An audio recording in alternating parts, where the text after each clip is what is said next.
Yeah. You missed out on your daily lesson, John. You know what that means.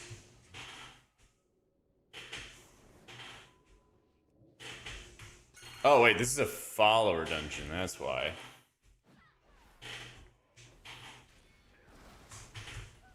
That's why.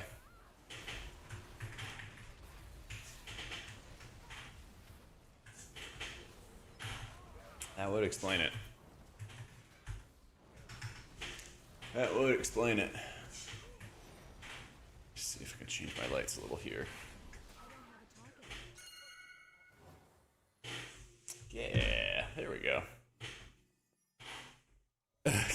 I know. I didn't even realize. I thought it queued specific, and then it insta filled out. I was like, what the fuck? All right, come on, team.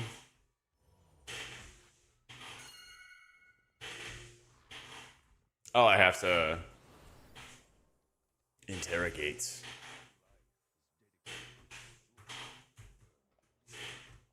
Gotta interrogate them.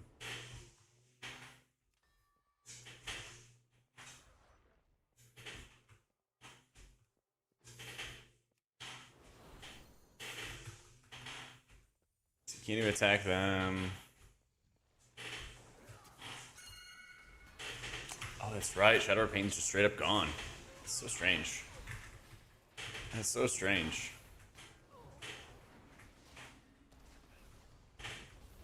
Still trying to hit it too. I'm still trying to hit it too.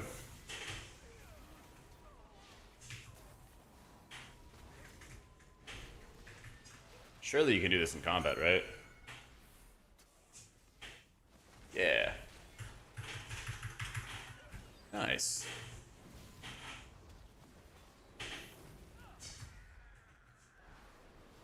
Okay, let's see. How do we make this more challenging?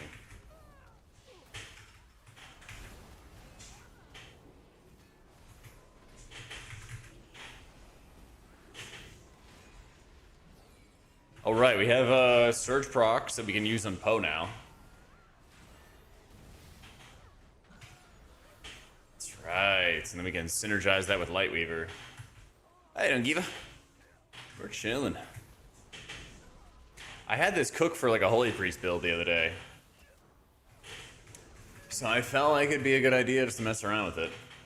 I forgot I forgot I could do follower dungeons, but I thought I queued up for like a regular dungeon, so they had me there for a sec. They had me there for a sec. But yeah, you have like this ultimate Serenity setup, which is like really, really good. Yeah, we'll probably do a little bit of alpha, maybe some remix later on, and just kind of just be yapping, you know.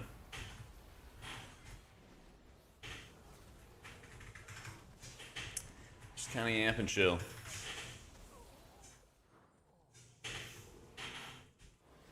There's a lot of like extra nameplates in here I've noticed too.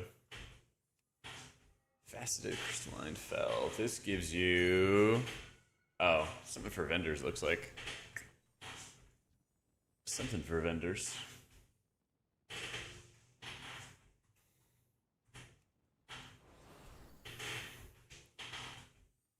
Where's the last rat?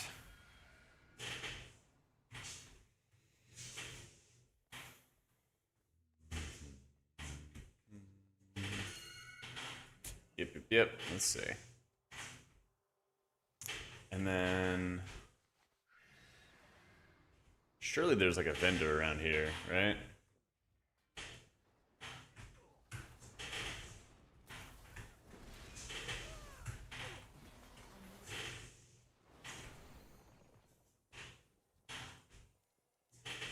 Wondering where it is where you're supposed to like cash this in at.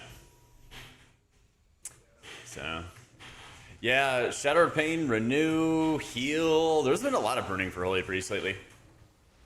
It's been pretty heavy. It's been pretty damn heavy.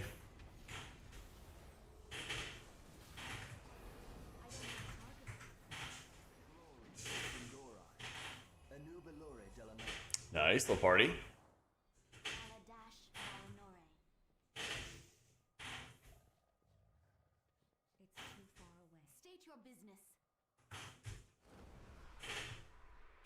Where are all my spells? Like 8 of them are bound into my frames, something like that. Or like the click casting I have in game. Missing like some health pot, health stone, a couple little things like that, basically. Yeah.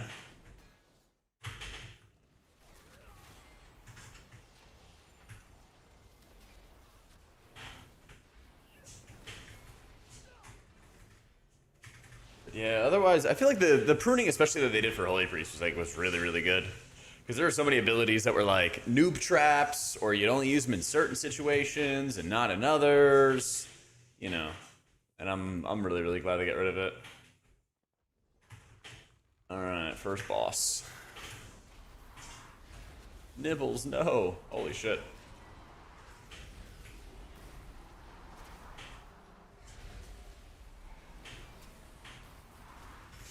Nice. That looks good.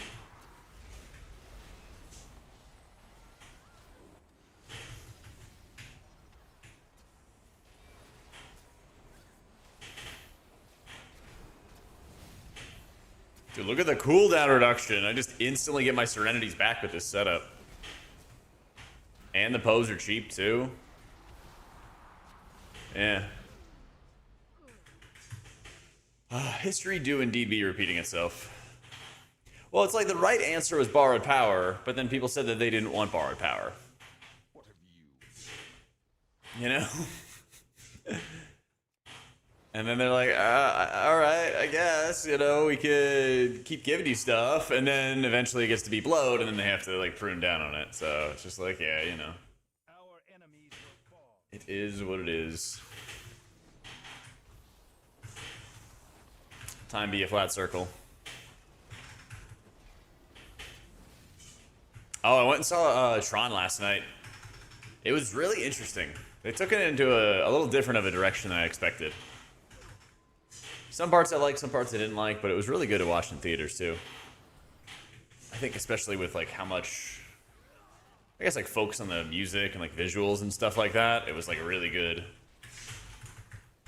movie to watch in theaters rather than waiting for streaming.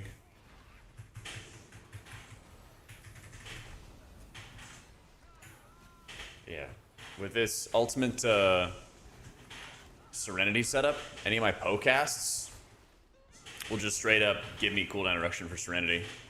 Ignore the story? No, I wouldn't say ignore the story. But they didn't have the main character from the second Tron movie, the one that came out like 10 years ago or something like that.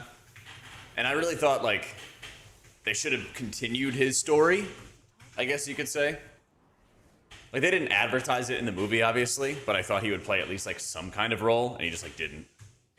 And that was kind of annoying to me.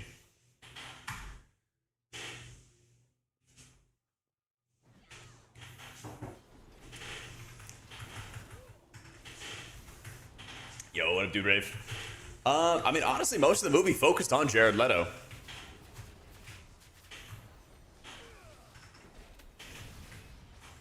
But I think more of it was just like, I mean, I get it, but also I wanna know what happened to the characters at the end of the, you know, the Tron movie like 10 years ago. That kind of thing.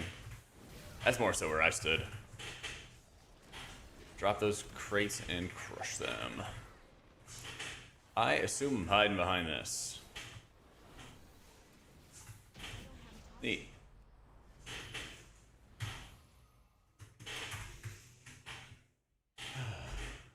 Stay. But it did look like they set up the stage for like another movie after that. Yeah, that's the encounter timeline. And so you can either have it a vertical bar or you can have it a horizontal bar. But it looks like add-ons are basically going to be able to manipulate it. And so you could go back to having like, you know, basic big wigs, little wigs type stuff as well if you wanted to. How you doing, Moment?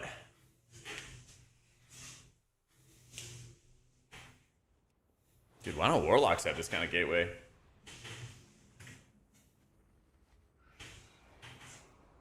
Yeah, it's the built-in Blizzard stuff, basically.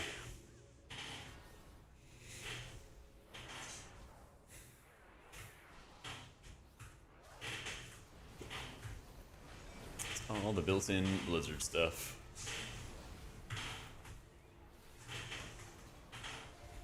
I say I'm a priest first, then a healer, or a healer first, then a priest. I don't know. I just make content. I don't think it's that complicated.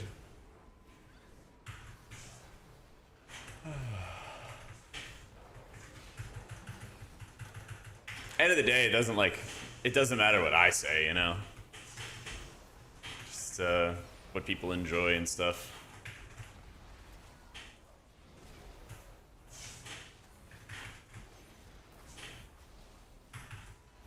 My action bar so empty. About like 8 abilities, 9 abilities are bound into my raid frames with click casting. It's like the flash shield, you're not going to see on my bars. Poe, you're not going to see on my bars. Serenity, you're not going to see on my bars. Stuff like that. 4 things are like health pot, health stone, DPS potion, mana potion, gateway toy. There's like 5 abilities there. Plus trinkets. I think about what else. A couple like little things like that, basically. Yeah. Yeah, I could probably go down up to... no, I'd probably keep 3 bars. There'd be just like some gaps in them and stuff. Yeah. I like H-Pally getting Divine Toll and Prism together, yeah. I think for a while, both abilities have kind of felt pretty unsatisfying to use. And so I hope when you actually have to choose between one or the other, that they're going to make them both feel like good. If they don't, then, you know, obviously it's a big letdown. But it seemed like that was their intention, was less cooldowns, but more powerful ones. So as long as they do that, we're chilling. Oh, that's kind of cool. It actually just chases you. Yo, what up, Noteworthy? Yeah, I can make the nameplates bigger, smaller. I can make them like thinner. There's a good amount of customization. I think these, I don't know about you guys, are a little too big.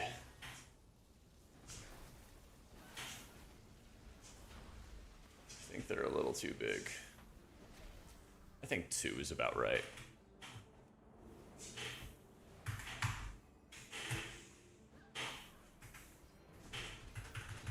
Coloring by debuffs, otherwise stuff like Shadow would be annoying to play. I heard that was going to be available. I thought that was going to be available, yeah. Yeah, because otherwise, just like looking at the top of the bar, right, it's just not great. It's just not good. I know, seriously, Barrett. How did they not pull? That's weird. Oh, there it is.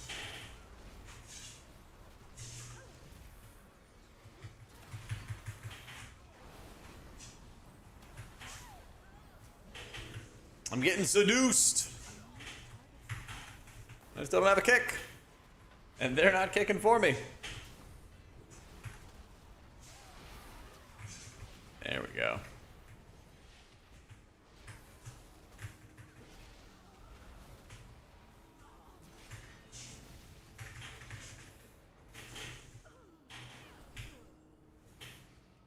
DPS, your job is to do damage, not to use defensives.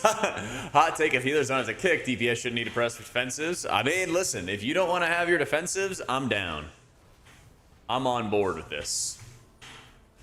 I'm on board with this because then that means that I'll have greater agency over your HP, deciding whether you live or die. And I'm a big fan of that. I'm a big, big fan of that. Let me tell you. Why are we getting destroyed? This guy just radiates the damage.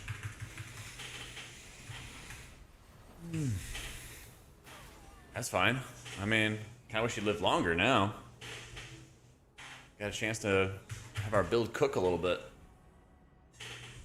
Yeah. Yeah, Void Weaver just is quite good. Oh yeah. Yeah, you also gotta keep in mind, this is like leveling dungeons, so there's gonna be some moments that like stuff feels weak, stuff feels strong. The scaling can be kind of whack. Oh, healing receipt reduced by 80%.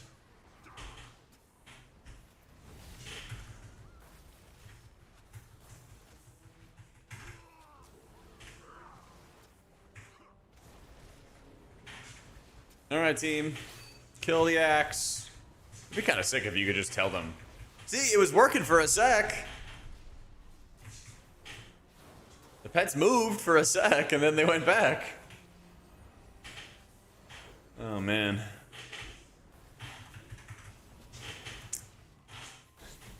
For all my skills, Blizzard has built-in click casting. So I have 1, 2, 3, 4, 5, 6, 7, 8 abilities bound that way. And then I don't have, that's 8. And then I don't have health pot, health stone, mana pot, DPS pot, gateway toy. So that's 13 abilities not on my bar. 13 things not on my bar.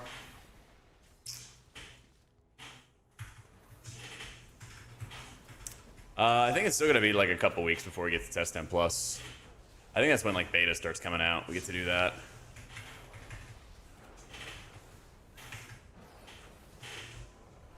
But Holy Priest lost Shadow of Pain, Shadow Fiend, Heal, Renew. You only cast Halo if you are... Oh, what is it? You only cast Halo if you're in Archon like we are right now. So... Oracle's looking good for midnight.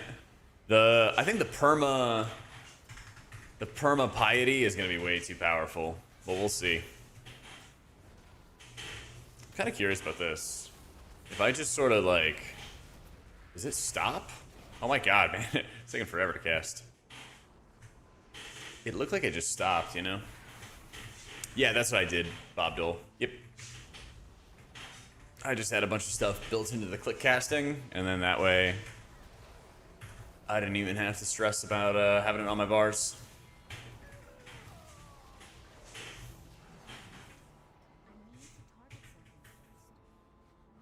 They said that the damage meters were going to be available soon, but not yet. So, soon TM. Soon TM. Someone's got to teach this tank how to pull.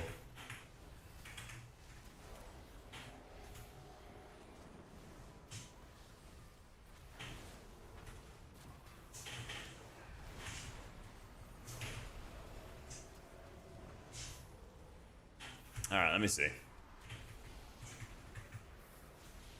Does the ball just stop? Oh no, it keeps traveling.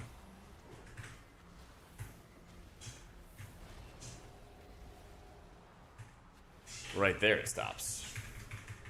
Yeah, Monk's kind of interesting. I feel like in a lot of ways it's the least changed healer, but it also feels like the healer that has the most to track right now. It's kind of wild.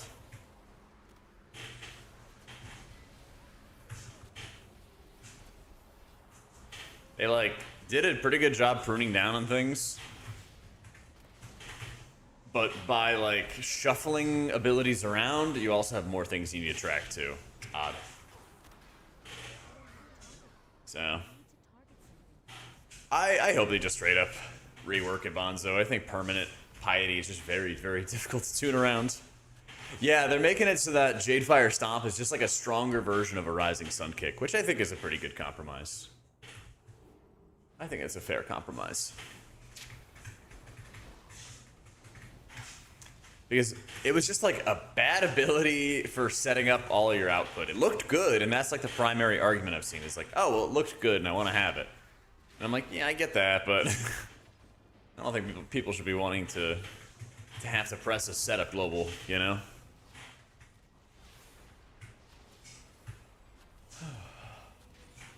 Right, exactly, Bonzo. It's so difficult and basically just impossible to work around the expectation that you're constantly redirecting overheal to other people. It's just such an imbalance, like, buff to give somebody, anybody, you know?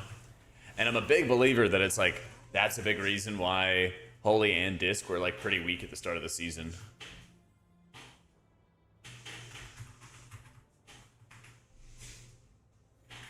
Exactly, man. Exactly. And like Disc was just awful at the start of This is awful at the start of Mana Forge Omega. Holy was like barely good enough. Barely good enough.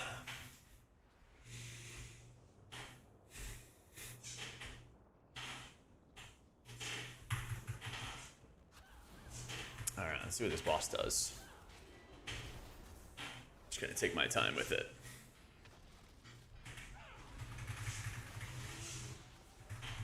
Here's your PI.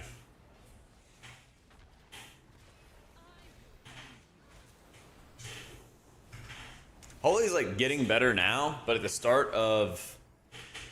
Oh my god, that's a lot of ads. At the very beginning of Mana Forge Omega, it was the second lowest HPS healer in the raid. It was pretty rough.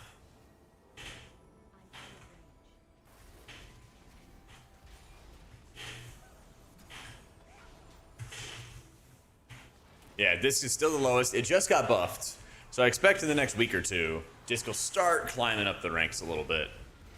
But they like purposely undertuned Holy and Disc because of Piety.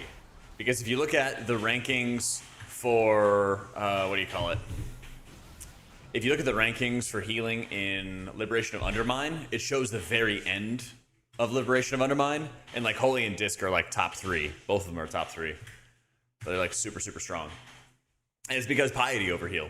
And like the Renown track giving you more healing just made Piety way strong. And so like to counter that, they made like Disc and Holy really low HPS at the start, and now they're like, you know, ramping up. It's something else. Yeah, just messing around on Alpha for a little bit. Might do some remix and everything later. Might do some remix later.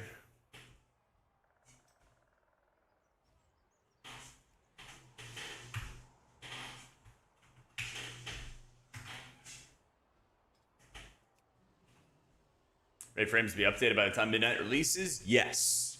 But I don't know if they're going to be, you know, to our standards, like we were hoping for, you know? It's possible. But I don't know if it's going to be a for sure thing. That I'm not sure about.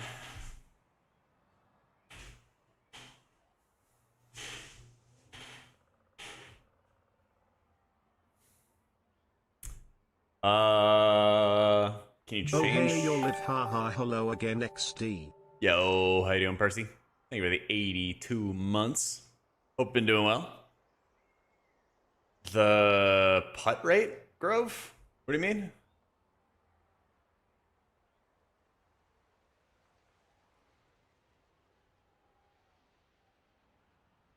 Oh yeah, this sucks. Why am I doing that? Why am I doing that? 5 hours decorating your house. Let's fucking go.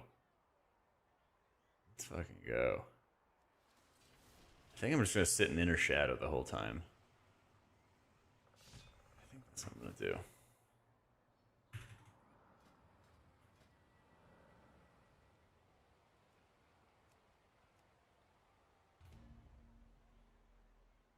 I don't know if the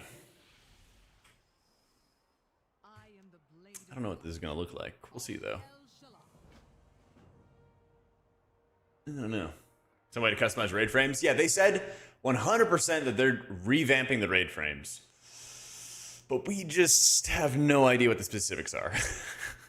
They're like, yeah, you should be able to have all this stuff, but like, you know, there's so many things that go into the raid frames, so I'm not exactly sure what they're gonna do.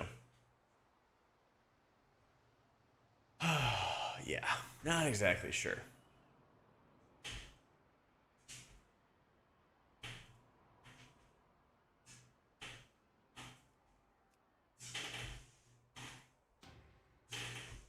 Did Winter Spire? Let's see these new dungeons. See what they're about. They announced disc buffs on Wowhead like last week, something like that. Yeah.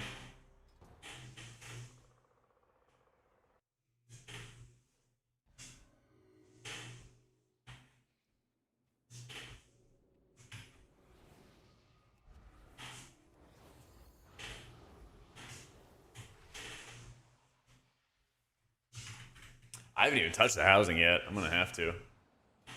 I'm gonna have to.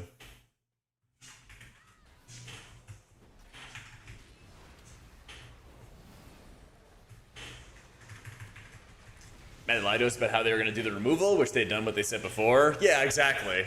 Exactly, dude. If they just follow what they said. I also understand why they did it. Because if you're gonna make like big change, you know, you should do it at the start of an expansion, of course. But like, then that's on them. They just like didn't give themselves enough time to go through the process, right? Yeah. It's like, oh, great. Come back to healing after so many years not doing it. Did it get easier button-wise? Yeah, I think there's been... I kind of call it like folding, where you would only use certain abilities if like multiple different circumstances lined up, and they got rid of that kind of stuff, and they kind of just put the power into baseline abilities. And so your base spells just do good stuff. It's not like, you know, for Disc it was like, your smite only did damage your penance only did damage if you press, you know, these 3 buttons. And then using it outside of those windows, it would do nothing. It's like, oh, penance actually just does damage now. It's crazy. Who'd have thunk?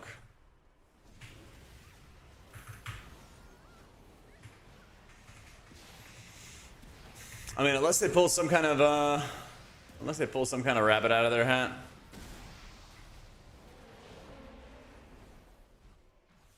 Unless they can pull some kind of rabbit out of their hat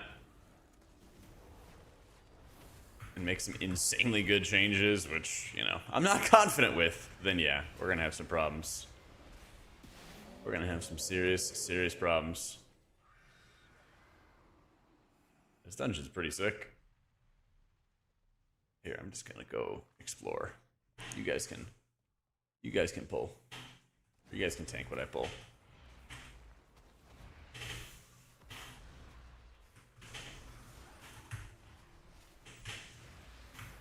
I mean, the way I kind of look at Midnight is like, I'm a really big fan of the changes that they're making for the healers themselves, but I'm really deeply concerned about what they're trying to do for the add-ons at the exact same time.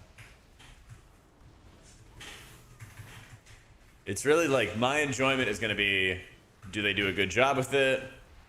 If it's a struggle at the beginning, are they actually making a commitment to like, hey, we realize this is a problem or that's a problem. We're going to do X, Y, Z, you know? Well, the healer thing I totally get, Bonzo, because it kind of goes hand in hand. It kind of goes hand in hand with power creep. Like, the way I view it, of like, they said they did this and it like didn't work out. It's like, it kind of works out short term, but not like long term. And it doesn't work out too well long term because they are always adding new powers and buffs, and that messes with the balance in the game. And by balance, I don't mean like this spec's better than another. I mean like, this is how quickly healers push up health bars kind of stuff. So. A lot of the Blizzard stuff is good, Spike. I think the nameplates are good. They could be a little bit better, of course. But I think the biggest thing for me as a healer is they just got to get those raid frames in order. If they get the raid frames looking good, I'll be stoked. Yo, Husky. We are out here living indeed. Live and living. Thank you for the 9 months, dude. So, I have like 8 abilities in my raid frames for casting and stuff. I don't know. Should I just put them on my bars so not everybody like panics? Let me just do that. I'm just gonna put them in random spots and not everybody panics. There's so much panic about the bars. Just gonna put them in random ass slots, even though I don't use them in those slots. PI, there we go. There you go, mind vision. All right, the bars are filled. No panic. No panic. I have like 8 abilities bound into my, let's check it. Let's check it. 1, 2, 3, 4, 5, 6, 7, 8, 9. 9 abilities bound into my raid frames. Yeah. Plea replaces renew, and it's just your single target atonement applier. Funny enough, I actually don't need this in dungeons though. I don't really need it, so I'm gonna see how Shadowman goes. Because you're just gonna shield, you know, in 5-mans. But it's like a raid button basically. It's kind of nice because you can kind of talent into it if you need to. So, yo, what up, Mr. Ron? I headshot on the agency site. Oh, I don't even remember which one I gave them. Was it like a black and white one or something? I guess you saw Amelia's with same agency I am, right? It's pretty hype. Yeah. Void Weaver's been good so far. There's some talent routing, which I don't like. It's like in order to get to castigation, you have to get borrowed time, which you don't really use like a ton of shields. Like I might cast a shield like every other time or something like that, so you don't get nearly as much value. So, oh yeah, yeah. When I saw Amelia was looking for an agency, I was like, yeah, she definitely has to join Dulcedo. They are fantastic. An update thought of maybe Alpha, but they removed TW from your launcher. Yeah. They're just making room for when you get beta, alright? They're just making room.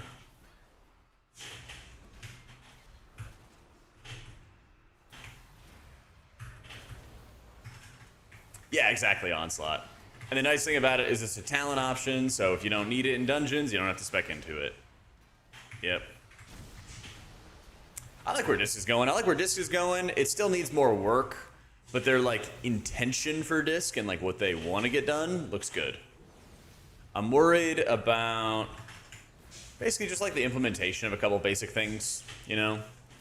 I think like the routing, it's basically just like overall feedback of like, it's not perfect yet. I don't expect it to be perfect. Here's what they could do to make it better, blah, blah, blah, you know? It's kind of just the usual stuff. Like evangelism, I like the idea for where they're taking it, but the implementation's kind of crappy right now because it just encourages you to spam radiances that don't have that much extra duration to it. So it's like, yeah, like Kalia Sarah getting made a passive, that's a huge W, man. That's a huge, huge W. There's so many of these things that are just like, what was the purpose of these? Yeah. Yeah, that's another thing. It's like your pets feel pretty weak now, but I don't want them to go back to Shadow Covenant, but I want them to make the pets feel relevant. You know, stuff like that.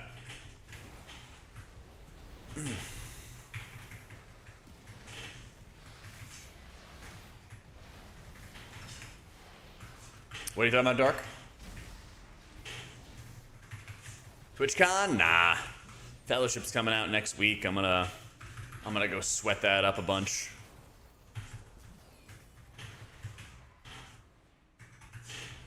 How you doing, Saito? How's your weekend doing, kiddo?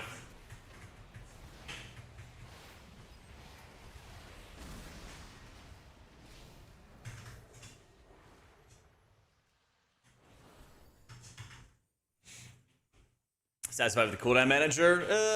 They could probably make it like 10% better, and I'd be satisfied. If they can make the frames like 70 or 80% as good as Voodoo or Cell, then I'll be satisfied. But we are a long way from that at the moment. But like I said in my videos, they've already committed to like, we're gonna make changes. So we just have to like wait and see.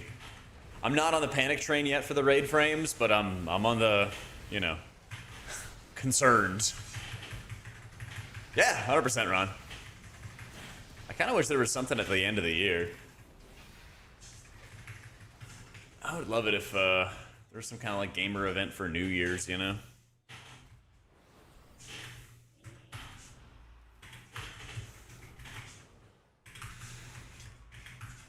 Trying to, Ryan. Trying to, man.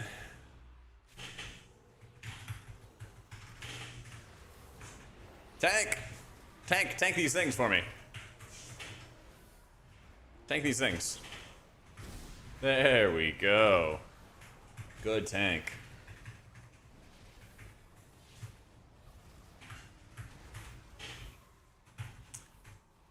Oh, Void Shield's very strong right now. Yeah, Void Shield's extremely strong right now.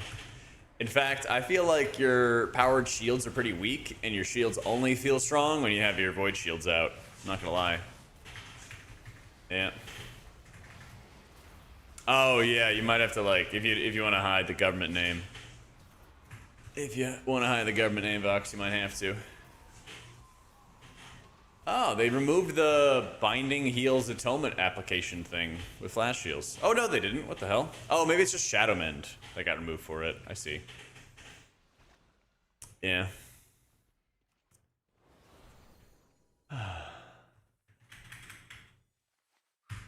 If they added another Fated season, the community would riot. The community would hardcore riot.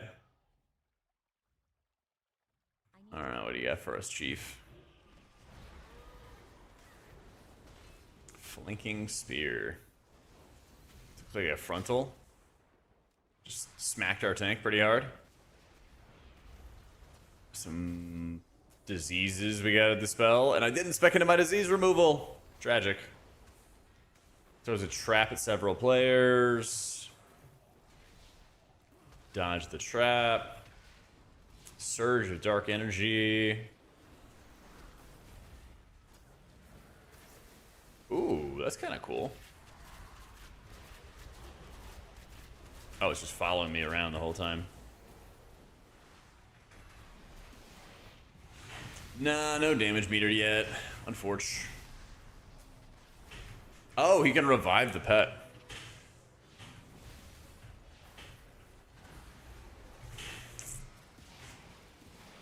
Hmm.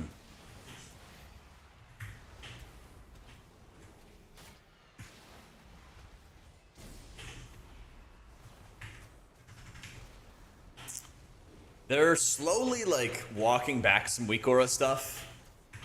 So they did a blue post this week for like every week they're doing an alpha build, so they call it alpha 1, 2, 3, 4. So we're in the alpha 2 right now, and they basically said for alpha 2 that they made a couple slight adjustments that didn't really change much with weak auras, but they have more coming soon. You know, retire from streaming, be a league caster. I think streaming's actually a lot safer of a gig than casting, man. I'm not gonna lie.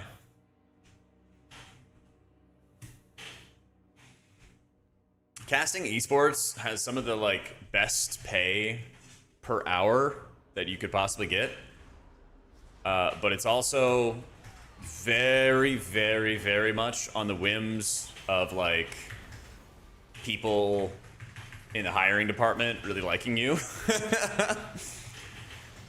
and not about your skill as a caster. Yeah. TLDR thoughts of Midnight and healing? Big fan. I think the pruning they've done for almost everybody, Shaman's my exception, but all the other pruning I think was like good, valuable, important to do, all that kind of stuff. And like I've advocated for it for kind of a while, to be honest. I think that they're moving in the right direction. Yeah. I'd be down with no add-ons if the baseline tools were good. Like the way Fellowship is built, and it's like a standalone M+ game, it doesn't feel like I miss having add-ons or anything along those lines. It's like it'd be cool to have this thing, but it's not the end of the world. You know, I could tolerate this, I could tolerate that, you know? That's the way I view it. That's how I view it. Right, I think it's a good thing that I think it's a worthy goal to like want everybody to be on the same playing field. And I think they could even go a step further also. And they could have like creators build out profiles and stuff. Or like some very, very basic profiles that'll show some of the information that you definitely need.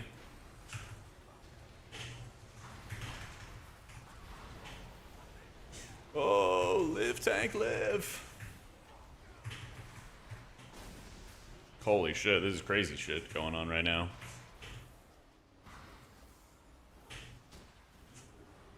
When there's people like you. Dang, rip. Who pulled so much?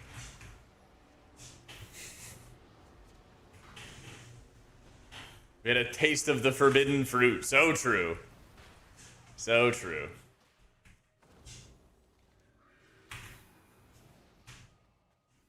Yeah, I mean, it's tough to put the genie back in the bottle. That's for sure. Yeah. Playing the tank, honestly. Oracle's looking really good. I like that they got rid of premonitions and they just put out double penance. I think it's just good gameplay. It's just going to improve the game in general. Stuff like that. It's just necessary. Like, I like messing around with the premonitions and whatnot, but you just... it was just difficult because there were so many players in the game that just struggled to understand the concepts. Guys, stop standing in shit. I love that you have like a view of the bridge to see the last boss. I love that. Yeah.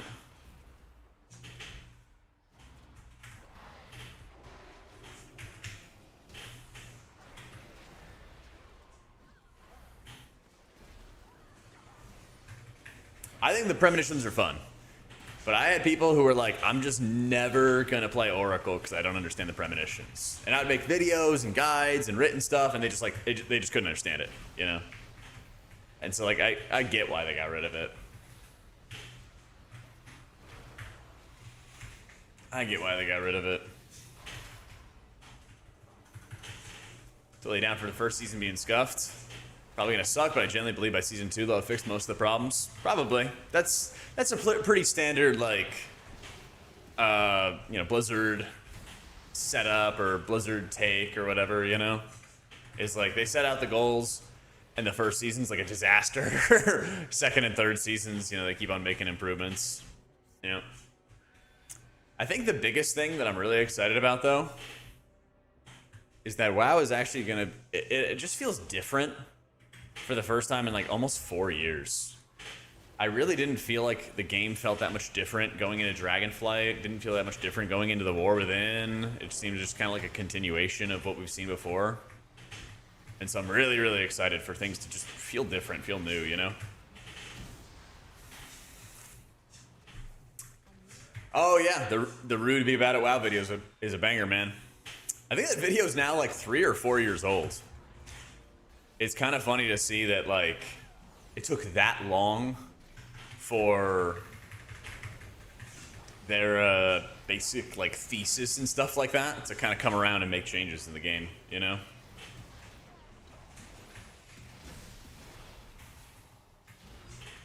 Oh yeah, I agree. The game is a lot of fun when, like, nobody knows what's going on, Anton, and everything feels different. I mean, kick it, guys. I can't kick.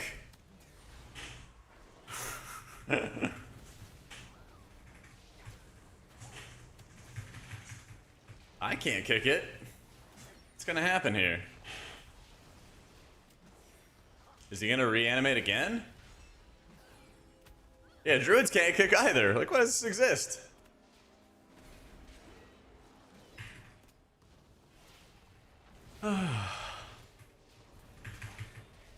Exactly, fucks. It's just like War Within felt like Dragonflight 2. And it's just like, eh. Alright, whatever. Like, just keep pulling, man. That guy's just gonna stay there forever. I would love it if they did M+ talents, but doesn't look like it's gonna be a thing. It doesn't really seem like it's gonna be a thing. Alas.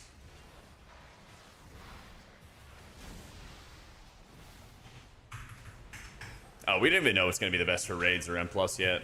It is early. Very, very early.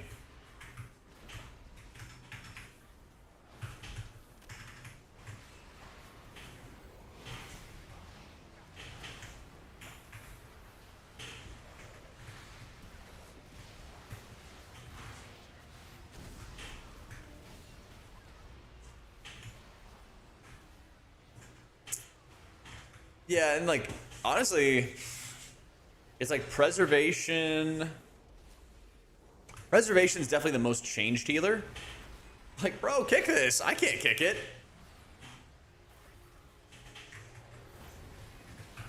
What do you guys want me to do?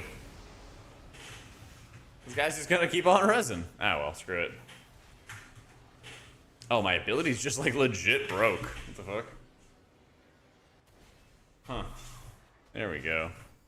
Come on, tank.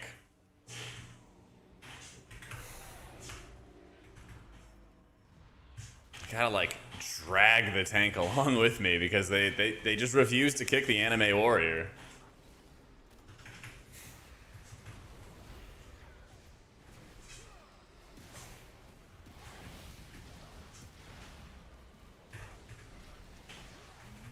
Classic, I don't have a kick to use. Yeah, exactly. Pretty much. The dude just lives.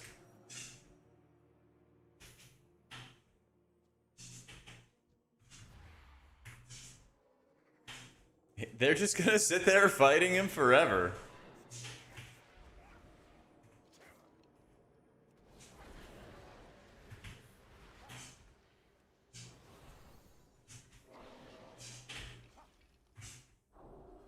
Tank, come here. Fight him.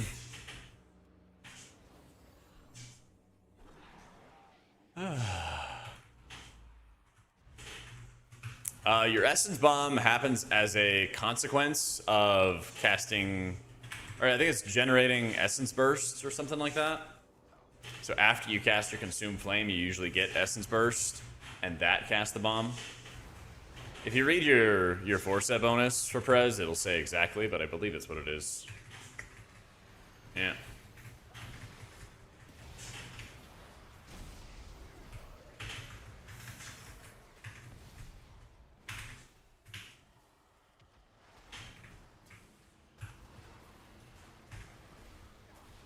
Feel live service would be this dumb too.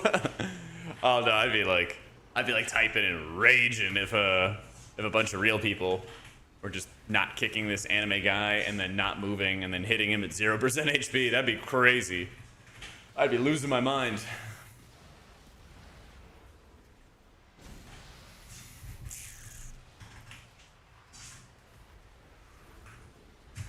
Yeah.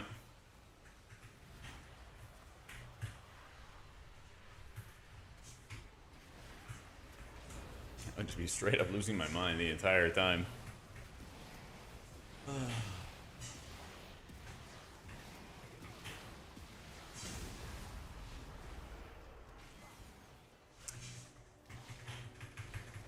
Yeah, the positioning would also be something else. Yeah, playing Prez in that kind of group would be something else. All right, tank. On God, please walk forward. They just won't kick this guy. It's like pulling teeth trying to get into position here. Of course, yeah, you'll throw the shield at that dude. You'll kick that dude. Oh my goodness. How's the Shaman pruning? I feel like all I see is overreacting. No, they definitely over-pruned Shaman. They went way overboard on pruning Shaman. There's not really good ways to manage your mana. I don't think there's really good ways to express your skill anymore. Yeah, I mean, shit's just over-pruned, basically.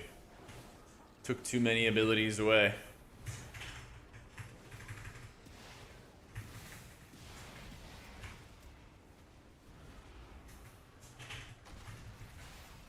Shaman, I think, is like the big exception to the rule, but overall, I'm happy with like the general pruning that everybody else got for healers. Yeah.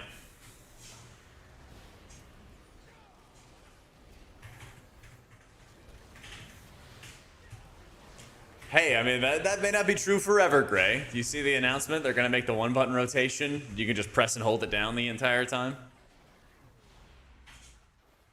That's all you got to do, baby. Press and hold down that one-button rotation. Do top damn. Yeah, buddy.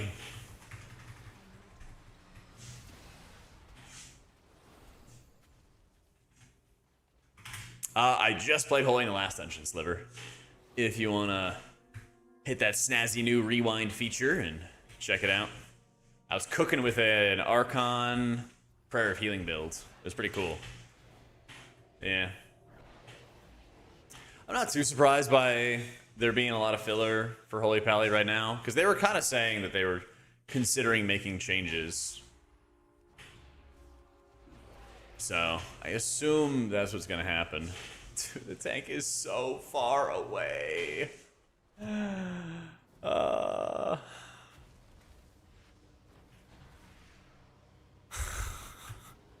We just have to run back to the tank. At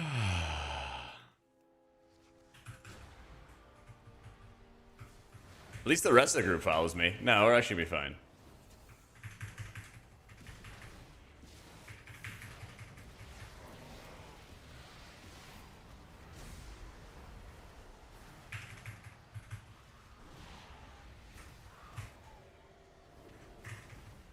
We're actually just gonna be fine.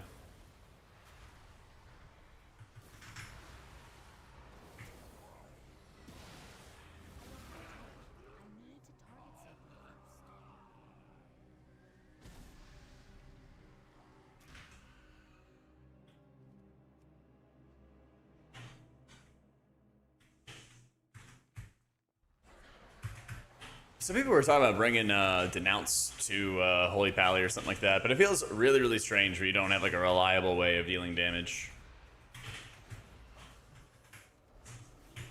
Just kind of messing around and waiting for cooldowns to come back.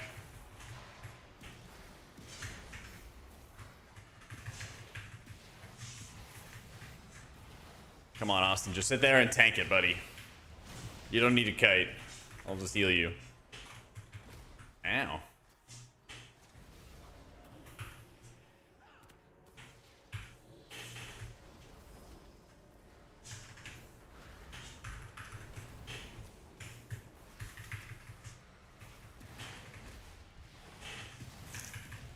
What I did was I got all like the prayer of healing points for Poe. Made sure I had that Archon point that allowed your Surge to work with prayer of healing as well. And then I think I also got some of the renew stuff, so you get like the 10% healing increase there. So like the prayer of vending casts were like pretty good.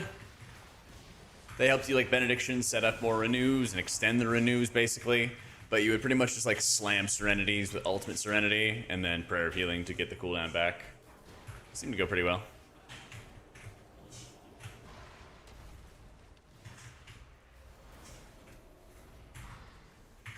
He's still in the back. You can just see he's just chilling in the back, doing nothing.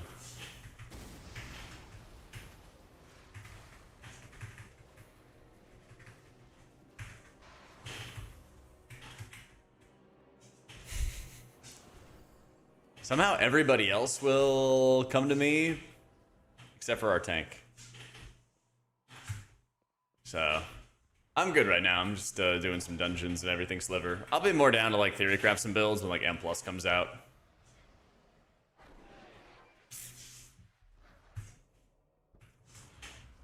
Does this pull the tank to us? Maybe? No?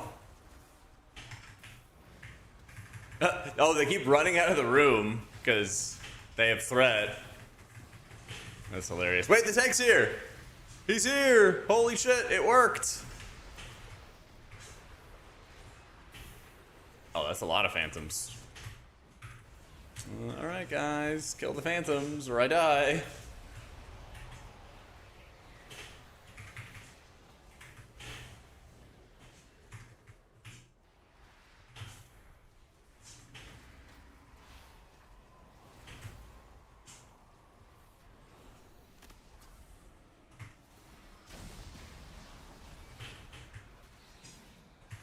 Oh my god, he's coming back. Hang on. I need the tank to come over here.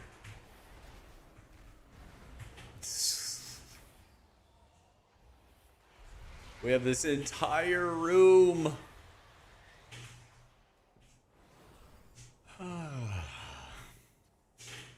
go. We're getting them in. Oh no, they're running into them. They're running into them.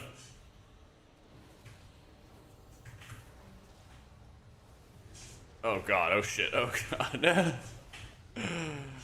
Oh no. That's right, we still have this warrior for infinite atonement healing.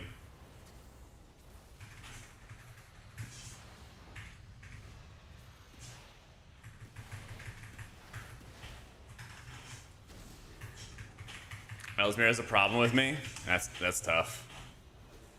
That's tough.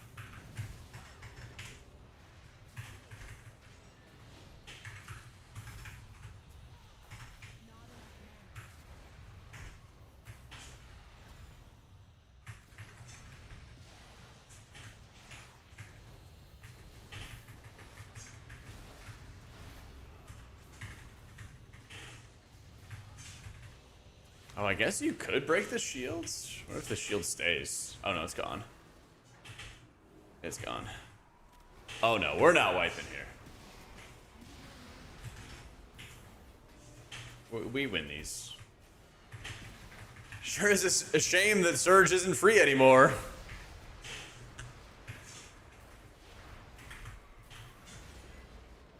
But we've been basically locked in combat for like 10 minutes now. I'm doing a follower dungeon, and then my follower guys will not kill this reanimated warrior or kick him. So he's just been like keeping us in combat forever. Just like leveling dungeons, it feels fine so far. Nothing crazy here. Nothing really crazy. I think the gameplay feels good though. Like Disc has plenty of different buttons to push. We were doing some Holy Priest stuff earlier. Holy Priest feels like it has plenty of good buttons to push. I guess this entire mechanic just targets healers. That's rough. That's just rough.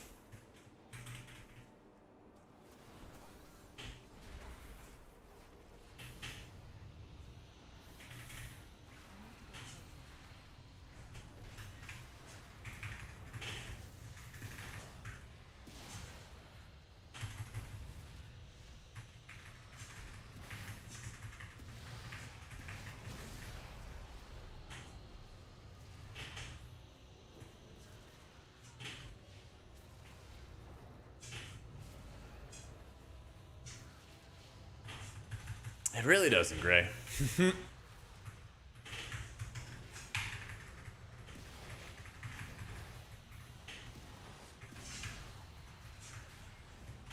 Yo, Victoria.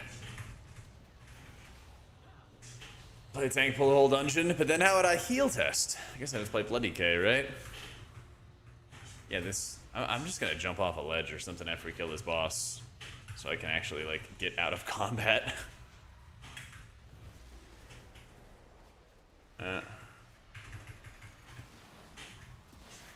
Honestly, it might be getting closer and closer to a Bloody K time. Gotta go back to our roots.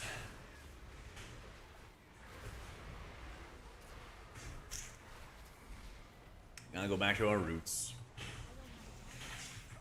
Huzzah! Okay. Finding a cliff, yumping off of it. Come on.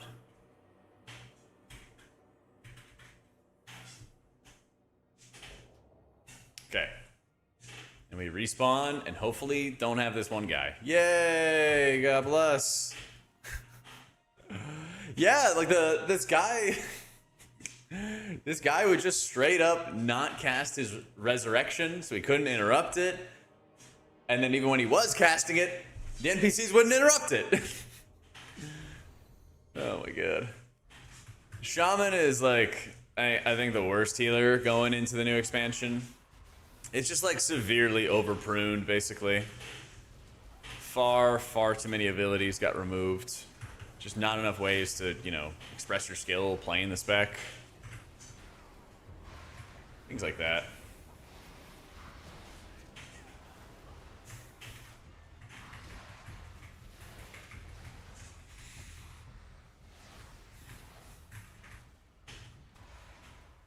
Oh, I see. So it kind of splashes. So it kind of bounces in a line. That's kind of neat.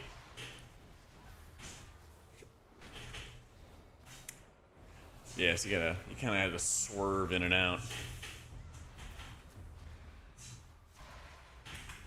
Yeah, I think that Shaman is going to get some, like, return to some abilities. I'm not sure what they're going to get, but, like, it seems like they've gone way too extreme for them.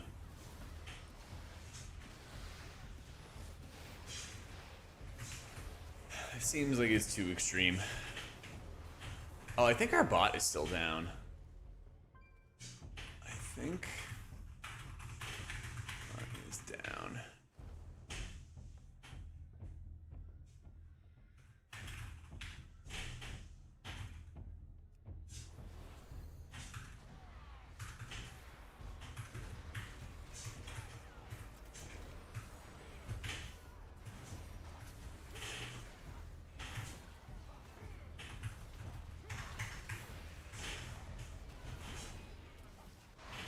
Extensions to the initial alpha details. There's been like more class changes. Are you interested in like UI stuff or class stuff or what?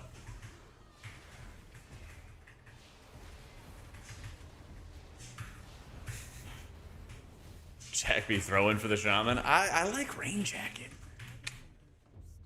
but who knows? Maybe like a Jak be dead incident or something like that. Maybe.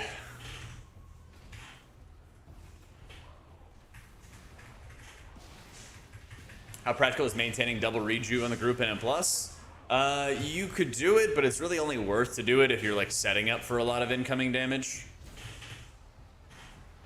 It feels like Druid plays very similarly to how it does in live. Just like less garbage hots that you have to balance out and juggle between, more or less.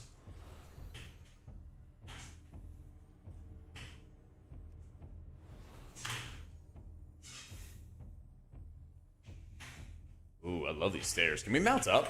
Oh, you can. Thank goodness. Thank goodness. Junks, thank you for the 51 months. Oh, so this is the guy just pulsing some damn for fun. Love to see it. I don't know if I would call Captain Garrick the GOAT. He would not kick one mob. That was his only job, was kick one mob, and he refused. Looks like a little tank buster that makes swirlies.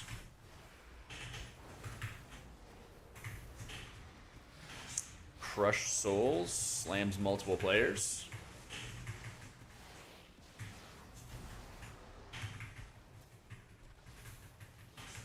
Oh, that's quick.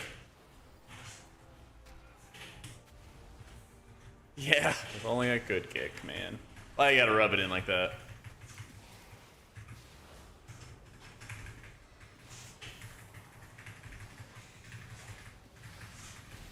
Pretty sure they haven't implemented the damage meter yet.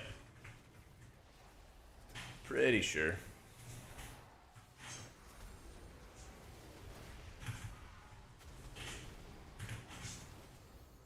God, the puddle size. Garrick, get out of the fire. Garrick, stay out of the fire.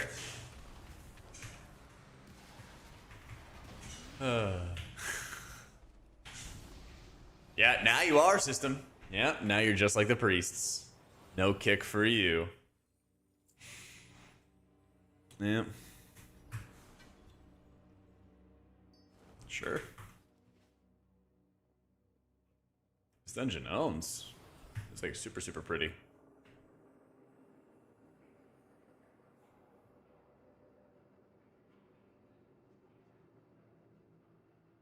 A neat cavern.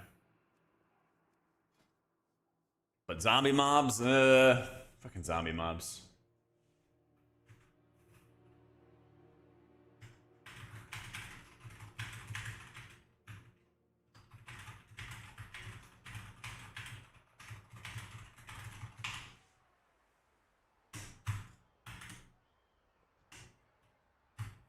Upclass priest is wild with the feathers getting a full 100%. Yeah, it's 80%, and then current feathers are 40%, dude.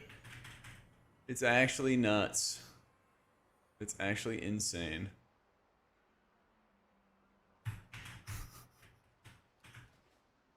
But yeah, here's what I was running for disc.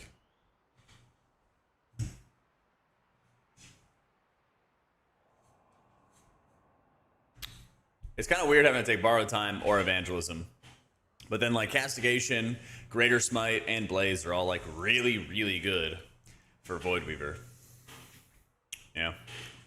I'd like to take harsh discipline. The Shadowmen's procs, but they were not very visual in the procs, basically. I think that they like appeared in the buff tracker, but like that was about it. But if I was like holding a lot of surge procs, which I often do anyway, it was like difficult to see them, difficult to like parse through that information, basically. Which is not ideal. Yeah. I guess you could take the Atonement extension.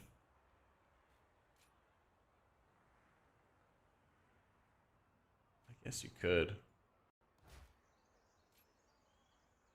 Just doesn't really seem like either of them feel that good, though. I'm not gonna lie. Why did it say I have 2 more points now? I spent 2 and then I spent 2 more. Oh, I see. I didn't realize it took out both those points. I didn't realize it took out both of those. Yeah, sure, we can do Monk. I did some Holy, did some Disc. I can do some Monk now. Right, because Divine Aegis is just like worthless when you play as Voidweaver. Yeah. I think it could work out with them getting rid of Crusader Strike, but there has to be some other like rotational ability they add into the mix. Or they could just give you no cooldown on Shock or something like that. I don't know.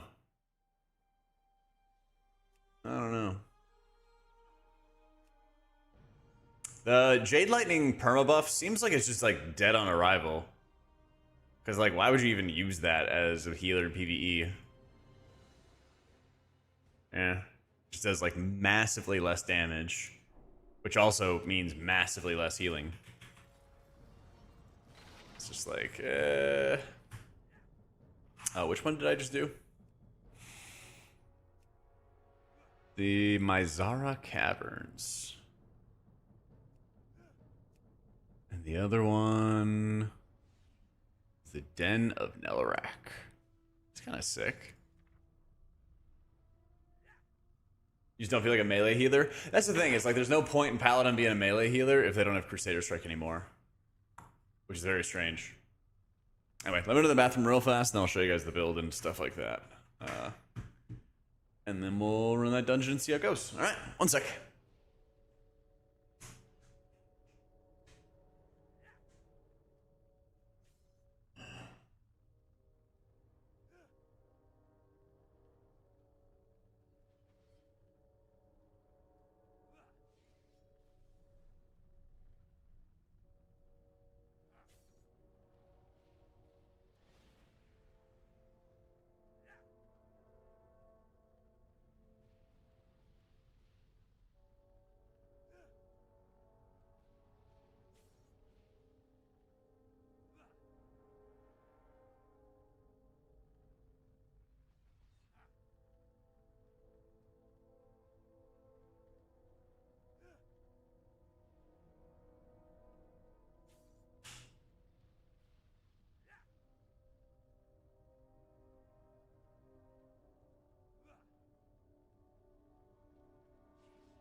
Yeah, I think that Pally has like an identity crisis going on right now. Because like the biggest thing is you have to position yourself a lot for Light of Dawn, and you know you did before. But if they're trying to like tune Light of Dawn, so you might want to use it in like dungeons and shit, then it puts a lot of pressure on you to just run all over the place.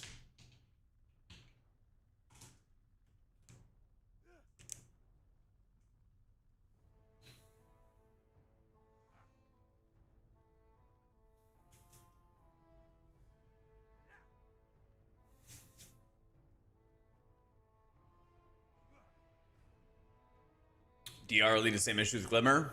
You mean like the Apex talent?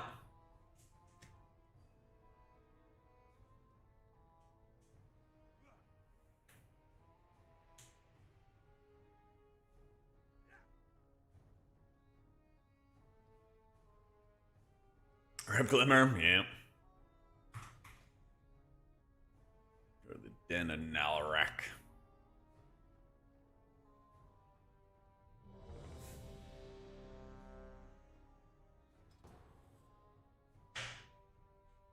Sweet to my ears. Oh, the heck?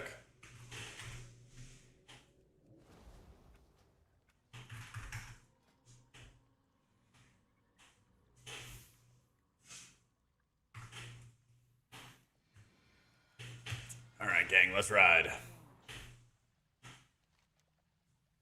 Meditate on the sound of the flames. We're going on like a drug trip? Oh, we're going on like a drug trip into the dungeon. And it was all a dream.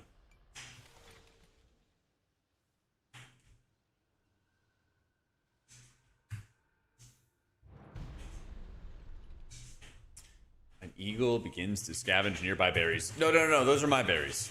Hold up. Gather berries.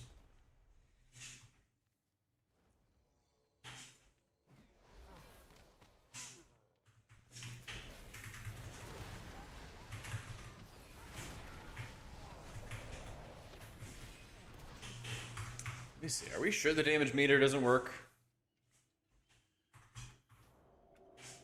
Damage meter? Damn. Looks like it's on, but just, yeah, not functioning yet. I feel like I'm doing big damage with the Jade Fire Stomp.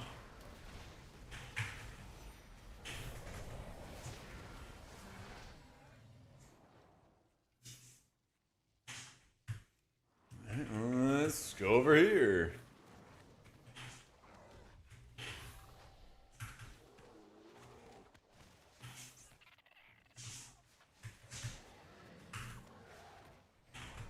I can't even see how big this cocoon is. Oh my god, our raid frames are so chalked. I couldn't even see how big the cocoon was.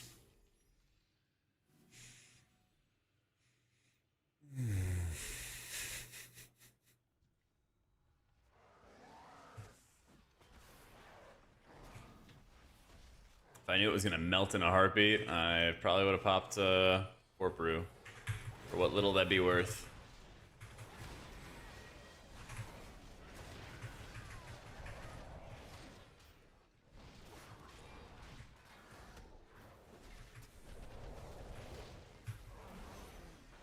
I think the weird thing I've seen so far with Monk is like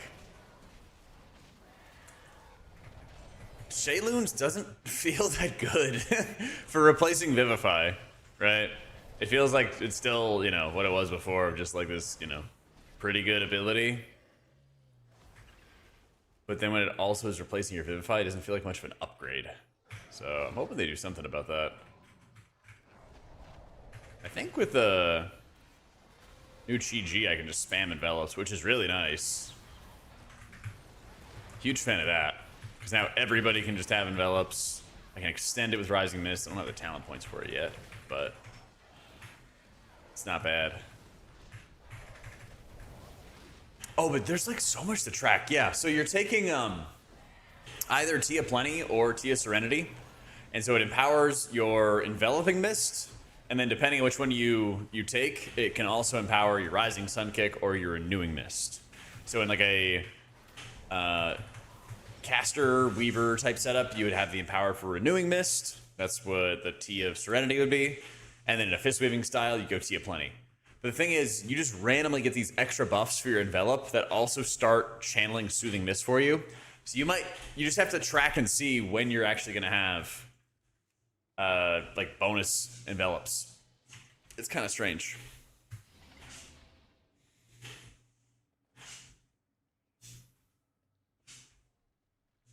Let's see. Oh, they gotta. Okay, this dungeon's gonna be so weird in M+. They're just gonna have us fish for offerings. Fishing, fishing, fishing. Stop walking for a second, watch the bobber. Oh my god, we got salmon! Imagine if this is gonna go in a dungeon where you have to like gather up all your offerings. Yep, you gotta gather up all your offerings, gonna go against the time limit. Yeah.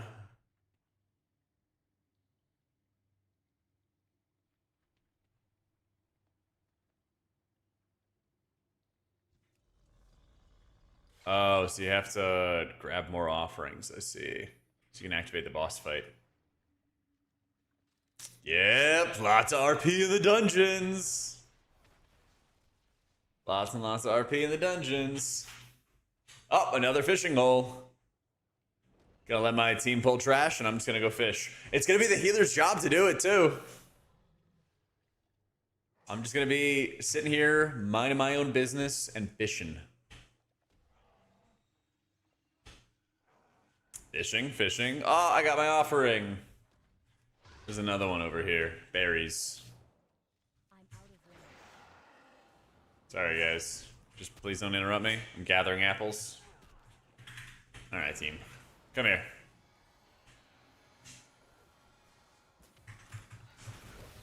Everything's our job. I know, but fishing ain't easy. Somebody's got to do it. Somebody's got to do it. How insatiable is his hunger?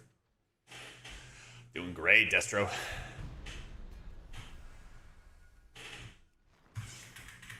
Just gaming.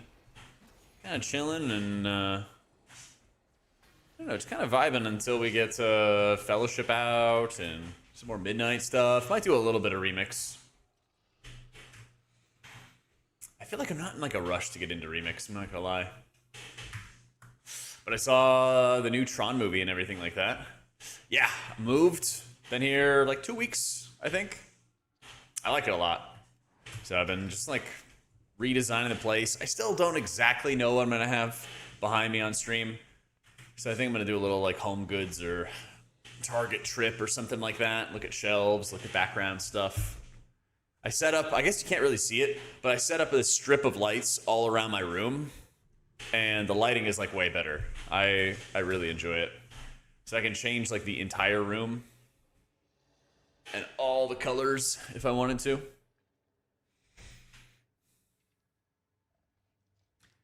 Put art of something chasing me. There you go. Yeah, a Bucky's flag could be good. a Bucky's flag could be really good. Yeah, so you can change around the lights a whole bunch. Oh, you can kind of see it a little bit, yeah. It can get really crazy bright. Yeah.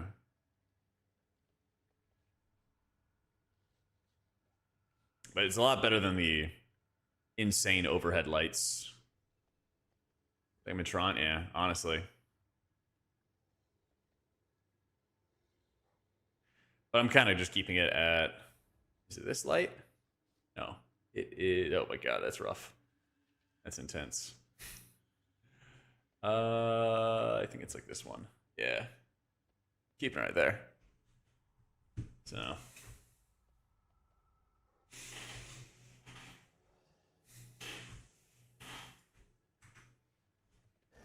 Be good. Plan to start streaming. Any tips in the video, short content creation, or other tips? I think if you're ever wanting your job to be like content creation, your best bet is to get into like YouTube or short form over like streaming.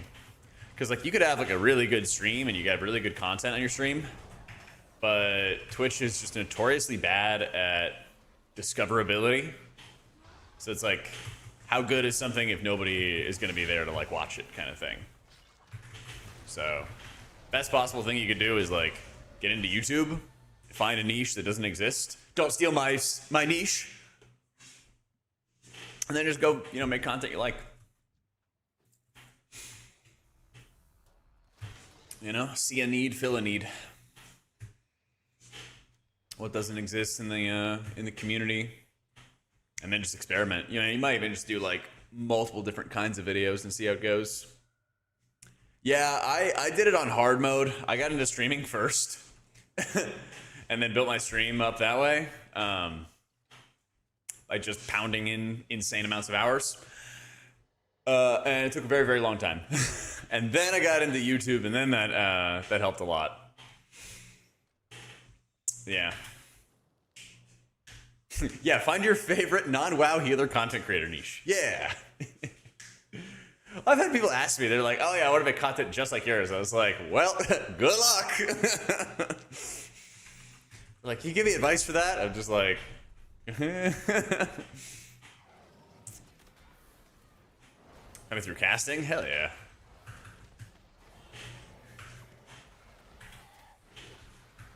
Yeah, it's like, what helped my earliest content creation was like writing guides for Wowhead. I was posting on like the healer Reddit threads every week for like 2 years straight. long time there. I'm just like, you know, being really involved. Yeah, basically Rob. Yeah.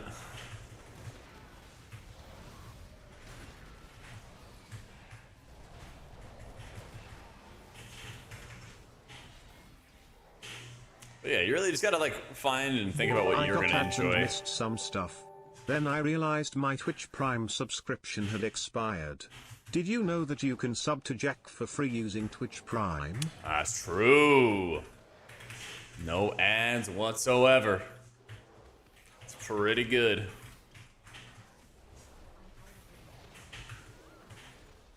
Oh, big stun. Oh, big stun.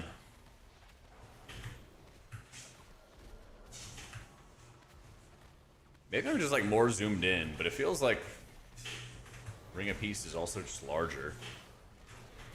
Yeah.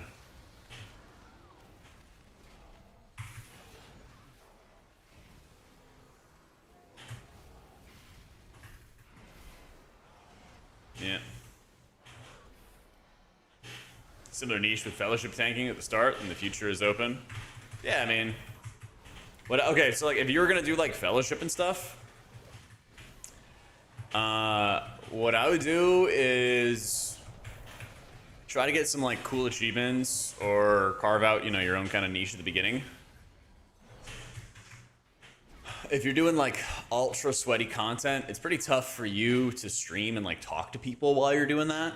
So you might just want to like make videos and then make like prepared short clips.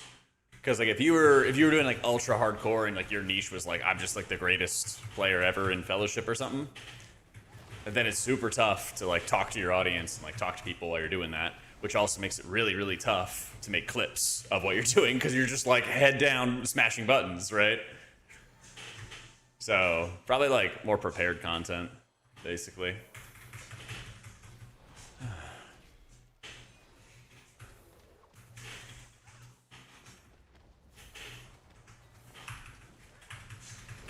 Thank you, Destro. I appreciate you, dude. And thank you again for the Prime and the 16 months.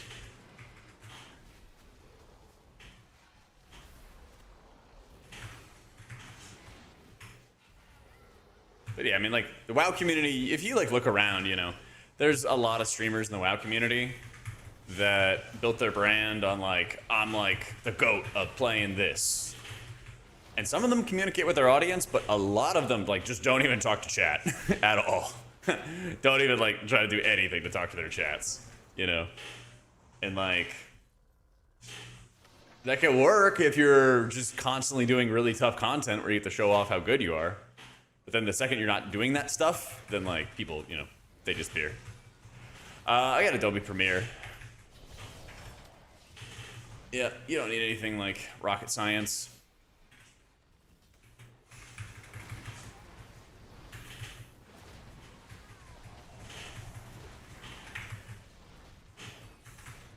But I would say, like, instead of trying to do like a million things at once, just like I would recommend just do YouTube first. You just don't like overstretch yourself or like, I mean, when you're learning, you're just not going to be that good at stuff from the beginning. So rather than like learning how to make good YouTube content, learning how to make good Twitch content, learning how to make good TikTok content, just like learn how to make good YouTube content and go from there. Step by step. Are we gonna do this entire bit of trash being pushed back? Oh, now it stopped a little bit. All right.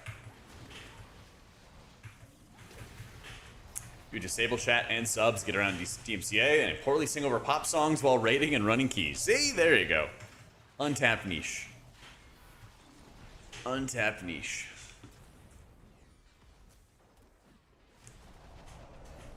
DPS and Remix are so entitled, they get polymorphed and expect me to leave cat form to cleanse them?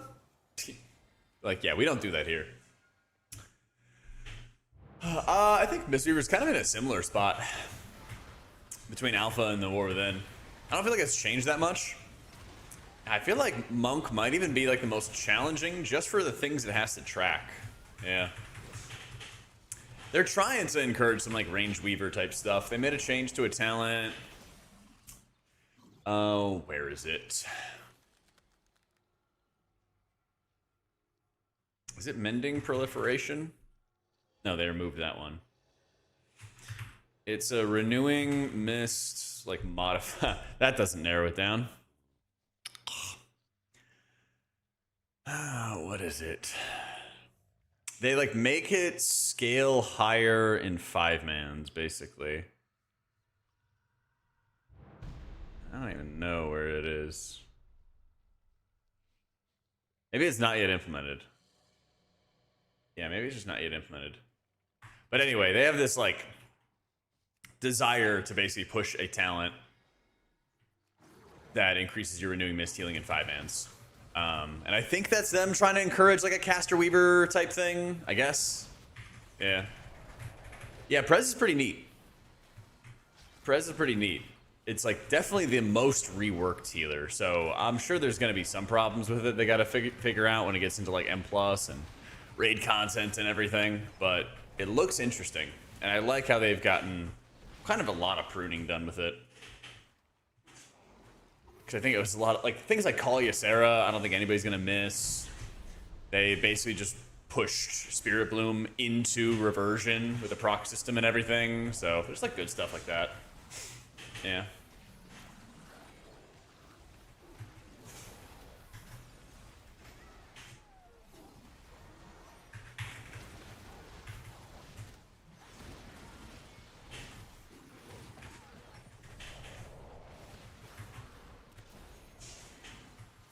Just some good stuff there. Is there a back to my chair? I wouldn't know. I've been on the edge of my seat waiting for Blizzard to tell us how they're updating the raid frames. Me too, man. That's why I'm on my feet. I can't sit and wait for it. How easy is Misty McMisterson? I think it's still a lot to track, especially if you're playing like Master of Harmony.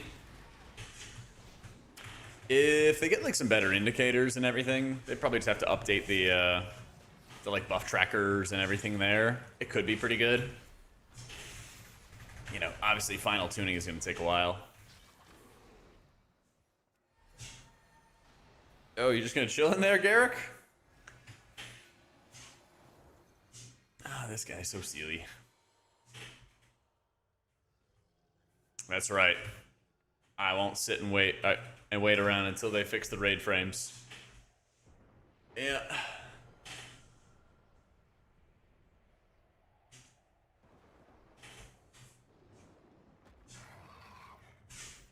It's the same guy we were fighting. Oh my god, it's an entire boss fight where you have to slip and slide. And I DC'd. Oh, man. It's not my internet, is it? No, it's not my internet. Oh, boy. Fucking classic. Fucking classic. I was just about to see the boss fight, too. Surely it doesn't, like, reset me in that dungeon, right? Yeah, these are Blizzard nameplates. I think they're pretty good. I never really did, like, a crazy amount of customization or anything either, so it also kind of works out. And we got disconnected again! Oh my god. Yeah, you're missing out, Giva. You're missing out on a great experience.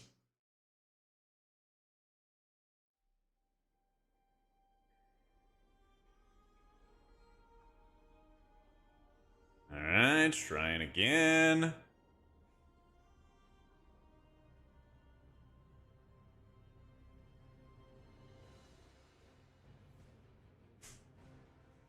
Yeah, it was literally just like slipping and sliding across the boss fight, and then I just get DC'd. I don't know. We might be chalked in that dungeon. I'll try one more time, and then we swap characters, I guess. Yeah.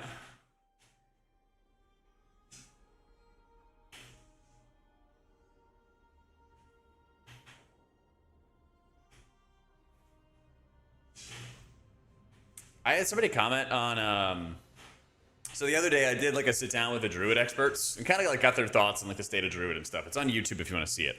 But somebody was like, this is the problem. They shouldn't listen to the like 0.1% players. They should listen to the 99%. And I'm like, I'm just curious because like, do people want a podcast with people who, I don't know, maybe get AOTC or they're like working on AOTC who've main Druid or something? I'm kind of curious. Like, is that the content they want? Like, what would that look like? You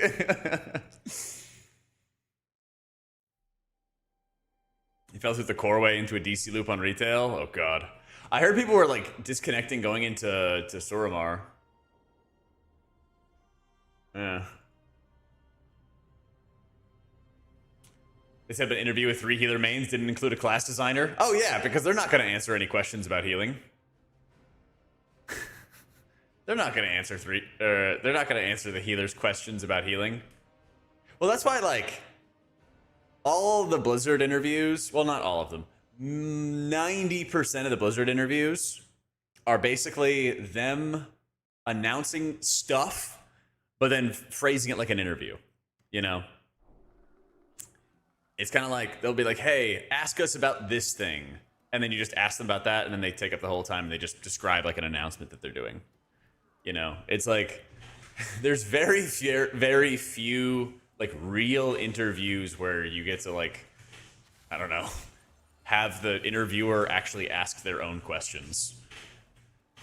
They are like, they're fucking the Ministry of Truth of like, this is the allowed questions that you could ask us, and that's it.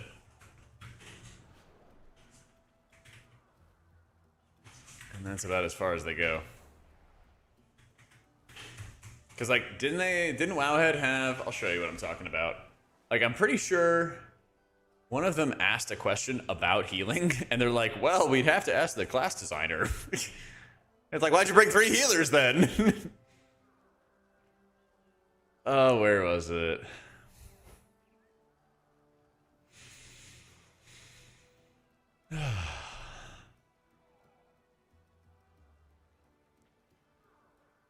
Yeah, they want to reduce visual clutter, noise.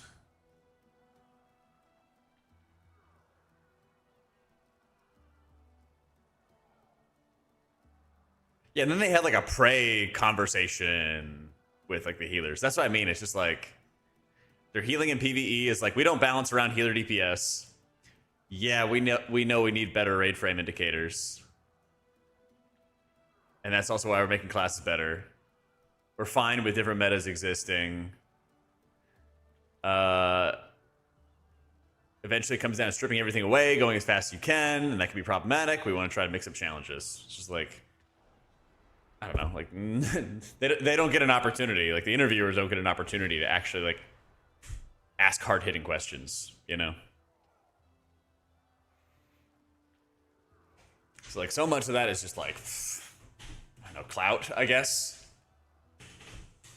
It's like, oh, I got to interview the devs, and it's like you don't really get anything out of it, you know? Yeah. Yeah, exactly. It's their like media training, you know? It's just the media training they always do. Their goal is to, you know, use it as an announcement and show they're involved in the community, blah, blah, blah. It's like, all right. Whoop-de-doo.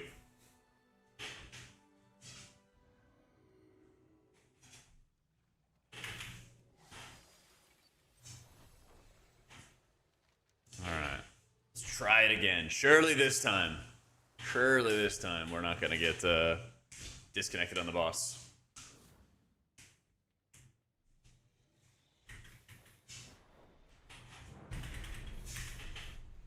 Boom. You cannot be scavenging my berries. Get him, guys.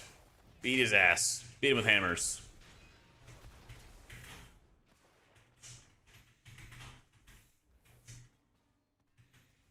I wonder how many fishing nodes there are. Oh, yeah, there's like another berry patch.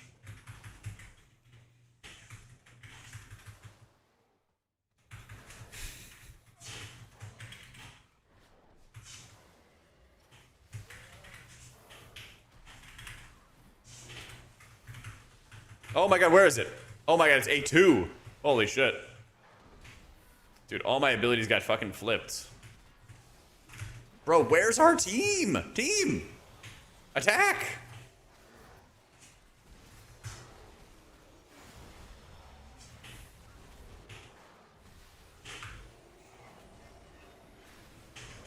Oh, I got aggro and died. Okay.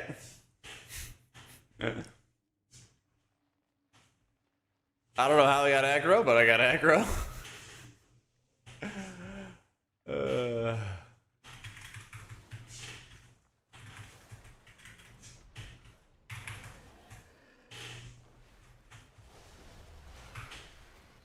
Where's the boys?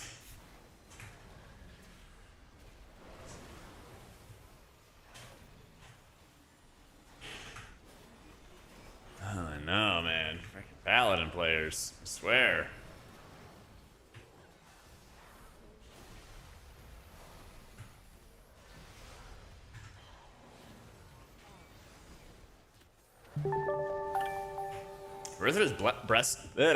Marithra's blessing just procs an insane amount. Yo, Doorman, thank you for the 16 months. Thank you, dude. All right, you guys attack stuff. I'm gonna go fish. Yeah, on fishing. What if they did this dungeon in the MDI and then they didn't give anybody a fishing pole to do the fishing with, and then they just couldn't accomplish. They couldn't finish the dungeon. They could not progress. Let's see if I can get around these guys. Oh, I beat him. Get kicked, idiot. Oh, do you not even need a fishing pole? My immersion. The heck?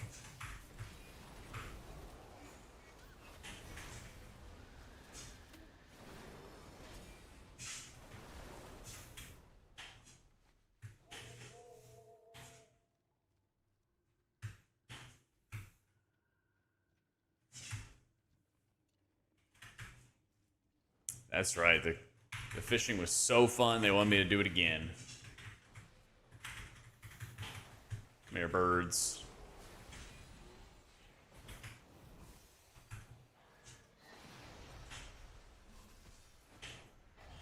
Alright, you guys got plenty to attack.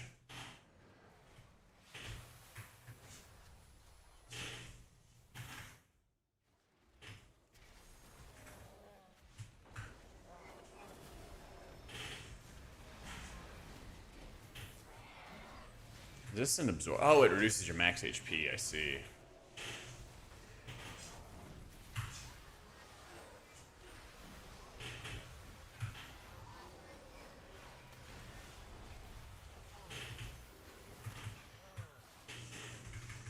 Yeah, it's kind of like a Brackenhide Hollow vibe.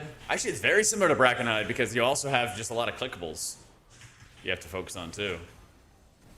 Yeah.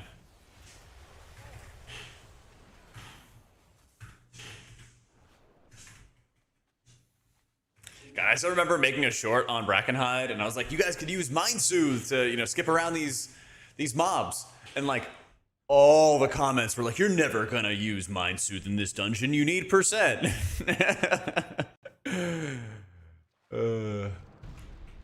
So, you know, we were talking about content creation earlier. It's like, don't believe everything chat writes. That's a good life lesson. Except for you guys, because you guys are always right. But other chants, not so much. Not so much. Avatar of Starvation. That's right, can't trust them. Can't trust them. Oh, definitely do not trust Kalamazi's chat. You see how he runs that chat room?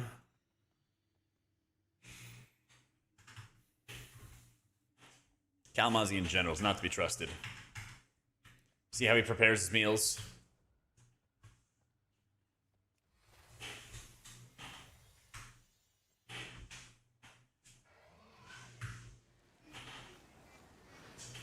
Alright, go attack.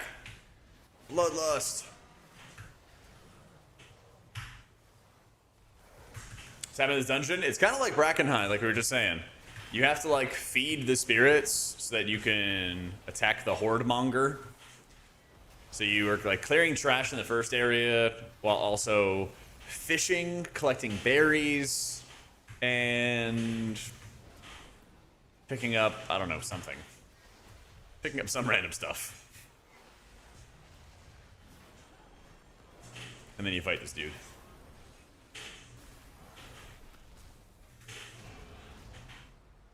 And then we go into the next area, and then we gotta go fight the avatar of literally the snow.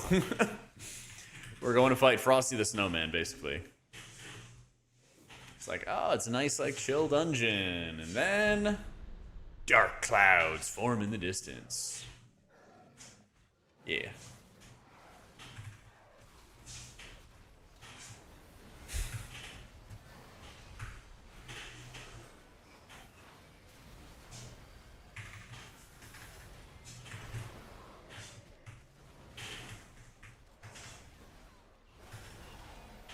Trust Kalmazi because I like being disappointed. Aww.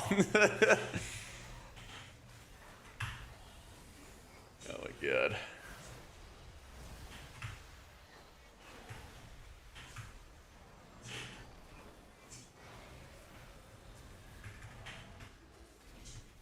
Oh, it's not out. Oh, it's like this frost dude. This 30-yard range is killing me, man. Oh, god damn it. Listen, you guys could just keep fighting. You don't have to reset with me. Fine, we'll pull these guys.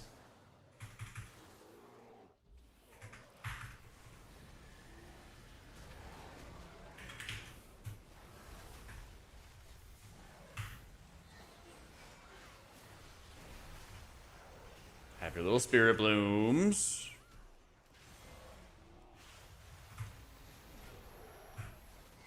Gameplay loop feels really good because you actually proc your Marithra's blessings, basically your spirit bloom. You kind of proc it all the time.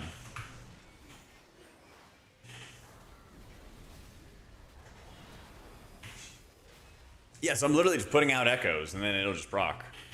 It's really nice.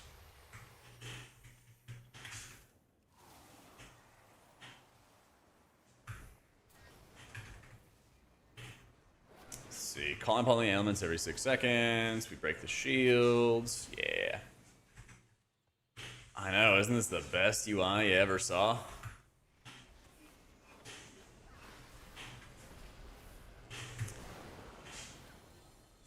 These are Essence Burst. And it's like I can cast abilities like Echo for free, basically. See? You can cast Echo for free, you can cast Echo for free. This is the indicator for Marithra's Blessing. And then that just basically procs Spirit Bloom. It procs a direct heal to everybody. pretty straightforward and chill. So here, I'm going to charge up a full Dream Breath into my Stasis, which automatically procs your Maritha's Blessing. Hit the reversion for it, and then you can hit another Dream Breath, and that'll proc another Maritha's Blessing. Yeah.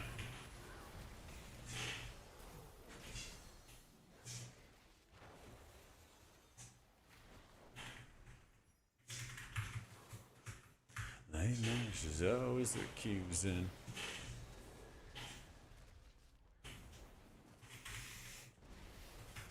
Yeah, it's pretty straightforward. You don't have to worry about playing like Call of Ysera. It's a little unfortunate that you don't get It's a little unfortunate that you're not getting. Oh, actually, I don't even have Light Spark talented. Never mind. I just don't have it talented yet because I don't have all my talent points. That was one thing I was just like, yeah, I missed my instant living flames. I just realized it. Didn't talent into it yet.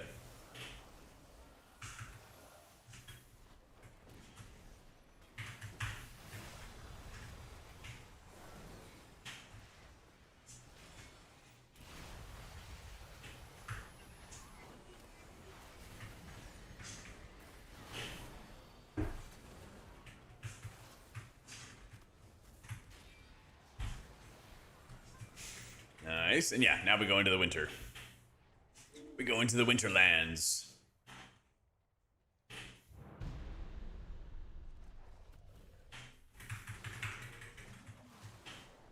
Go see if I can hit the avatar.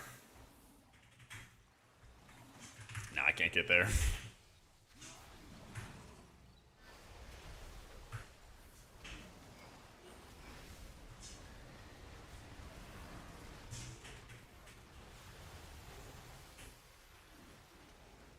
Oh, it does even show your Echo Dream Breaths. It's nice. You have a different indicator for it now. That owns. I like this dungeon a lot so far.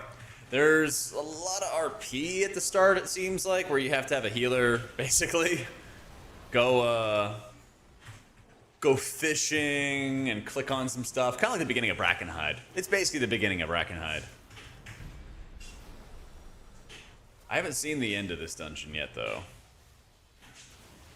We got to this next boss, and then we DC'd, which in a follower dungeon just resets everything. So we'll see how this one goes.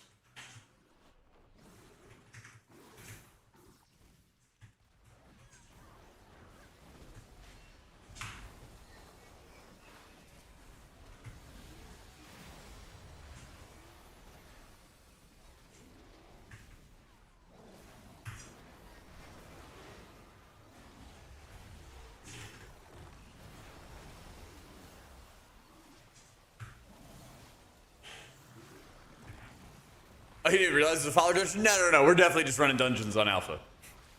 Nah, there's like not enough people playing right now. Or at least the people who are playing are just not doing dungeons. They're probably doing like housing stuff, you know? They're just doing housing or something else. Yeah, I'd say most of the UI is pretty solid. Raid frames, I think, are the biggest concern. Cooldown manager's gotten a lot better. Oh, that's right, they have housing on PTR. I wonder if they're going to let you save your profiles for a house. And then the second housing comes up, everybody already has what they want. Yeah.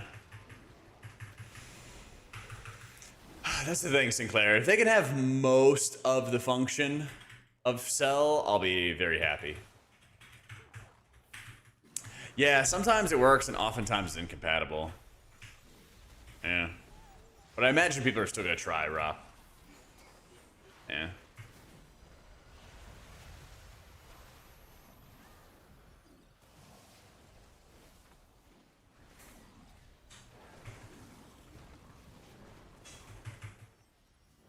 Look at this guy. This is how you know it's a follower dungeon. Look at that spread.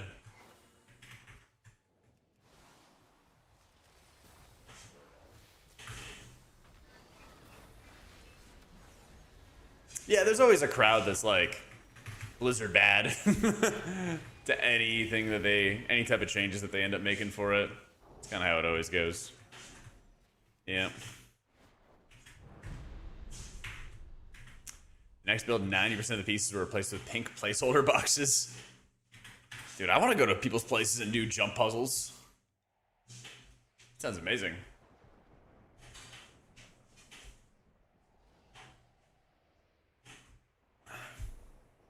Stop logging into alpha after the battle pet changes. They just like kill battle pets or something.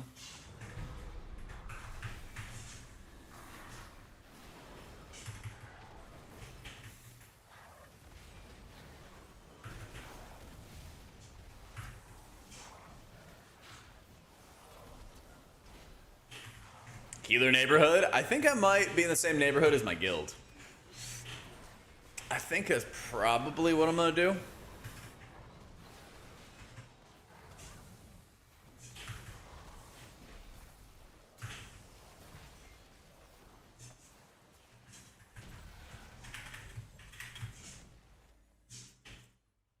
Main things that are missing in the default UI, being able to sort your buffs and like what order that they get presented in.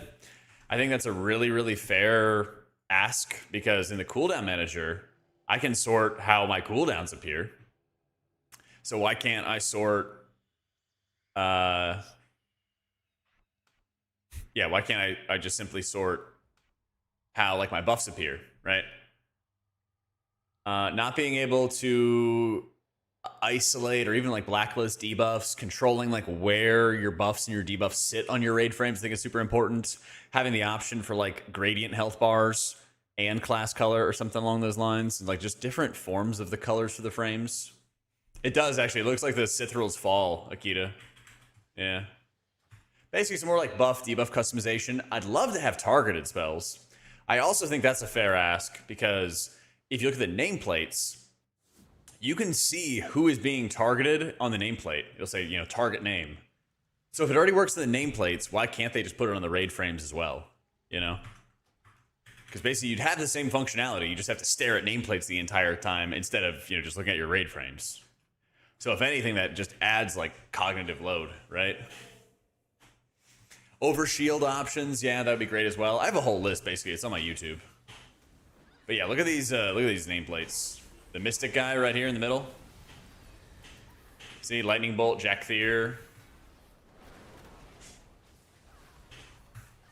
Shows all that stuff. Hear it ask me all the time.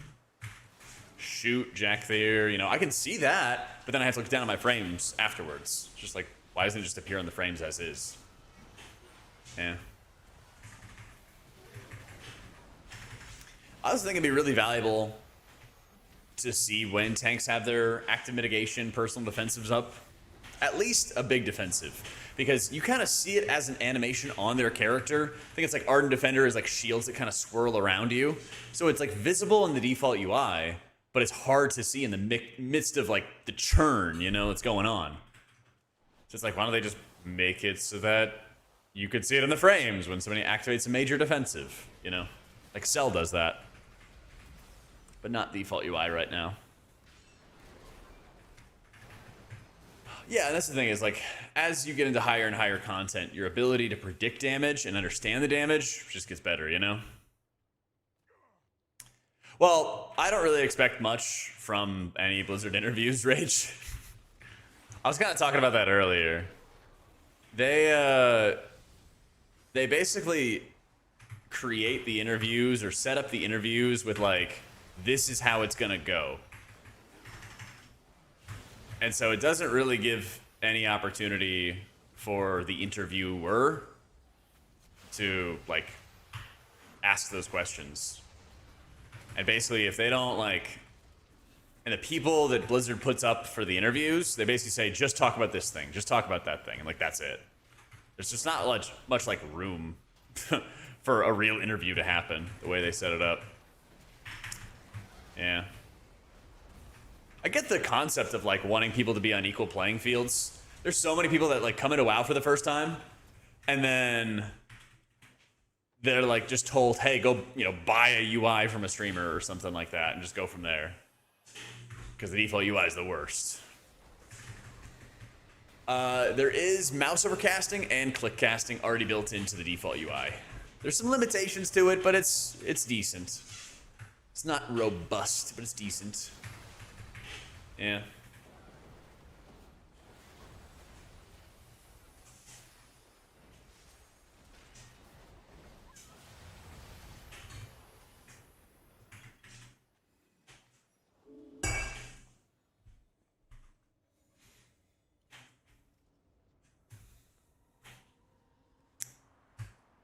Like tinkering into removing a large part of the game. I mean, I get the argument for it removing stuff. Their counter argument is basically like they want to bring in new people and they want the default UI to be like sufficient, basically. To kind of give the people what they need, and they also want to get everybody like using it, rather than them like watching every single streamer not using their interface at all.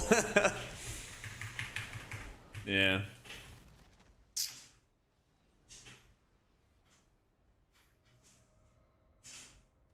Don't be late. Helping your dad learn WoW at the start of War Within made you realize how horrible the game is for new players? Yep, exactly. And I mean, the player base is just only aging, you know? It was like, there was a huge population of people who started playing WoW, and now they're in their, 40s, basically, and they've been playing for a long, long time. And then there was another generation that came in that's right now in their, like, mid to late 20s. So, like, the 25 to 30 block, has a huge chunk of players. The, like, 35 to 40-ish block has a huge chunk of players. And then, like, the 18 to 25 or whatever is, like, nothing, Yeah, I mean, you guys tell me every day who you are, and I have, like, my analytics on, like, who you guys are, 100%. And, like, so, in, like, Sals's case, he would be, like, the first generation, and then I'm on the, like, older end of, like, the second generation of people getting into WoW. Right, exactly, RTS.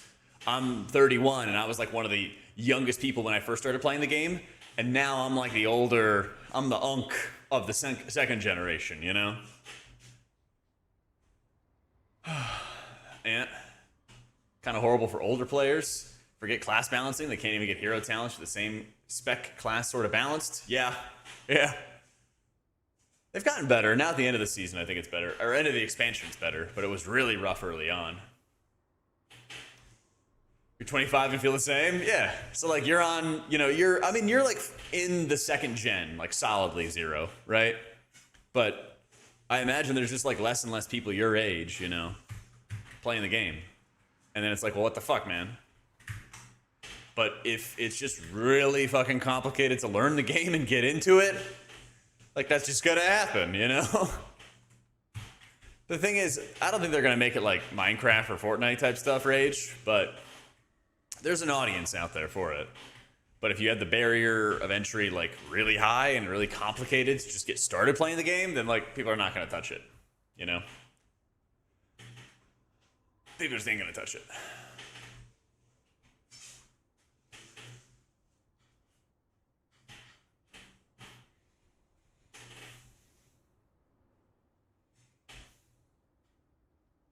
Been playing since I was 7. Your Frost Mage can legally drink in the US in December. Let's fucking go. Let's fucking go.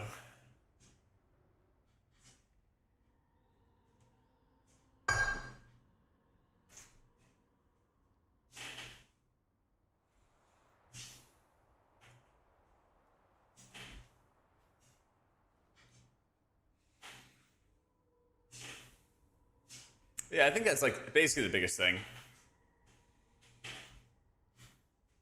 I think that's basically the biggest thing is, like, the argument is they want to make sure that they, like, keep on bringing new people in. And I would honestly not be shocked if, like, a huge amount of people, especially in the US, stopped playing the game or like didn't come into playing the game at all. And then since Blizzard has been kind of like opening up more servers and more realms in other countries, it's probably like spiked in those other countries, but it hasn't like gotten up that much in, you know, US or Canada or something like that, you know? So the sort of like original crew in like NA, or like the population might be similar to the past, but also just like a lot less in like North America and more in like South America or something like that, or Australia, for example, you know? So it's just a play for like longevity, basically, you know?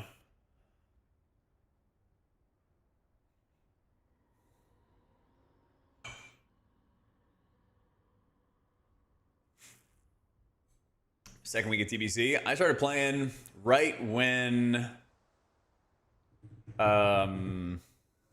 Firelands came out. Yeah. Right around the time Firelands came out. Should be thinking about keeping your sub if Midnight's shit, I'm unsubbing. I mean, yeah. No, I mean, no kappa. Like, that's honest to God answer, though, right? They need to make the UI good enough so players like you aren't going to feel like the game is just awful and you lost all your cool stuff because of the add-on changes. No, like, I would say no kappa. That's like a good argument. You know? Nobody wants their game to feel like shit. Nobody wants to, like, go from having all these good tools to understand information. Because let's talk about it. Like, as a healer, you have to pay attention to multiple different things that nobody else has to pay attention to. You know? DPS don't really care that much who's getting targeted by an ability. They just have to kick the ability, you know? They don't really have to look at the raid frames at all. They just have to look at the nameplates, you know? There's a lot of things like that. And so, for sure, if healers are not getting the tools that they need to look at shit, then, like, it's going to be a problem, you know? 100%. DPS a kick? Eh, sometimes. Sometimes.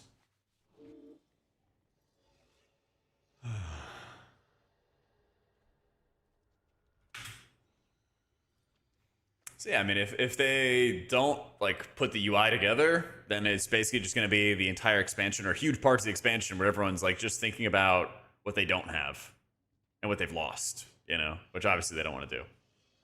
But, like, I would say so far, obviously, healer brain and bias, but when I look at the nameplates, I'm like, oh, like, these are fine, you know, these kind of give me the info I want. I don't really miss Plater. But that might feel very different if you're a tank player, or that might feel very different if you're somebody who has a lot of dots and manages them. So, you know, obviously everybody has a different experience, you know. And that's where a lot of this UI stuff's going to go, is like give the people who might need an extreme amount of information about their nameplates, give them enough to, you know, keep them satisfied, right? So yeah, I'm sure like your tank friends are going to have like, they need to make this, I don't know, 80% of Plater or 70% of Plater or whatever. And if they don't, it's going to suck. But for other people, it's going to be like, oh, like the nameplates are fine. Well, I guess they kicked me off another healer. They kicked me off another healer. Yeah, and like that's where all this add-on stuff's going. And I feel bad for the UI team having this insane job with not much time before launch, because everybody, you know, Blizzard takes off like all of December, it feels like. What a bun, Brecco. But if they can pull it off, it's gonna be pretty good. It's gonna be pretty good. Hope is they won't need that much info on the nameplates. Yeah. That's what they say, right? Most changed healer was preservation. Least changed healer, honestly, it might be Druid. It actually might be, it might be Druid. Hot sauce is pretty good. Because, like, Druid plays very similarly, but they just got rid of, like, a lot of bloat. Yeah. Because, like, Holy Priest and Dis, they got some good pruning, and they have some, like, overall changes to how they play. They'll be familiar, right? But it'll not be the exact same. I think Prez changed for the better. It's tough to say when you don't have like competitive content. You can kind of just see how stuff feels in these dungeons. They're leveling dungeons, so you're not really like challenged as much, you know? But I think it's heading in the right direction for sure. Put chat back. Claw and order. Dun dun. My god. You funny. Alright, give me one sec. Let me get a little bit of coffee. I didn't realize I was actually as tired as I am today. One sec, I'll be right back.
Made their UI work and be in the game for a raid or two and limited. They definitely should have flipped 100%.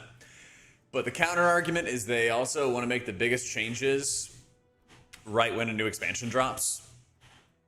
Like if you're gonna like move fast and break things, you should kind of do it all at once. And they, I guess, just don't want to wait until Last Titan. This is kind of like their play for, you know, WoW 2.0 or WoW 3.0 or whatever. By the way, just totally off topic, I'm just going to throw this out there. Hidden high above Moscow, Syria's former dictator, Bashar al-Assad, spends his exile in front of a screen. Assad now lives quietly in a luxury tower in Moscow City, protected by Russia's security services, surrounded by marble bathrooms and bodyguards, and reportedly addicted to online video games. After his regime collapsed in December of 2024, he fled to Moscow with his family. Under Vladimir Putin's protection, he has vanished from public life. Sources close to his former circle say he rarely leaves his apartments and spends long hours gaming online, his only escape from the isolation of exile. So keep in mind, it's very important to be nice online in these dungeons, guys.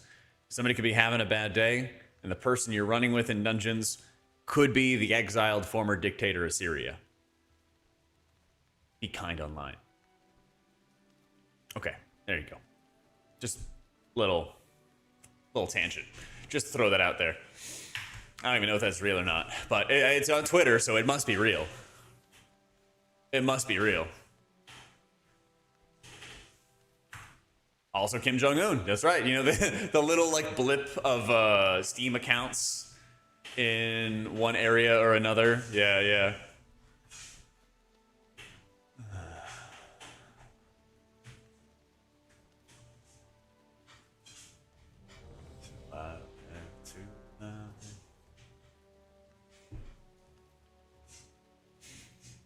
And your AI companions, they can be ruling over us someday. That's facts. That's facts. If you treat the clankers bad, they aren't gonna hesitate. Take you down. They'll take you down. They will remember. I mean, actually, they kind of already do remember your conversations. I've asked the clankers about my fantasy lineup a couple times. And I'll be like, hey, remember the last time I asked you about the fantasy lineup? And they'll be like, yeah, you still got Quentin Johnston? I was like, yeah. And they're like, what do I do now? Yeah. Which, by the way, it's not looking good. It's not looking good. I have 4 starters on my bench because they have injuries. It's a real bad.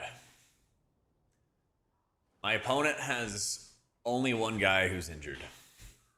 And it's Brandon Ayuk, who's been injured basically the whole season so far. Yeah.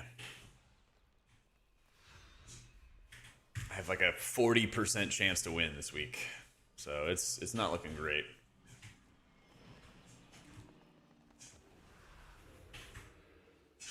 But, you know, hope springs eternal.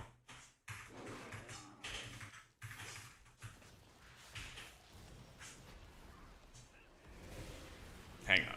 Swipe. Swipe. Swipe.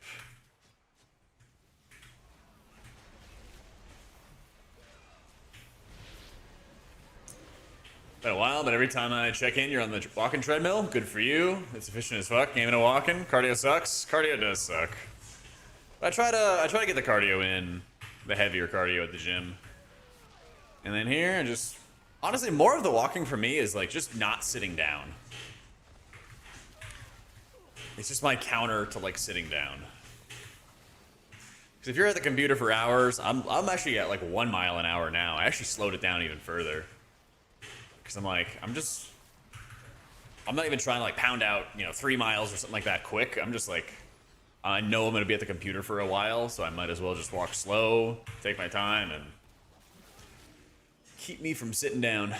Because I don't really like standing at the computer. I feel like that actually is like not good. Yeah.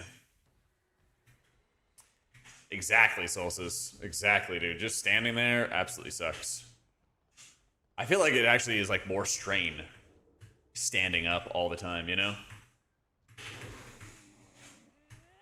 AI avatars? I haven't messed with any of that stuff. I haven't touched any of that stuff.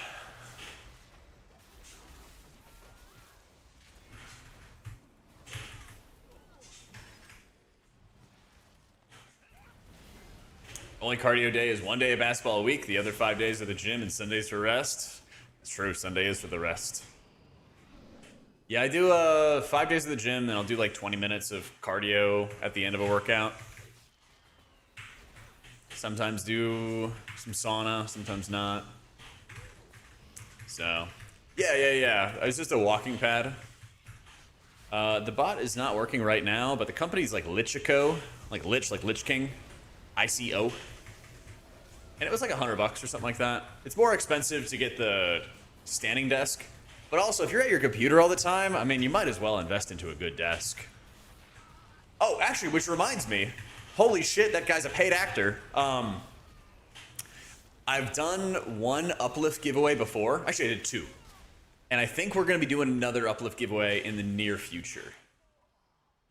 I don't know exactly when. But they said they were interested in doing another one with me. So when that happens, I'll let you guys know. Because, yeah, I have an uplift desk. I love it. I love it, man. Yeah, if you're interested, Solstice, I'd highly recommend getting a walking pad. Yeah, I just moved 2 weeks ago. Just moved 2 weeks ago.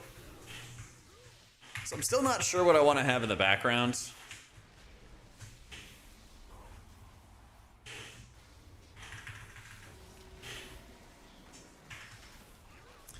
Don't know for sure what I want to have for the background just yet. I'm like closer to the city basically. I'm still in Austin and everything, yeah. I basically got to like move closer to the city and be in like a nicer spot where I can actually walk to stuff for the same price. Because Austin real estate's doing a real bad. It's doing a real bad. Yeah, it was a pretty big win. So like last night I went and saw Tron and it was close by so I could just like walk and then, you know, didn't have to like go and drive anywhere and got to chill, right? Yeah. Yeah, you bet, Solstice. Yep, still in Austin. Why add-ons like Cell aren't worth in Midnight? They're basically trimming down on these add-ons, Marina. And they're basically preventing you from like using add-ons to customize a lot of information. So it looks like they might try to kill them off entirely, but we'll see. So I went and saw Tron. It was pretty good. I don't think I would really go for like a rewatch, but it was definitely worth my money in the theater. It was definitely worth. Tell me about bad real estate. We're looking for a new place in LA County sucks. Oh god, yeah. That sounds awful, man. I would never live in LA. I did not see it in IMAX.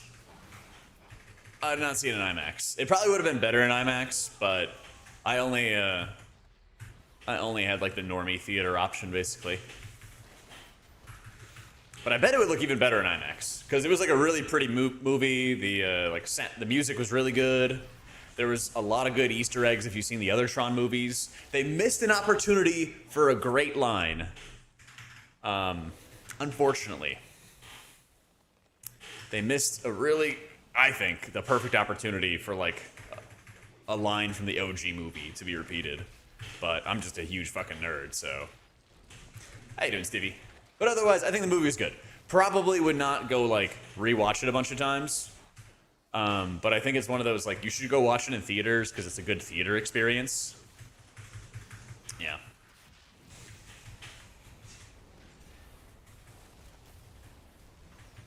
Right, Raz. Like Raz said, it's not that Cell isn't worth to use, it's just that it's not possible. Because they're trimming down everything.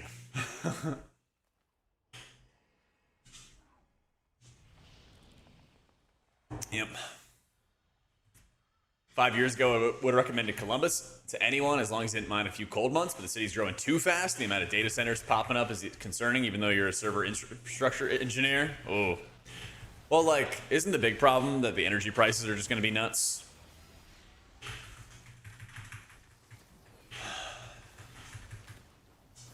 Yeah.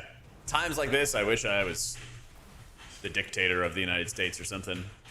Because then I would just make a bunch of... It'd be like Sim City, when I played it as a kid, and I would just make an insane amount of nuclear reactors everywhere. And it would not summon Godzilla, and it would be fine. You know? It would all work out.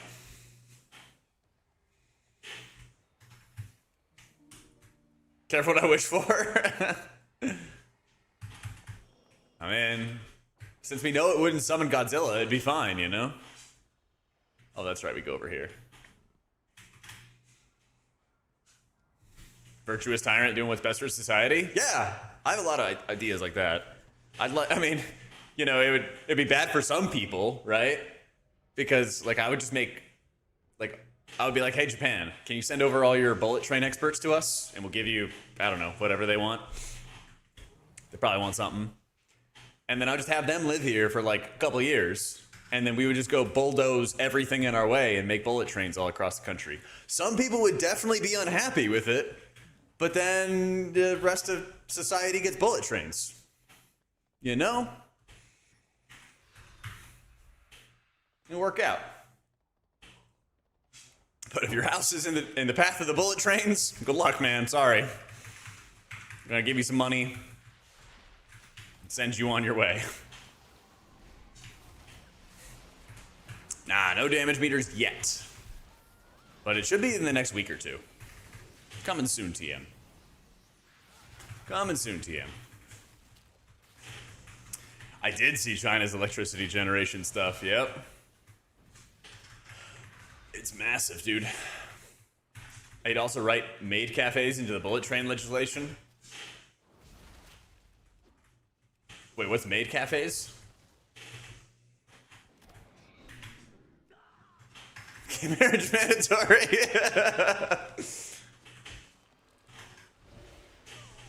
You don't want to know? No, he brought it up, Chad, okay? Where is our captain? Where's our captain?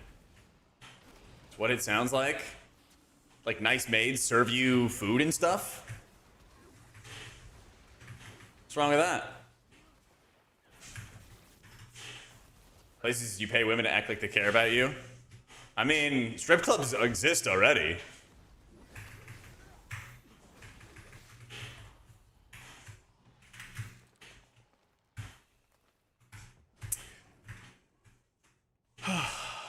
It's just more pure? Yeah. So what's wrong with that? Podcast with Greg and Tori, they sent a split of the Apex talents. Am I trying them? Yeah, it's like really good for single target healing. Feels quite nice there. Yeah, strip clubs are upfront about the deal. Exactly. I don't know. A few steps below strip clubs, a bit more of an air of wholesomeness. Yeah, there you go. Does this actually like exist in America, or is this like a foreign country thing?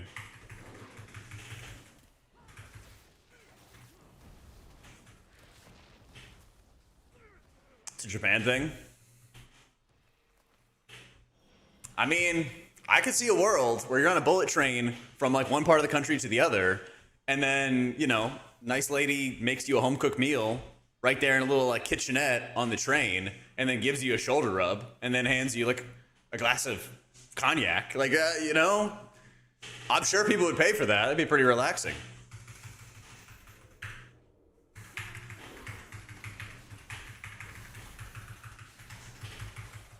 Yeah, but literally just that. We're not talking about prostitution. We're not having a train brothel here. We're just having trains that go fast so you don't have to get on the airplane, all right? Come on, chat. Could have done that from LA to San Fran if it doesn't take 50 years. Well, that's why I said I'd be a dictator, right? All the rules and like caring about the trees and everything like that would just not happen if I was in charge. We would just go bulldoze everything. And then boom, we make bullet train.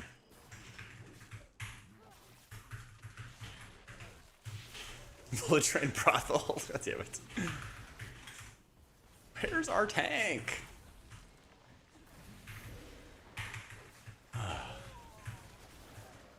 No happy ending. No happy ending. The dictator doesn't give you a happy ending. Oh, let's talk about crazy stuff I would do if I was a dictator, Sin. Yeah. Bullet train brothel is a genius idea. What would be the tagline for it? It's like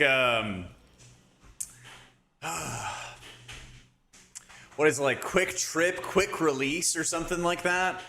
We could make this work. We got to workshop it a little bit, but I think there's a name there. Train Square, no! God damn.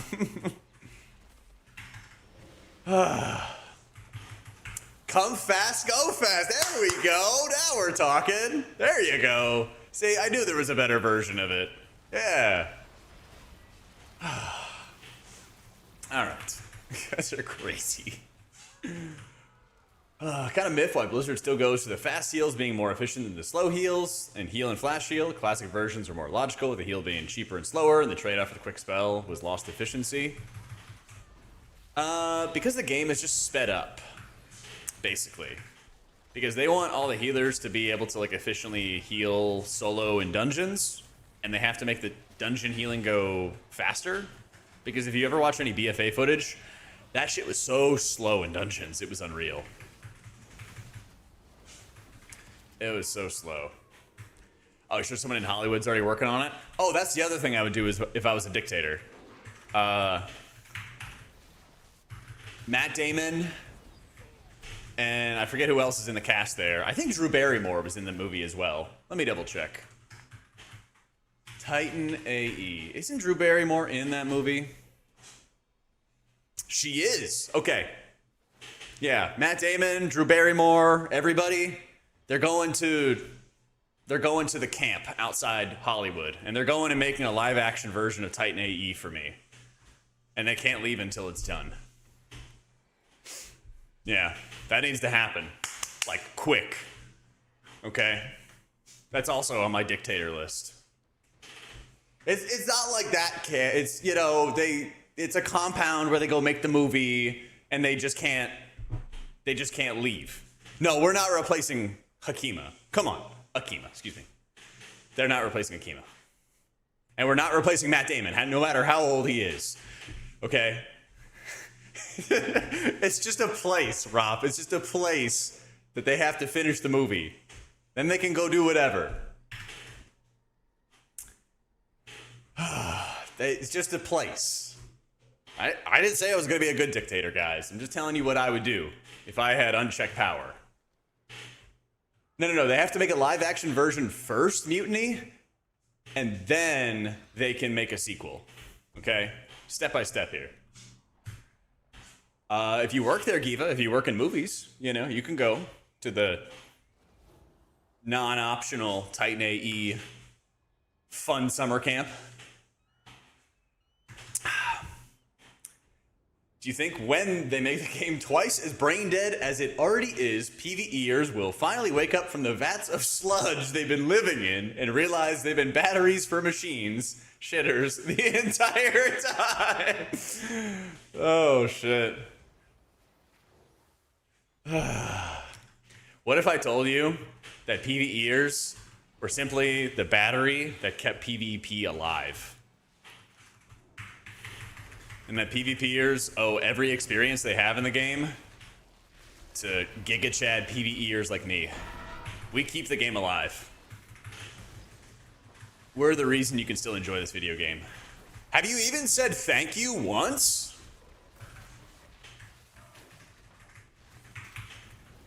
So messed up, man. A degree in live video production and won an award at film festival? There you go, Giva. You can go to the camp. I mean, the place, the movie spot. You're welcome, Giva. Ooh,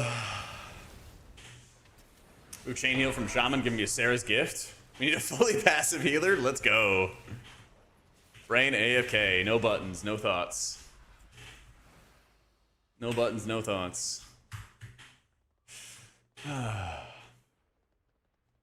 You wouldn't have a game to be irrelevant in if not for PvE. God, so true. God, so true.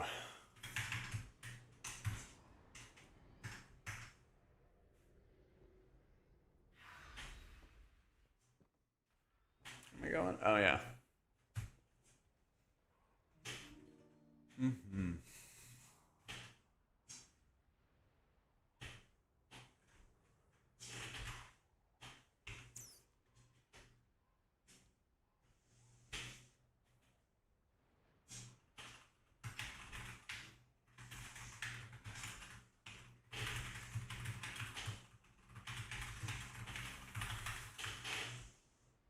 All right.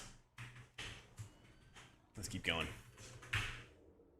All the good shit gets taken away because of PvPers. True, like a priest kick. No kappa. No, that's a no kappa. Another true for you, Belisk. That's another true. Oh, where's my tank? There it is. There he is. Yeah, well, we can't have a kick. It's a PvP. Just can't have it. Doesn't exist.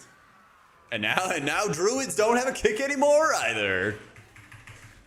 Yeah, there's not like anybody on for queuing in alpha, so we're just chilling with Captain Garrick and the gang, so I can see the dungeons at least.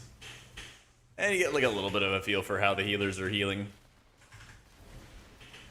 No, it's just like follower dungeons, because There's just not enough gamers getting on to play alpha.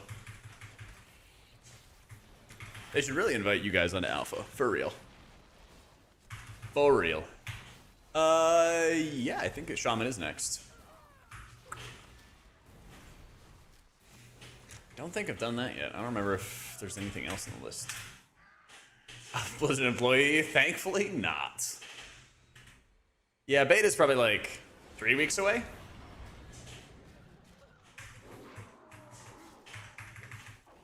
Your $200 game edition only gets you beta? I know. So messed up, man. So messed up. I think they announced like 5 phases of alpha. Because there's a post where they kind of go through multiple, like week 1, week 2, week 3 of alpha plans. Oh, is it 4 phases? Maybe it's that. I mean, I assume that beta would be after that. You know.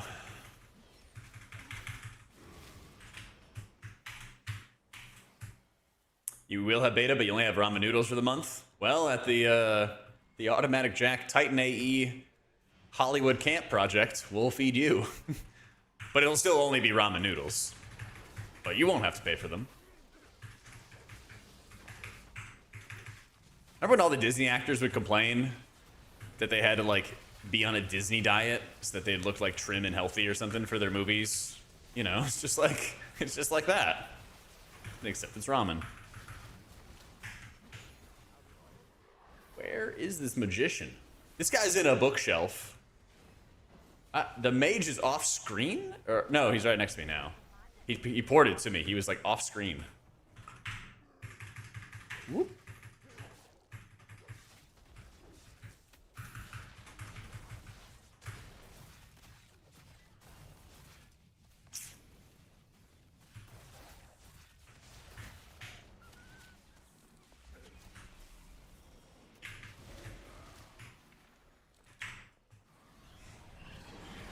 Follower dungeon only content creator. I mean, it doesn't sound so bad. You kind of have the expectation of who gets kicked, who doesn't get kicked. It kind of all works out. What can you do? I think I gotta wait for Garrick to die. Where is he? He's just gone.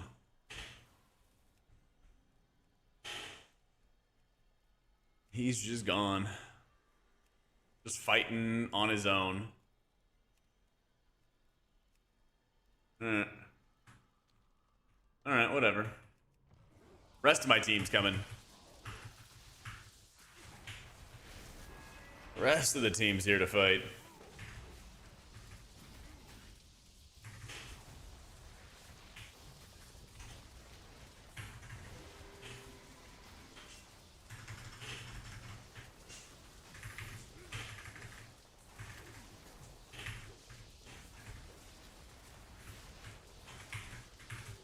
I'm sure that they have like a swath of Demon Hunter bugs to pick up, not gonna lie. Or just like bugs in general, I should say. I saw people just like having their games crash entering Suramar. Oh, that's a good entrance.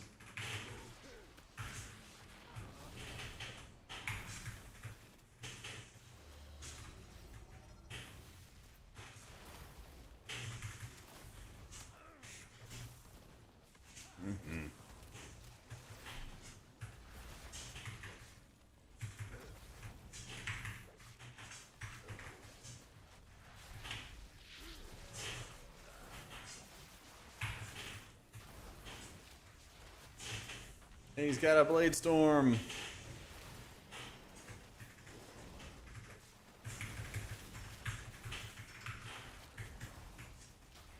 I think I talked about this the last time that I was in this dungeon, but this is really similar to like a Final Fantasy dungeon that you enter into at like the very end of the Endwalker expansion.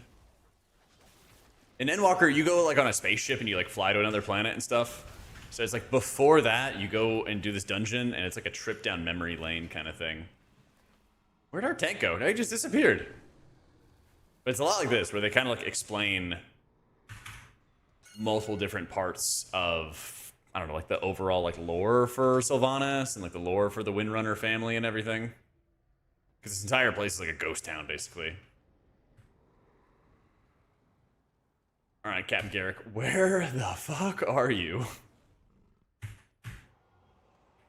I think the final playtest is a no stream thing, Wedge. Pretty sure. So I think it's going to be a nah from me. So I really want to stream it. But maybe I should log in and just see if there's any changes. Because I do want to make some guides. I do want to make some guides and do want to make some content before it drops. If I could stream it, I'd be all over it.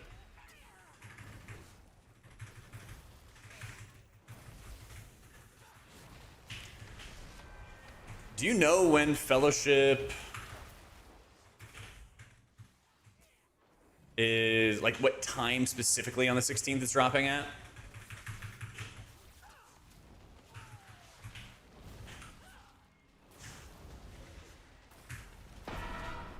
Oh, oopsie.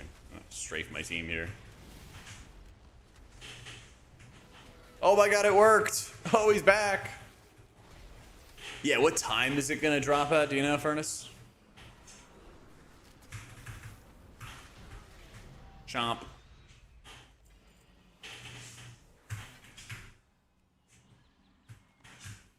And now it's all pretty outside.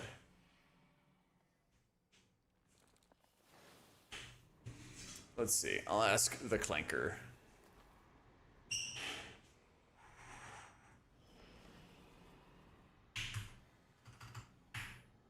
When does Fellowship... What time does Fellowship release on October 16th?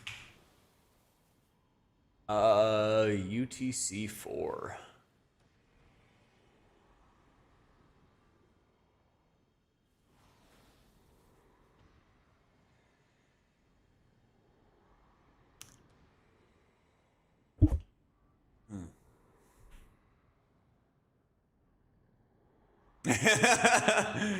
Yeah. It's all good, man. It looks like UTC 4 is 10 a.m. Pacific time, so noon my time. That's what the Clanker says. Yeah, let me see. What is 4 p.m. UTC 4 in Texas, in Austin, Texas time?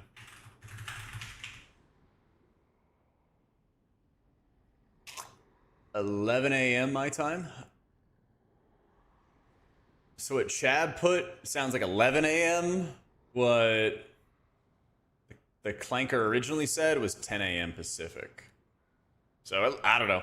At least around that time.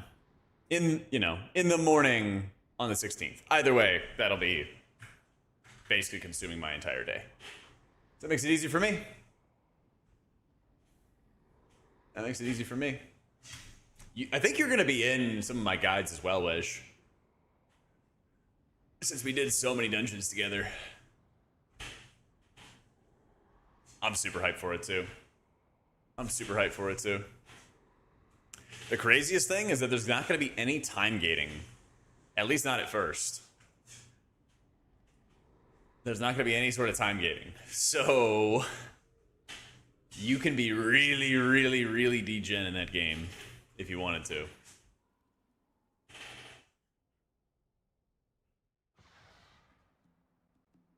I'll return us to the temple.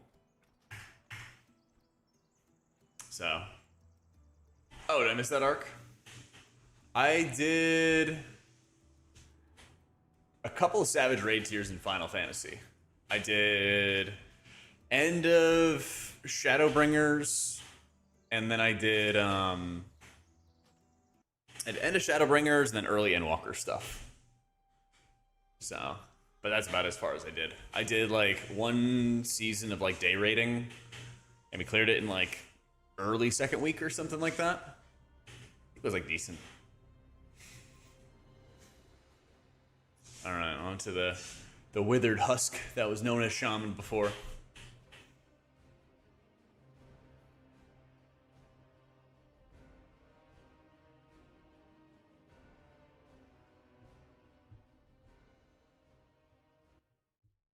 Couldn't get through filler quests. It's just a lot of. It's like you're watching like a movie. You know. It's like you're almost like watching a movie the entire time.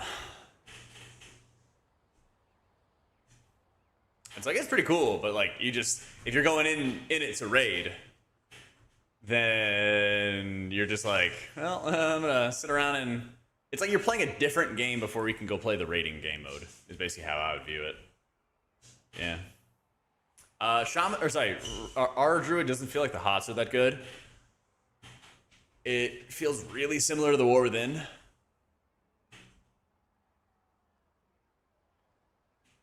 But it's like your hots are still just like mastery stackers, and it's all like about buffing up regrowth. How are you gonna manage your mana? All you have is chain heal and healing wave. And that's it.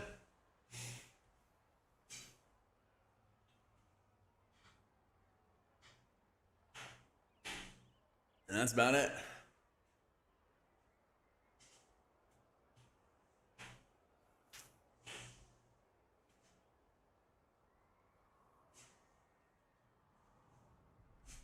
Bread's pretty cool, Whiskey. You get a lot of these Spirit Bloom procs. So it's kind of nice because you're just like, you're casting them, they're instant cast, you know?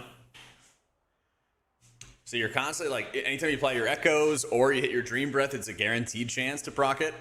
And so you kind of just have them all the time. You have 2 charges of Dream Breath when you play as Flame Shaper as well. So Dream Breath hits hard. Empowering your Dream Breath fully does a ton of instant healing as well. So lots of good stuff. Lots of good stuff. Blood decay testing? Nah, not lately. Not for a while. Not for a while. Yeah, I think preservation's been pretty fun so far. Yeah.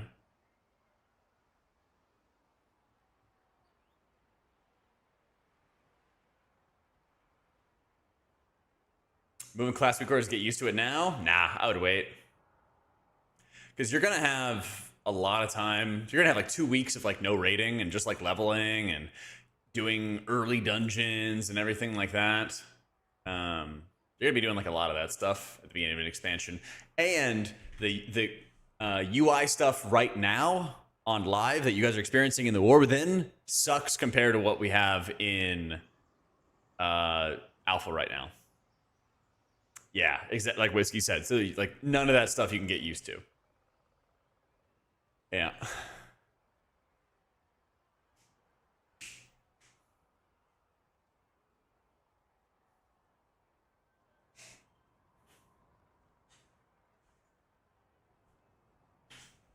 I guess we could just play Totemic.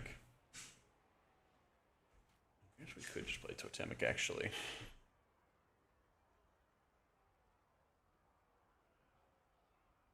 No, I haven't started Remix yet. I kind of need to, though. I kind of need to.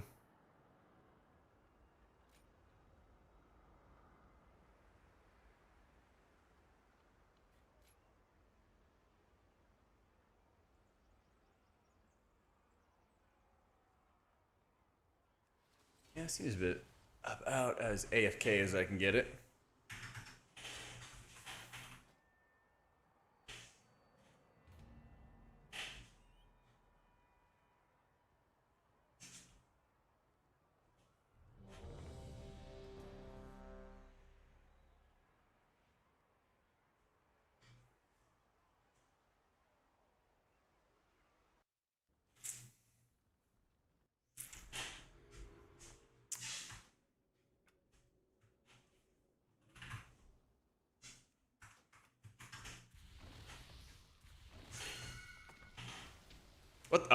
What the? That's the wrong button. Oh, I just didn't even bind it. Okay.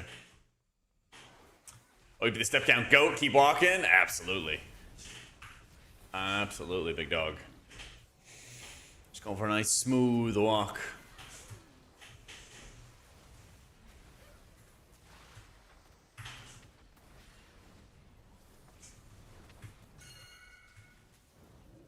Don't worry, I'll go click. I'll go click. There you go.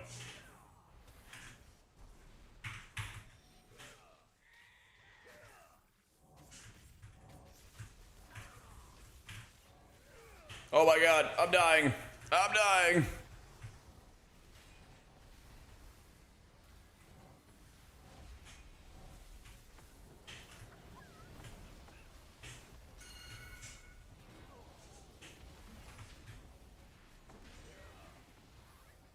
Getting interrupted.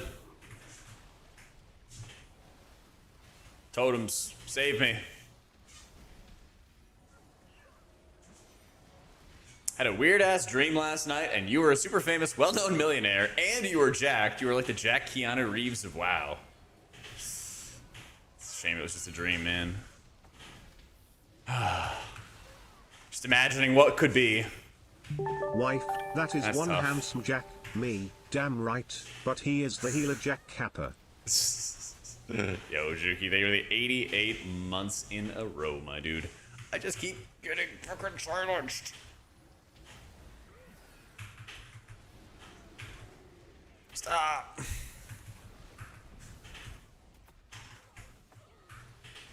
Yeah, how dare you guys be nice to the streamer. Bro, I can't click it because I keep getting interrupted. These fucking bots. We didn't die. We didn't die. Thankfully, our healing stream totems kept us alive. Start taking Tron, eat 20,000 calories a day, and then work out 12 hours a day. Sounds like a plan. Sounds like a plan. If only, like, steroids and everything, actually. If only everything fun didn't have, like, lots of consequences attached to it, you know? Can't do anything fun.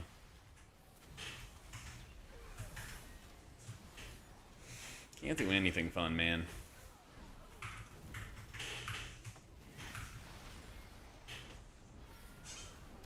Hell yeah, Wedge. Heart attack at 50, I agree. Fun stuff's usually deadly. Yeah, that's not fair, man.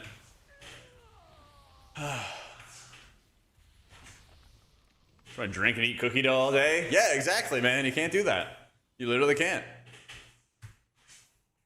All the fun stuff's got consequences attached to it. It's no fair. It's no fair. You know, you want to go out drinking with the boys, it kind of like ruins your next day. You want to go get fucking swole and do some trend, you just get a heart attack at 50. Yeah. You'd roid out Jack on the next world first, punch a hole through a desk. Oh my god. Well, if I was on steroids, I'd be the most chill steroid user. Absolutely.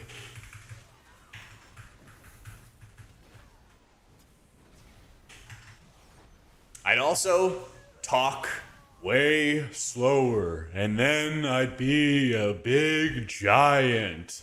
Like I'm 6'4", right? And so like if I was like 6'4", like 240 or something like that, I'd be like, "Hello, little Kalamazoo. You are Fred." And, you know, like give him a big hug and stuff like that on World First and just like squeeze his ribs a little bit or something. Oh my god. Yeah, I'd be like a Tauren. Yeah. Can't do it. Not allowed, though. Drugs are bad.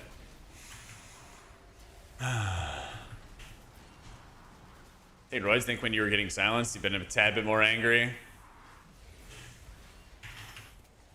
I mean, it would be kind of cool to be, like, super Omega jacked and be a healer. And then you could take a bunch of, like, thirst trap pictures, and you'd be like, this is just what the average healer looks like. We're all super swole and jacked, you know? Oh, what could be?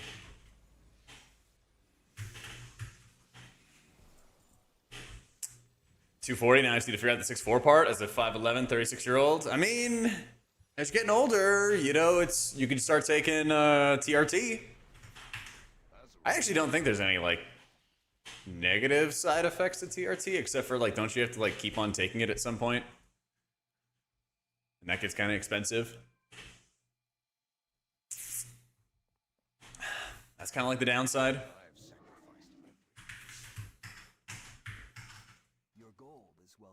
Summons party members to your location. Ooh, neat. Like hormone replacement therapy. When you get like natural testosterone or whatever it is, you know? Your body stops naturally producing its own. Oh, what's the myostatin stuff, Rob? I've heard of that term, but I don't remember off the top of my head what it is. Yeah.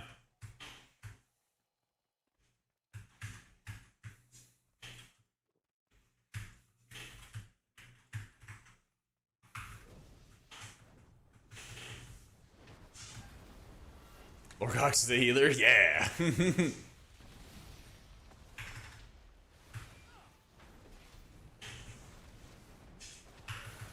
I mean, I think it actually is good to get into, like, the hormone check type stuff. I should probably do a test for that. Protein that your body produces to stop you from getting too jacked. Oh, I've seen, like, a video of, like, where one guy, like, naturally just, like, didn't have that in his body at all, and he was, like, obscenely ripped. Yeah. I think we're gonna have some, like, insane shit coming around for drugs in the next couple of years. It's gonna be ridiculous.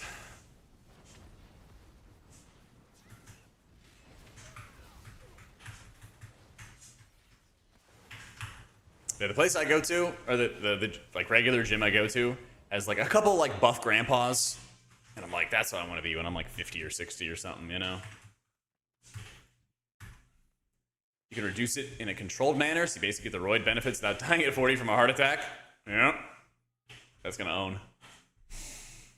Jack and Tan get on the Kalamazoo plan. I don't think Kalamazi's tan. But he is jacked, though. That is true. He could be. Yeah, but then he'd have to get up earlier. He might be getting up around this time. Imagine if that man ever ate a vegetable. Dude, he's like Al Michaels. Al Michaels did a 60-minute interview. So it's like this big serious environment, and then he went to talk about how he's never knowingly eaten a vegetable in his life. It was crazy.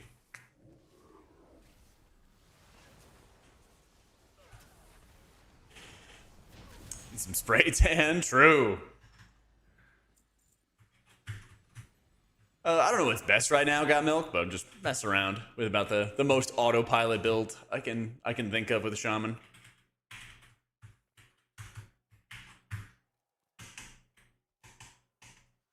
Myostatin deficiency cows? Are they just like ripped cows? Are they just omega buff cows? Oh my god.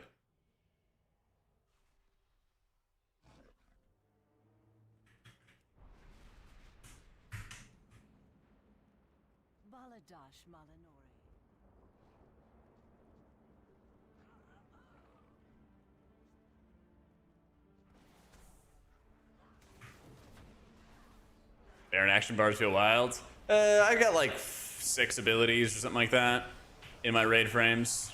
Something like that.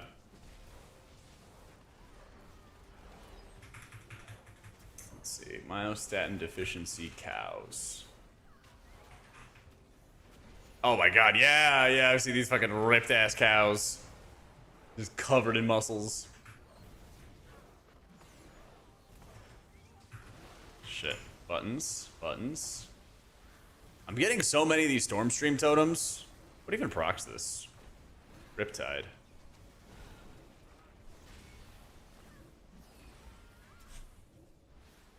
Your average Tauren? Yeah, pretty much.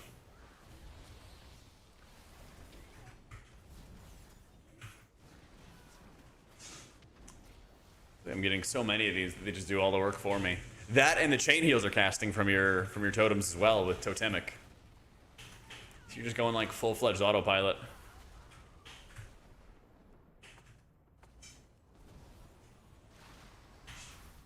Helps negate the muscle wasting of the GLP-1 weight loss drug, so you can get jacked and ripped. That's like Ozempic and shit, right? So wait, people could like people could just take both those drugs and then they just get fucking ripped. Oh my god. Easiest healer for midnight? Definitely Resto Shaman. This shit's crazy easy. Crazy easy.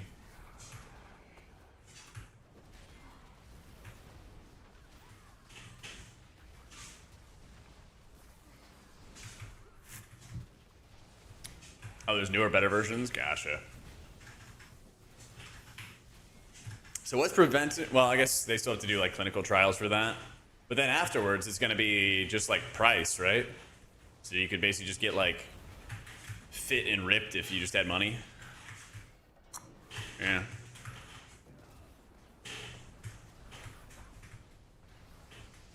Oh, Zemic's actually 3 years or 3 generations behind? Oh, shit. And here I wasted all this time just getting in shape naturally. Yeah.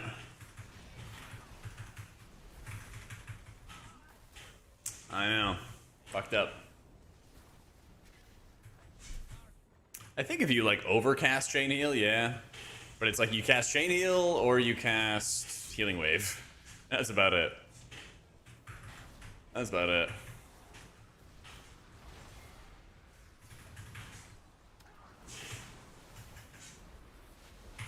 Thank you, Rap Pride. Big fan of discipline. Big fan of discipline. It's gonna get crazy in the next 10 years. Okay, so if I keep up with all the walking and exercising in 10 years, I'm gonna be like 41 and Jack Dad. And then, and then all the drugs will be out. Be like, fuck. Oh well, worth. Oh man.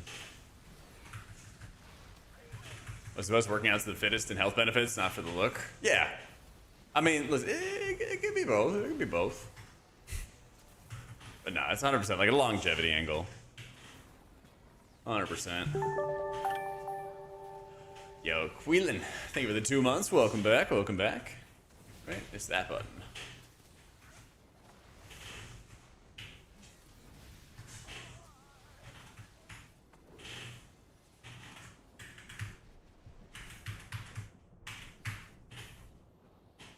You mean like the audio alert, Swink? They still don't work yet, unfortunately. They don't like play sounds or anything yet. Still waiting on it.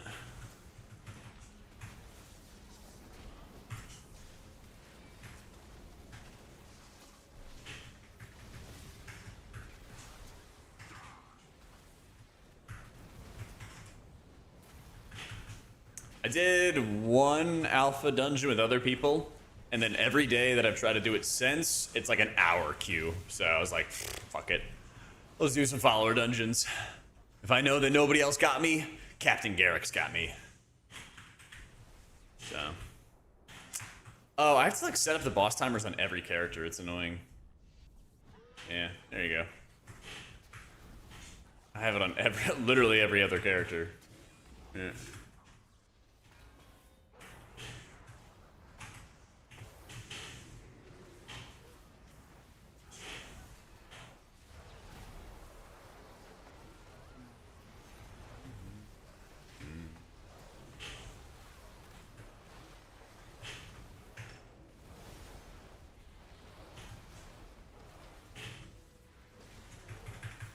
Try to set it up with other people? Yeah, but WoW players are really not known for getting up early or being the most punctual.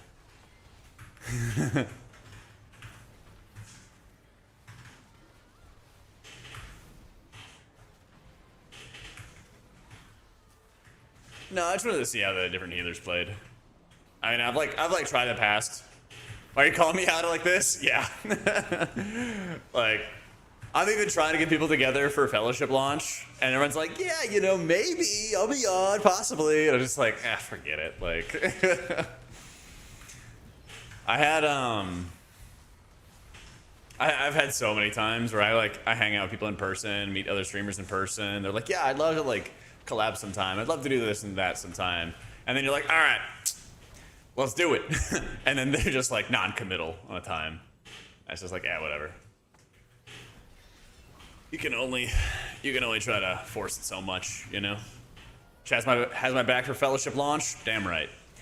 Fellowship launch is on Thursday, and it's like either 11 or noon central. It's around the time I start my stream anyway, so they took my special request, I guess.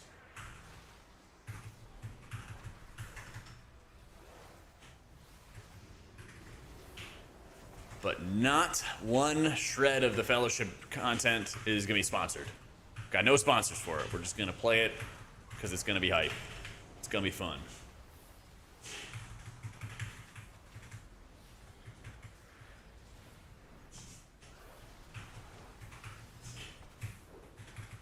What's Blizzard's plan balancing Farseer Totemic? No idea. They didn't really write any of that up. Yeah, it's like a standalone M+ game arc, basically. Yeah. As opposed to like fake alpha gameplay, Nick? I would not be surprised if there's server issues on launch. I don't think they were expecting that many people in the beta, and I feel like a lot more people are going to play it than they expect for launch. Yeah, we'll see though. I hope that they're ready. They've kind of talked about like their like preferred audience being like MOBA players, and I really think it's just going to be a lot of like WoW players that are, I don't know, I would call it like casual competitive. Basically, it's the people that like want to go and push above 12s and want to have a reason to do that.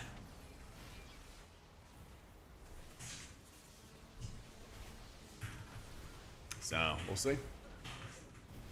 I think it's going to be good, though. I think it's going to be really, really good. You're the target audience, yeah?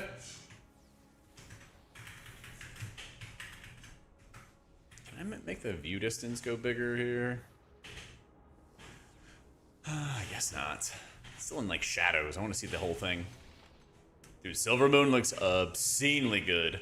Silver Moon's, like, solid as well. It's not insane, but it's, like, solid. Yeah.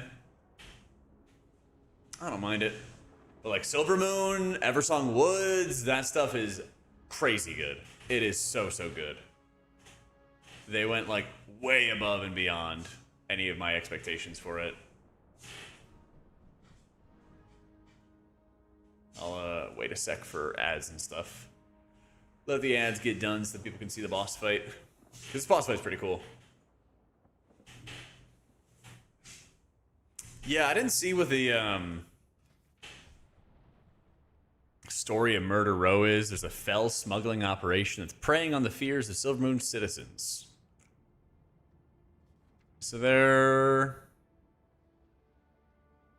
she claims her smuggling operation protects her people from the dangers above, but the profits she receives are a pleasing bonus. Okay.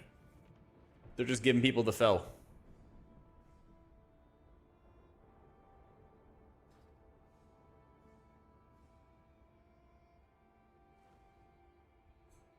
Just giving the dogs the fell.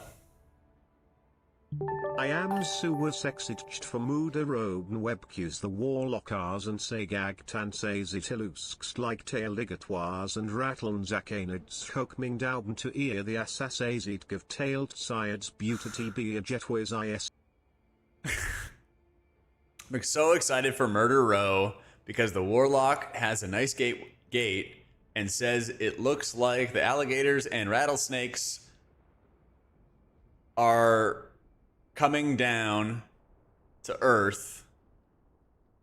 The Assassin's of the Lizard boot tray, the gateway is the freaking best.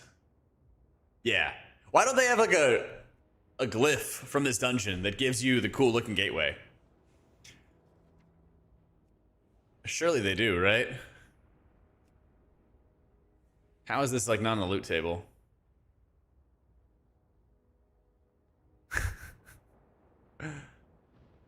Yeah. Because I literally have already made the asset now. That's strange. That's strange. But yeah, well, thanks for the 31 months. Let's fucking go. Chris, to be able to read that, thanks, man. I read a bunch of chats, unintelligible writing all the time. Yeah, like, there should be more glyphs, man. There should be more glyphs.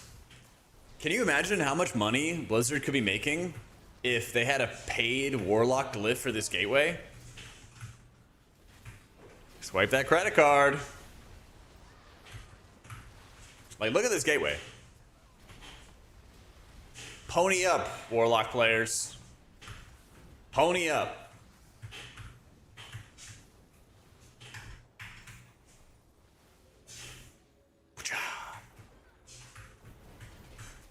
They would sell really well. They would. DH just can't use one of their glyphs because it makes the souls invisible. 0 grammar. Yeah. Yesterday I was setting up these lights around my room and stuff. I was doing that, running some errands. I've been slacking.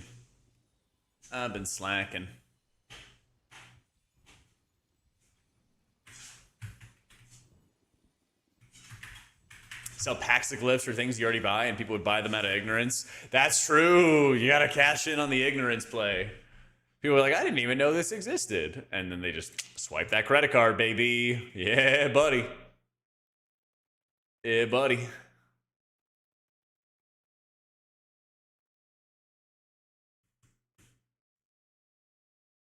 I have a Char, forgot to turn in the quest at the end. Oh, just gotta run it again, baby. Maybe not for stuff like that. I'm still just kind of surprised because like they have transmogs in the store, they have mounts in the store. Oh, there's like this Fellstone, by the way, that you get from the dungeon, and you can force everybody to like your location. You basically like mass summon everyone. That'd be kind of neat. That'd be kind of neat. Yeah, look at the Silvermoon. Silvermoon looks insane.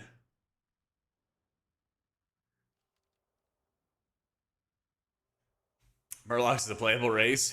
Not soon enough, man. They gave us Harrenir, man. They gave us Harrenir. Nobody wanted that. Everybody wanted Murlocs.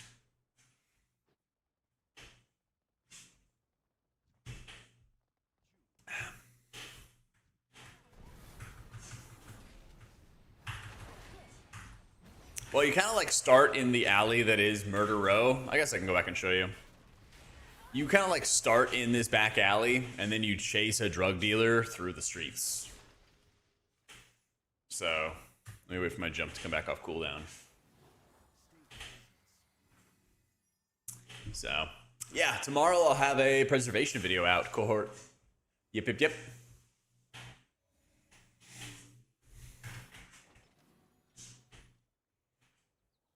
So here's actually Murder Row.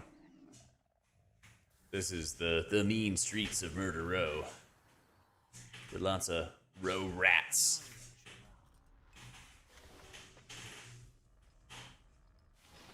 Blizzard could put Murlocs as a playable race behind a $100 paywall. So many people would play it. What if they did a Murloc mini game? Okay. What if they did a Murloc mini game that you had to pay Blizzard, and you could play a Murloc, but you could only be in one zone, and the whole zone is you making a water park for Murlocs. And you could go visit other people's water parks, but otherwise the entire zone is yours. And it's like SimCity, but for a Murloc water park. Terrible idea, stick to the brothel trains? Oh, come on, man. That's a good idea. Yeah, simulator slop. Exactly. Exactly.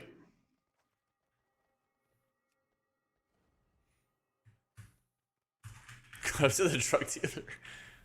I'm just saying, you guys would play it. You guys would pay for it, and you guys would play it. Yeah, this is the Murder Row. And there's different items you can buy.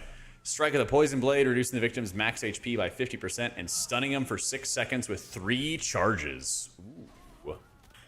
Kind of owns. So then I can just stun him, and then ba-bam. Oh yeah, there's like a strip club here. Yeah.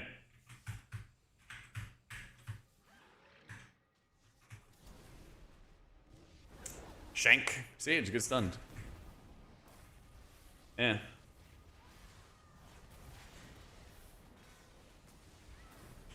What about the maid cafe? Kalamazoo, do you know what a maid cafe is? I didn't actually know what it was, and Chad had to explain it to me. Yeah, it looks like it, Sky. It looks like it.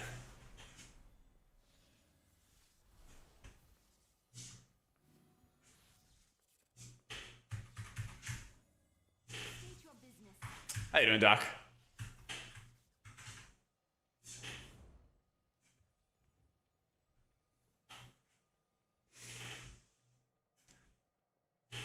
Ah, Kalmas is gone. Are you on Alpha, Doc, you mean? I'll just whisper him. Let's see. Let's see.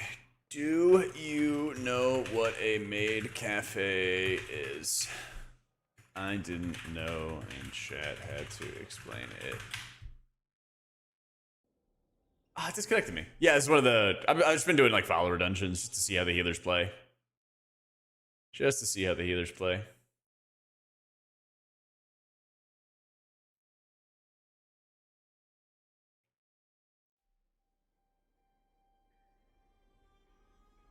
What a wild tell to sentence somebody with no context. Ah, you know.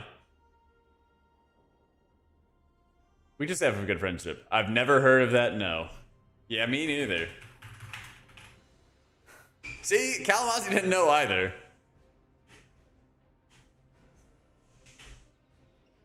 He didn't know either, man. So, like, I don't feel bad about it. He's lying.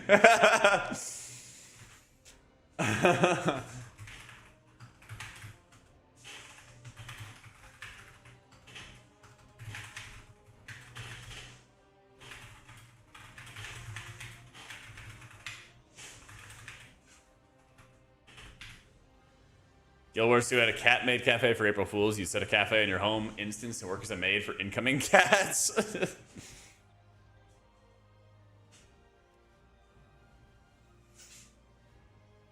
Appreciate it, Doc. How can people be on the internet and not know what a maid cafe is? I don't know. I guess I'm not on that side of the internet.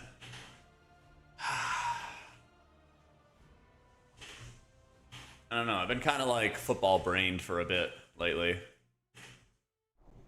Yeah.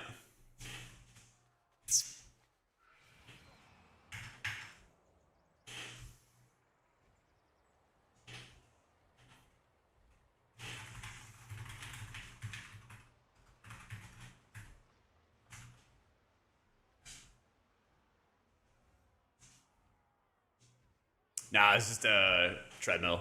A little walking treadmill here. Yeah.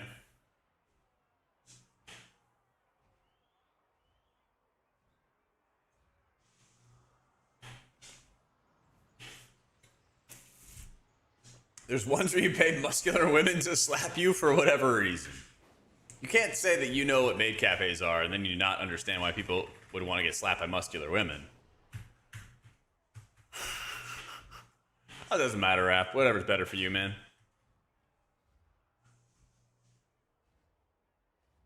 Yeah. You just walk nice and slow. Makes it nice and easy. Makes it nice and easy.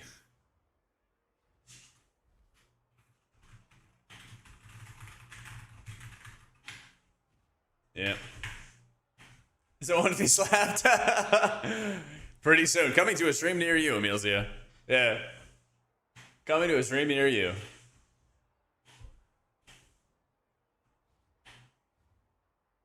Oh, man.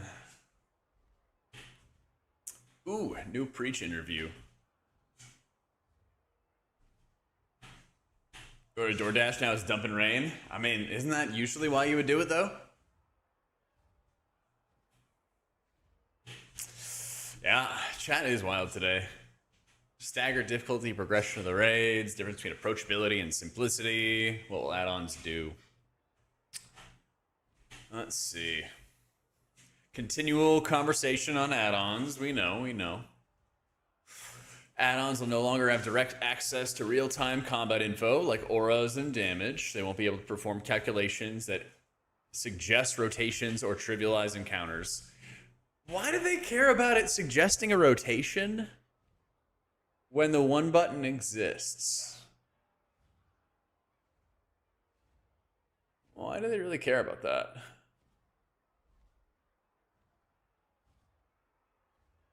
UI engineers have been working on tech to allow more control without allowing direct access. Ian described it as a black box whereby add-ons can change the color or scale but can't affect what's inside. Okay, so the cell might still exist. Yeah, the one button rotation and approachability efforts are two separate things. They've heard a lot of feedback from people who just want to do general quests, explore the world, but feel daunted by how much they have to learn. The approachability efforts are for other reasons, one of which is the deprecation of add-ons. They want to ensure that abilities don't feel too dependent. One example is Outlaws Roll the Bones. Yeah, for complex math to play optimally at the same time, blah, blah, blah. Oh, I just didn't watch it then. The intent is just to get the game easy to play so much and just make it easier for folks to understand the rotation. Plenty of opportunities for skill expression. If players think they simplify the fun, they want to hear that feedback. Well, you got to keep in mind that, like, some people play WoW not to, like, be competitive, you know?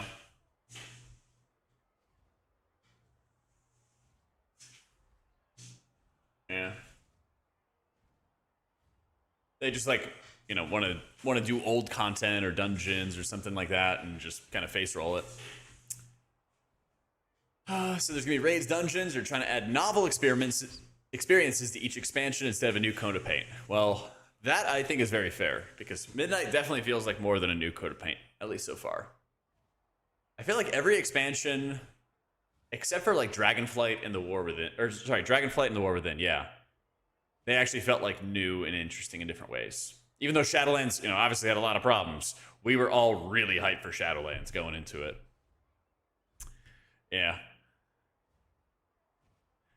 Midnight Team's working with Metzen, the creative team, to use old zones for more than old content, instead of letting it be a setting to move the story forward. Erator's story to take place in places like Stratholme and Blackrock Mountain. Those are nice. No, I think BFA felt pretty new as well. BFA was like, I mean, the war between the Horde and Alliance was like super hyped up. The like cinematics, I think, were really insane. Where you're going around the world felt really insane. There was a lot of hype. It didn't live up to it. There was a lot of hype about the war fronts, though. Holy shit. The hype around the war fronts, the hype around, well, corruptions and essences later. There was Azerite hype, but like it died super quick once we actually found out what it was. Yeah. Yeah. Warfronts could have been great, but that's what I mean. Like, at this phase of like feeling like an expansion is going to be like different and new, you know? Yeah. I wouldn't mind them trying to remake the Warfronts, yeah. More objectives to PvP, or like PvE elements in PvP or something like that, you know?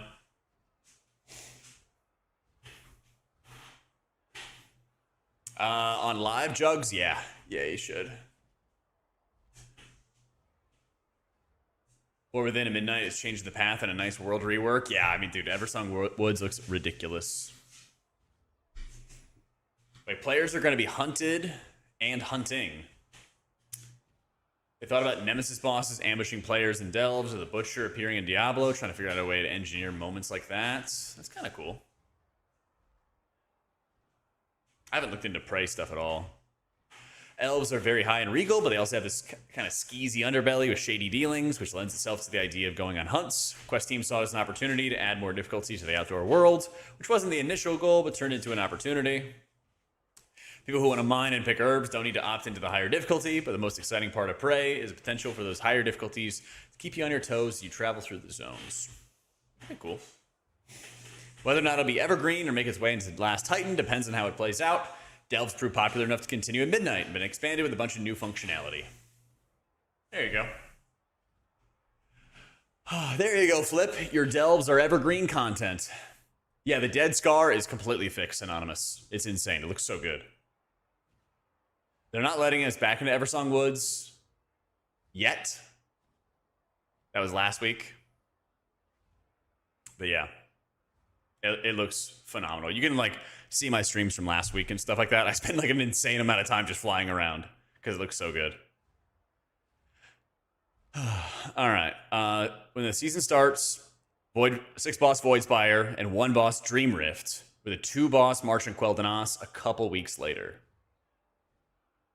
Well, you know, a couple means 2 or 3. So you know what they could do? Give us Heroic Week. Oh my God, Blizzard, please. Give us Heroic Week. Okay. And then You release Void Spire and Dream Rift Mythic 1 week later, and then that race takes about a week, week and a half, and then you have to clear it on Mythic to get March of Quel'Dan Os. Chat, I'm dreaming here. Shush. I'm dreaming, okay? And then me and the boys get to stay in LA casting World First for like 2.5 weeks. Sounds perfect. Oh, M+ers could chill, man. They could deal with 1 week of M+ not being capped out, especially when your gear is capped out anyway. I don't mind this stuff at all. Literally, like, even week 1 is technically irrelevant for M+ guys. Because you're not even going to get your gear capped out. You know? 5 weeks you don't play the game? I mean, technically, you don't even start playing M+ until Turbo Boost just hit. Right? Like, if your goal is to get title, you don't even start playing M+ till, like, right now. Yeah.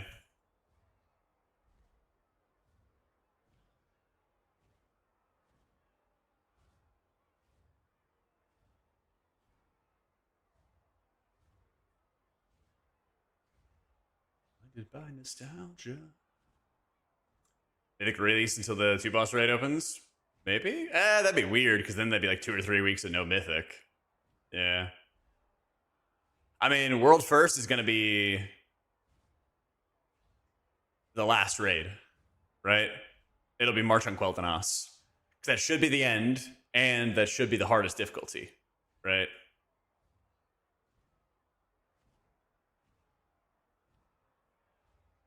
Play M+ to play with friends from the get-go. We get like 3,600, call it around this time. Turbo Boost kind of kills momentum. I don't blame you, man.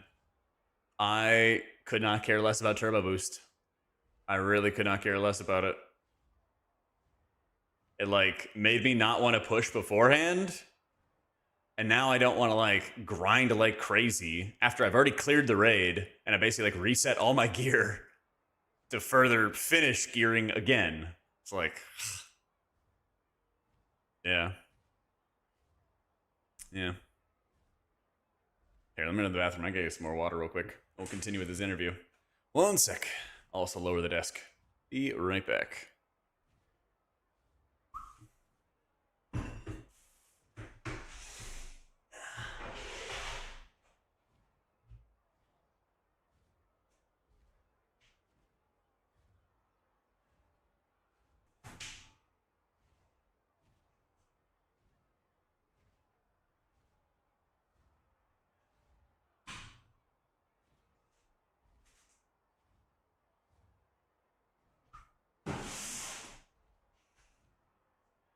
See, all good? Yeah. All right. 1 sec, guys.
Who would have thought the Ravens would be terrible and the Steelers would be number 1 in the AFC North? Certainly not me. Certainly not me. I think everyone could have predicted the Bengals would deal with injuries, specifically to Joe Burrow. And I think everybody knew the Browns would be shit. But it's kind of funny because I think this whole like punish Shadur and not play him kind of thing is just going to work out in his favor because it's just giving him time to develop. As long as he's not like phoning it in and not doing any research or something like that, you know? Yo, Wedge, thank you for the 9 months, dude. I got my apples, I got my protein. Yeah. I feel bad for Joe Burrow. I feel bad for Justin Herbert, too. Justin Herbert's getting clobbered this season.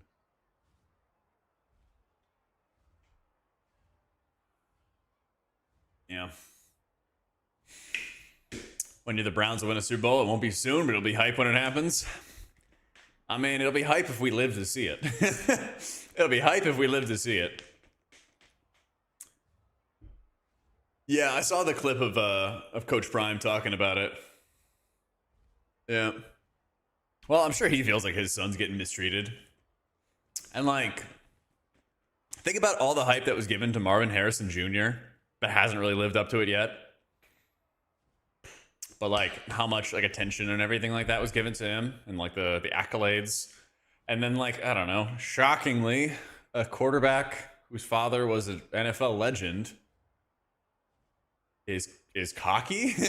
Like, what? Who could have seen that coming? But you know, like nobody cares that like Baker Mayfield's like cocky and stuff now because he's like really, really fucking good, you know? Yep. Well, also it drives me crazy, Kane, because like so many teams will like pass on like blue chip linemen, either offense or defensive linemen, and then they'll go like take a risk on like a skill player, you know? Dude, that Giants game was so much fun to watch.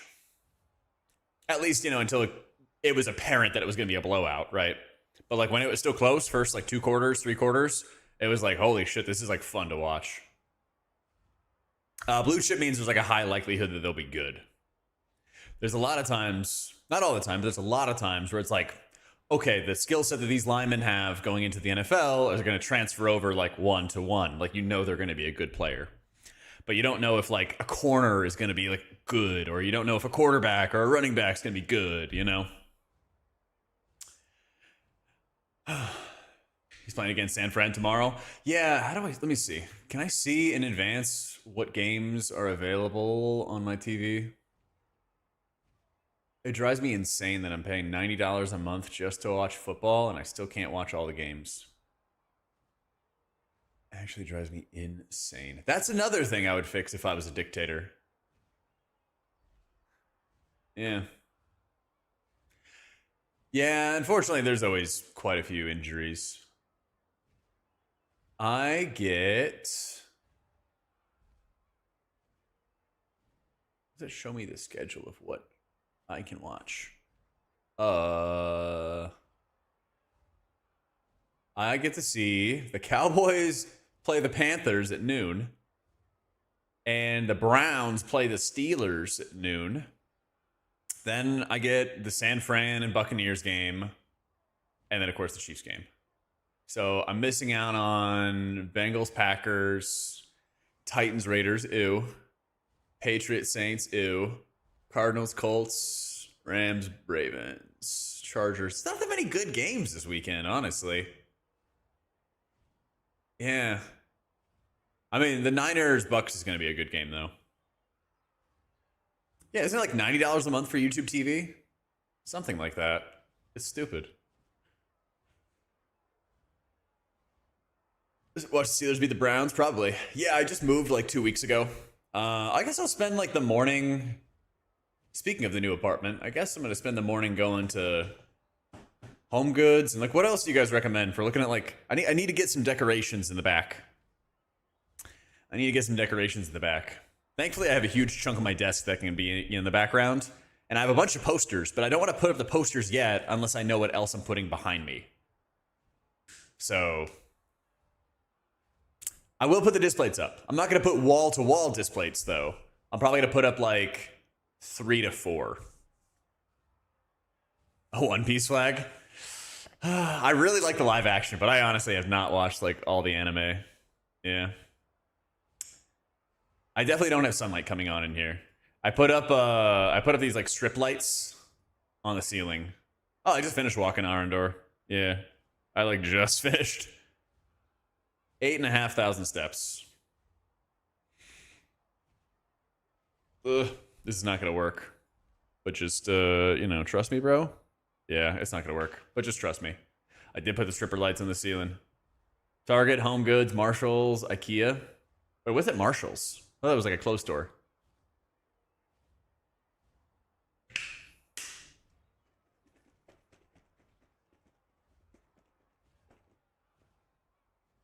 Oh, you're European, R Alta? Yeah. See, that's the thing, man. America, you got to pay the big bucks for stuff, and then it just gets to be cheap for Britain and EU and stuff. Not fair. Not fair. Oh, try being a Dolphins fan? Oh yeah, it's so over. It's so over. If I was a dictator, I'd remove kicks from all of the healers, honestly. Yeah. You people watch NFL? Yeah, they're really trying to make like a push to make more EU fans. Yeah. Get a disco ball. I could set the lights to be like a disco. Hang on. Let me see. I could set that up.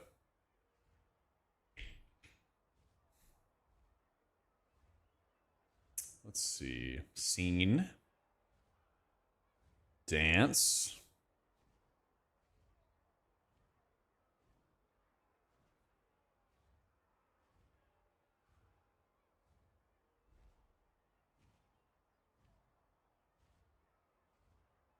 Pole dance. Holy shit. Yeah. There you go. There's our pole dance light.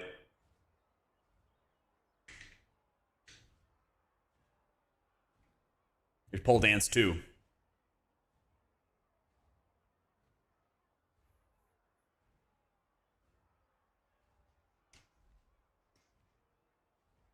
There we go. What else? What else do we have?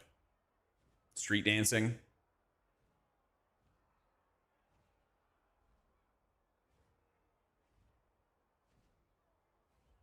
Games shooting game A.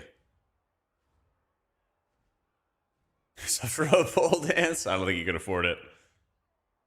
Yeah, I'll have to see if there's a way that you could implement this with OBS. Because I know there's other lights that you could get that would do it. Yeah. So there is an amount? Yeah, everybody has a price. Everybody's got a price.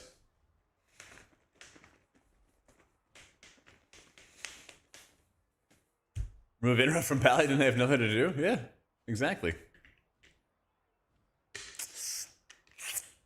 Cooking stream? I don't know. Kind of no plans for cooking streams.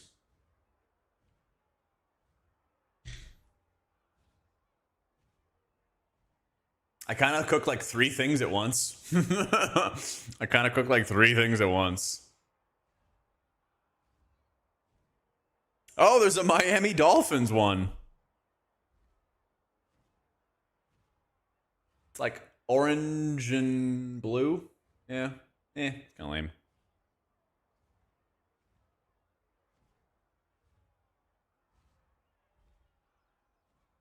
Yeah, teal. I like cats. I don't know when I'm gonna get one though. I don't want to get one. Yeah. Colors of sadness. Yep. Yeah, we'll leave it on static color. That's right. We're always cooking. Hell yeah. Hell yeah. I don't know. I'm making like, usually when I'm cooking, I'm doing like really, I'll show you. I've been doing a lot of these like meal prep things. Made these chicken meatballs. I'm just doing like hella batch cooking, basically. It's really good though. These have been lasting me a while. Yeah. Good one, Morph.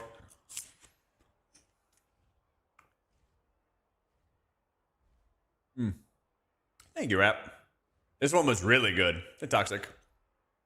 60 ounces of chicken breast, which is like 3.5 pounds. Bunch of garlic salt, onion powder, 7 tablespoons of sriracha, which is a fuck ton, and then chili crisp oil. And then I air fried a bunch of them. I just like air fried a shitload of the chicken. And then combined cottage cheese, chili crisp oil, fat-free milk, and that was my stuff for the noodles. It was quite spicy. Yeah.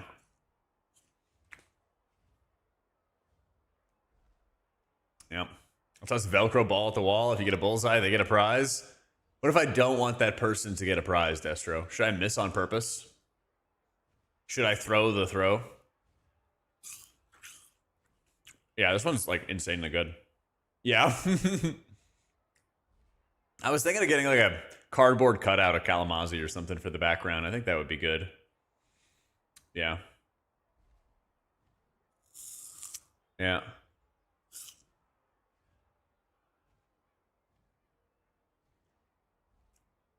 Yeah, that's basically what I've been doing with cooking. Has just been like crazy ass batch cooking and then just freezing a bunch of stuff to reheat. I'm definitely not putting a cowboy star up there. I grew up in DC, man. I grew up in DC. It'd be a lame W. Little Commander's W, right? Later, Destro. Yeah. Oh boy. The Washington Commanders. No yeehaw? No. I mean, I live in Texas, but like, Commanders are good, baby. The Commanders are good.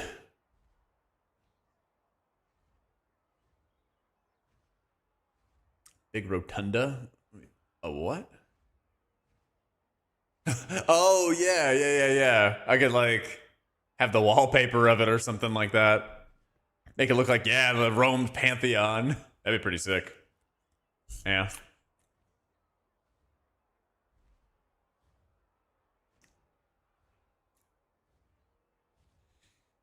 Yeah, I don't know how they could like change the name.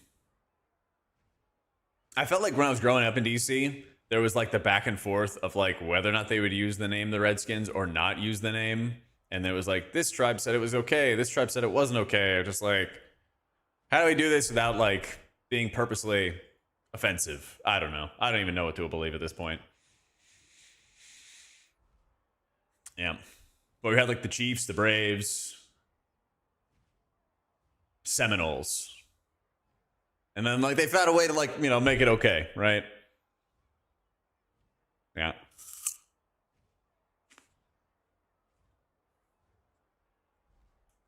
Exactly, stop. That's the thing. Commander's just a bad name. And like, I don't think anybody wants to bring it back to the old name because they're racist. I think that they want to do it because that was the name they grew up with. You know? Hopefully they don't want to go back to the name because they're racist. You know? Washington Crooks would be really funny. That would be really funny. Yeah. Heroic World Tier. I think that kind of stuff's good. I think having like Legion Remix is like a good, I don't know, staging ground to experiment with shit is just like really nice in general. Yeah. I think that's like the dream.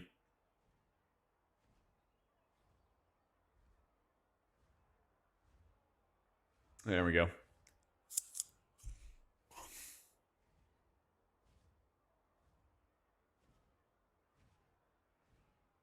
Let's see. They want to try things, mix up the presentation, give players a different experience with the expansion. Eager to see how players will respond, putting more story spoilers in the raid. Future raids will have more story connotations. Maybe it means it'll be tangential. Ashka had storyline wrapped up with Illyria facing Xalatath. So while the Nerebar Palace raids was still important, it wasn't a load-bearing part of why we progressed into Undermine. Yeah, they should do it where the raid is doing the story.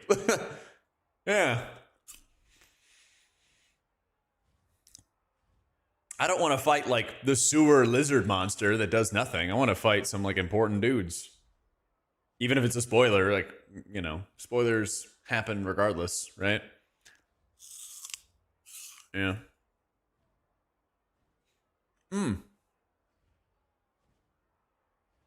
6 boss Voidspire is similar difficulty to the previous 8 boss raids. So final boss of Voidspire is still going to be really tough. The Dream Rift 1 boss, somewhere in the middle. Somewhere in the middle could be like a Styx Bunk Junker. Could be like a Styx Bunk Junker or Sprockamonger kind of thing. Yeah.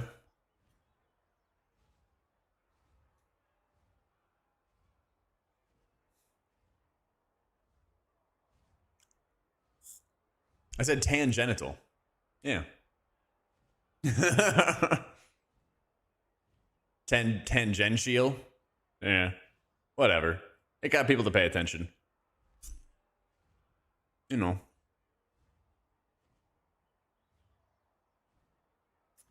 Well, true, Kane, but they're going to change around all the boss fights accordingly. But similar, like, difficulty level.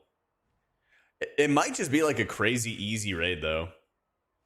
They might make the raid, like, too easy because of the, like, lack of add-ons and weak auras. Yeah.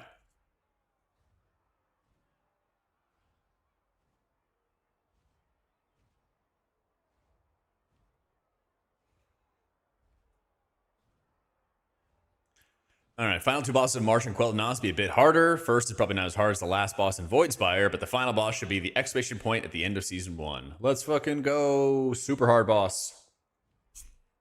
Gimme, gimme.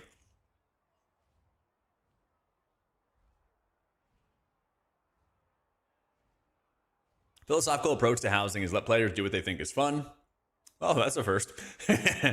Decor doesn't have many rules. You can flip it, put it in a wall, float it in the middle of the room, turn off gravity, doesn't matter. Some people are going to use that to build the ugliest, craziest houses, but others will build majestic things. I'll build majestic things. They don't want to artificially limit the number of people who can hang out in a house or neighborhood as long as performance can support it. All right, chat, we're all going to go to my house and we're going to crash the servers. Oh, I'm sure there will be, Malk. Other side of the equation is engineers working on improving the ability for a lot of players to be in one space at a time. That's improved over time, and they continue to work on it, both for players as well as supporting better creatures, spells, cool events. Guild neighborhoods are currently restricted to either Horde or Alliance, rather than mixing and matching. In the future, Paul can see the desire for large guilds to have multiple subdivisions, but it's a matter of taking the time out to build and prioritize it. So, yo, Akiji, thank you for the 21 months. Does that mean... Can you put this in English for me, chat? Does that mean that my guild will decide on a Horde or Alliance neighborhood, and only the guild members who are Horde or Alliance can be in that neighborhood?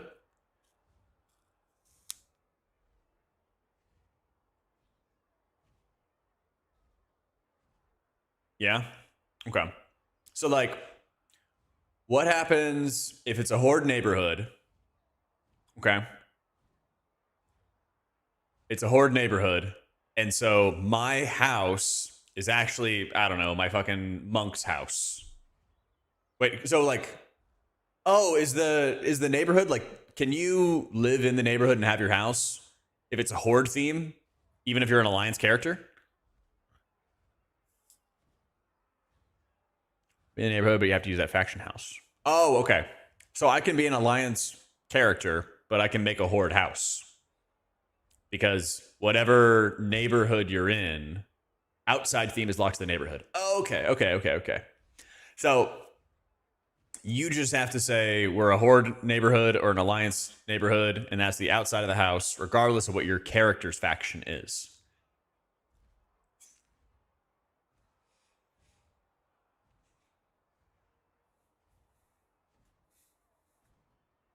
Okay, anyone can go in, just looks like a Horde house. Okay, that's fine. That's totally fine. Neighborhood is based off the leader faction, like the Guildmaster. Okay. Well, that's the thing, is you can pick the plots while they're available, Serenade. So you really gotta figure out in advance what plot you want and then reserve it, basically. You know. So you could get any plot as long as it's not taken. Yeah. So start bribing your guild masters now. I don't love that. Yeah. Yeah, the GM is going to have untold amounts of power. So this is going to be funny because this is going to lead to a couple like preach drama time videos where somebody's going to be like, I got kicked out of this guild because somebody made up lies about me so that they could steal my house plot. They just wanted my house plot and that's it. And then they got me kicked from the guild. It's going to happen. Just wait.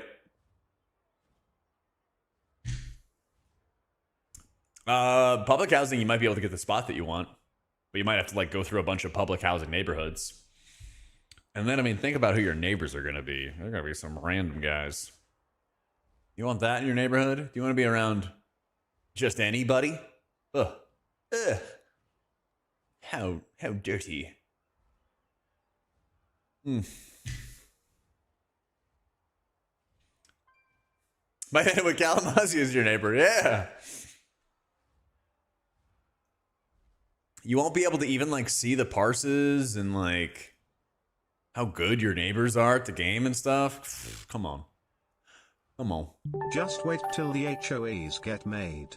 That's right, Sliver. Gotta keep the riffraff out.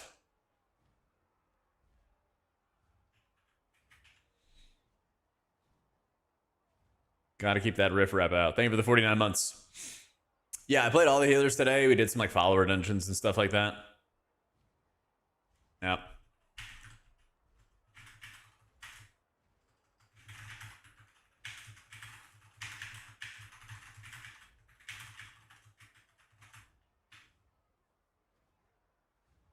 Use WeakCore to automatically assign the plots to everyone. Oh, wait. Redlining to keep the gnomes out. That's fucked up.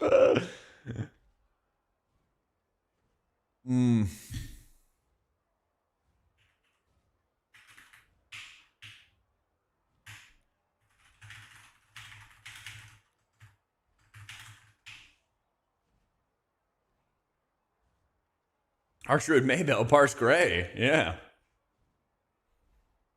Let's see.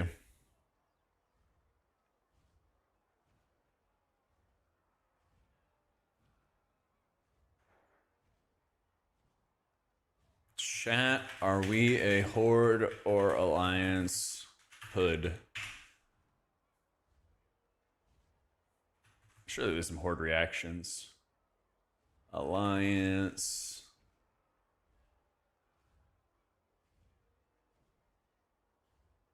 Gnomes could be the garden gnomes. Oh, that'd be good.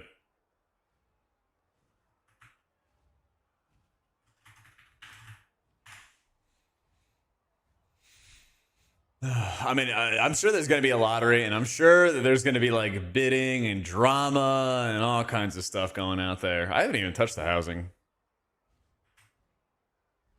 I haven't even touched any of that. I think the Alliance neighborhood might be better. I think it might be better.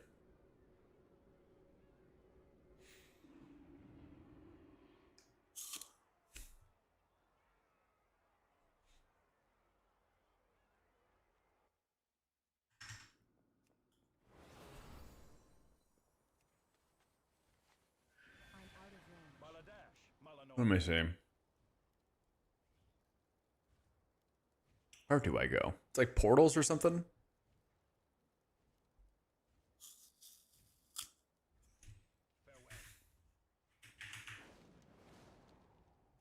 I think I just wander till I find it. Only the mud huts. True. Fucking mud huts.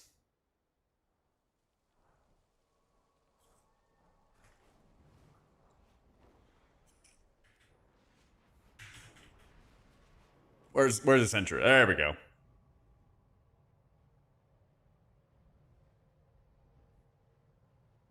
This is the Lame Inn.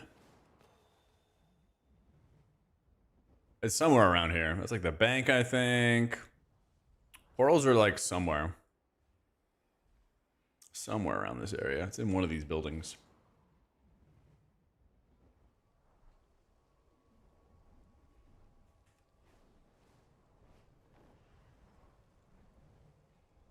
Not that one. You can, like, see the portals from the room. Nope.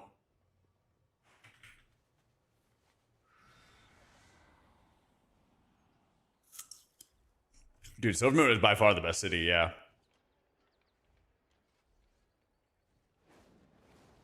And it's not even close.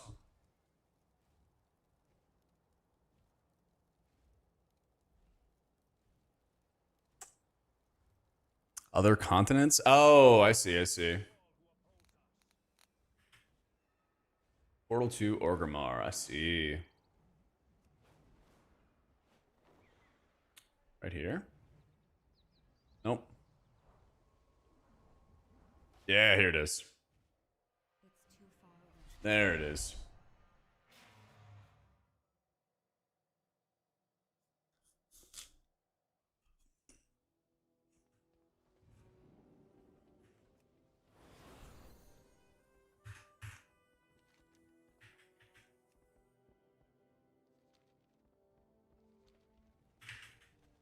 My first home. Orgrimmar to Razorwind Shores.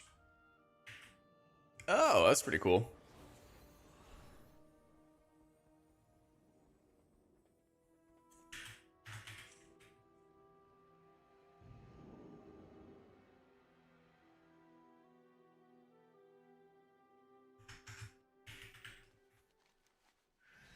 Right, so here you can see all the different Brittle Pilgrim Cornucopia, owned by player XYZ. So these are like the open housing plots. Yeah.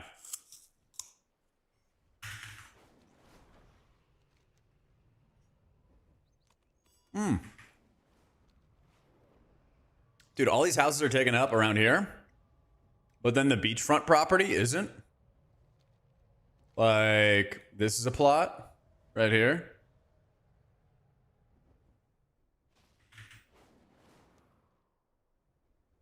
Let me see. I want to see this one. Dude, all the beachfront property is wide open.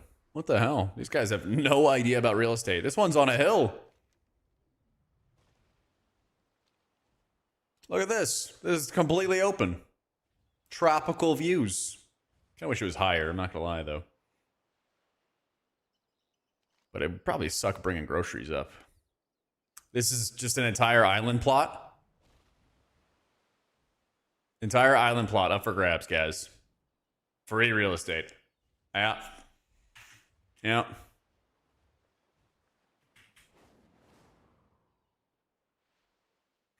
All right, so this is like some guy's house. Let's see. You are trespassing. Don't worry about that. That's okay. Bro. Let me in, man. I want to see. How you doing, Babis?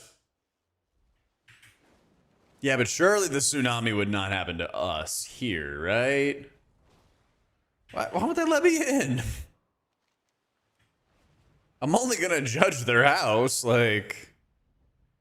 Another plot right here. This is like, it's pretty shady, you know? Nice little shady spot under the rock. Yeah. Listen, you know, what's a little BNE amongst friends, amongst neighbors? Yeah.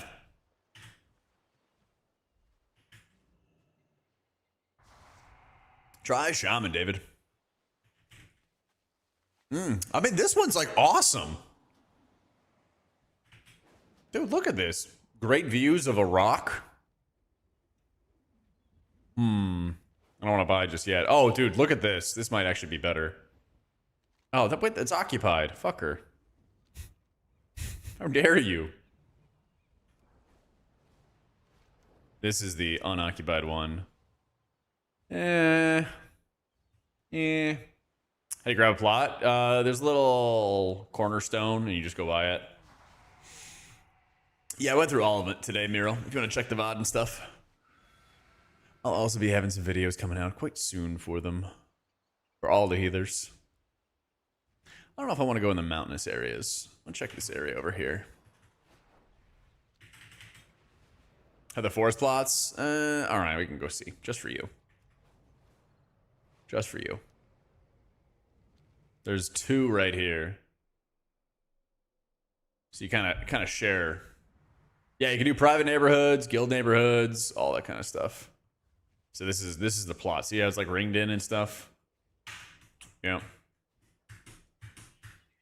Yeah, plenty of guides on Wowhead and stuff, Babis. Wowhead.com. See, and then this is the neighbor. Here's the neighbor.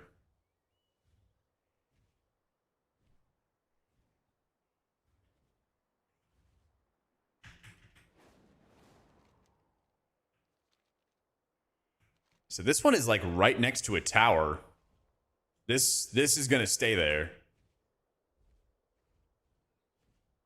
This is just gonna straight up stay there. I guess this is kind of cool though, because like you would probably like clear out this tree or get to control it and everything. Yeah. I think you could have 2 houses, 1 horde, 1 alliance. Is that right?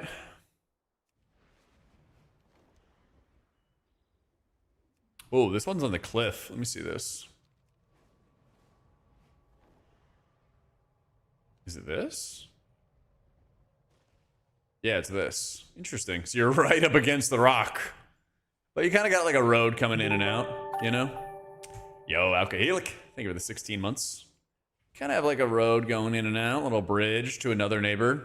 This guy is like the fucking Onceler. This guy just living in the middle of nowhere. Let's see. Keyboard hunt. Can I enter? Let me in, bro. Oh, we're getting in. A little B&E. Let's go. This is somebody else's house.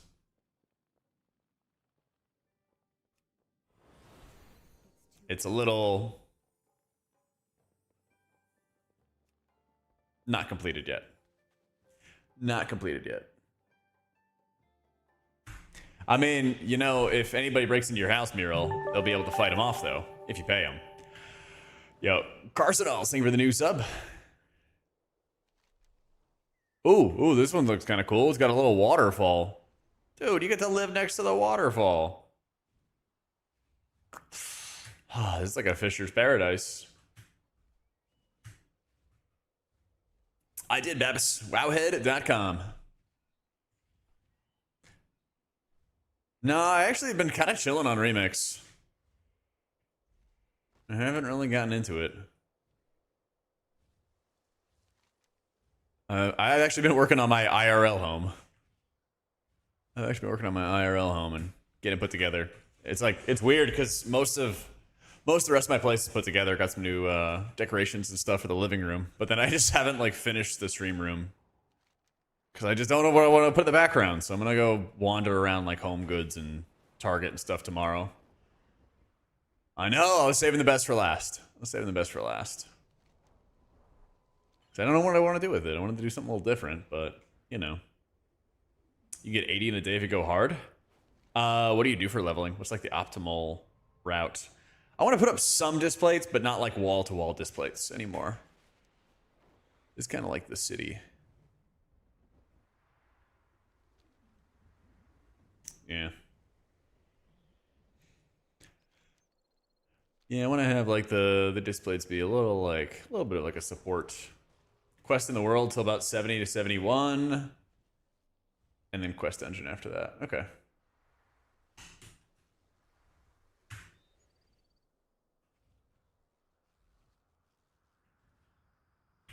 Do you guys like rip any add-ons for the leveling? Ooh, this is kind of not beachfront, but it's got a waterfall. Oh, it's right here. Yeah, this shows like all the borders and stuff to it. I kind of wish they'd give you a little bit of a, like, I don't really want the tree right here. Kind of, this tree especially kind of ruins my view of the waterfall. Wish it was like in my plot and I could just chop down the tree, you know? Hire some contractors to chop the, but then you got, you know, a nice little, like, this should be like a fishing spot. I gotta learn fishing, fucker. Yeah, we're doing some real estate shopping, coffee. Yeah, a little real estate shopping. I don't think if we do a horde setup, I don't want to be in the desert though. That's a good plot. Let's see if this guy will let me in. Everybody has their house on private. Just because I'm gonna enter your home and then judge how good it looks doesn't mean you guys need to make it private. What the fuck, man? These guys, man. These guys.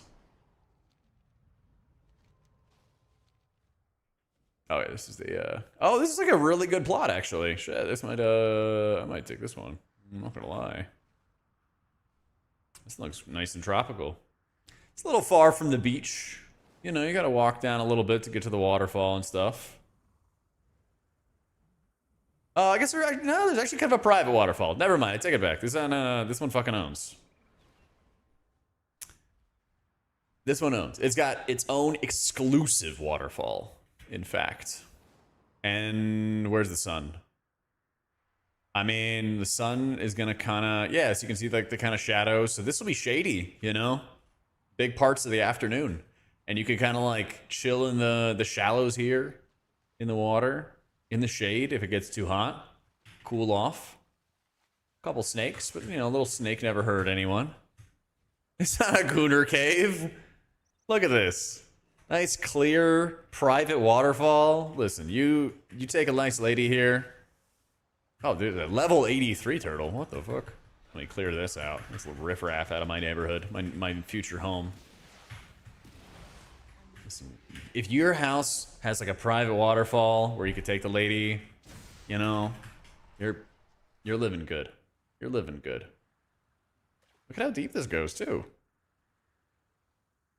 Look at how deep this goes. You could, like, hide the diamond ring when you go propose. Oh, yeah, there's going to be some freak neighborhoods that people are going to make. I can't wait. I can't wait. Maybe a personal fishing spot. Yeah.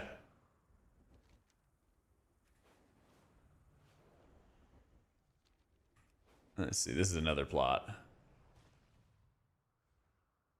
This one, you'll get some decent shade from the big old red rock. But like being right next to the guard tower, I don't know. I don't know if I want to live right next to the cops.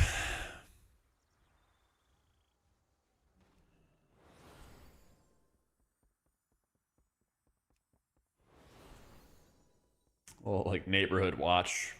Gonna be watching your comings and goings all the time. Look at this. They're just gonna sit here and leer at my place. Look at this. They're just gonna sit up here and watch it the entire time. Ugh.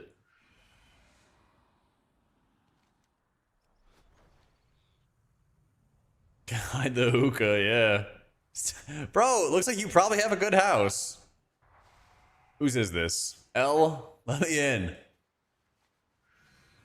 So you probably have a good house.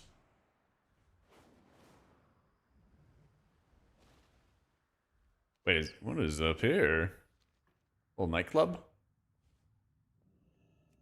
Let's see.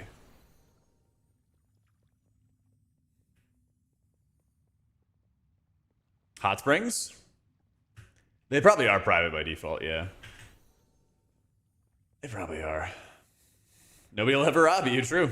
Unless they're the ones doing the robbing, and then because they know where I live, Rob. I'm just saying.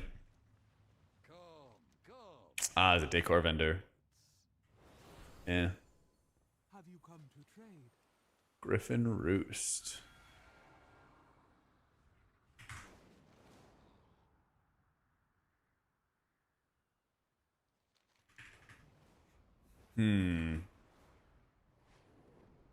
This actually looks really sick. There's no housing here at all. It's just kind of a little hangout thing. Oh my god. I know this might sound lame for you guys, but I really, really, really would enjoy it if my guild had like guild meetings in our guild neighborhood around this spot. They said, yo, guild meeting, go to your house and go to the, you know, the fucking South Island. And then we're all just kind of chilling on the beanbags. We're getting turnt with our mixologist here, Zanin. Off Grotto Punch. Yeah.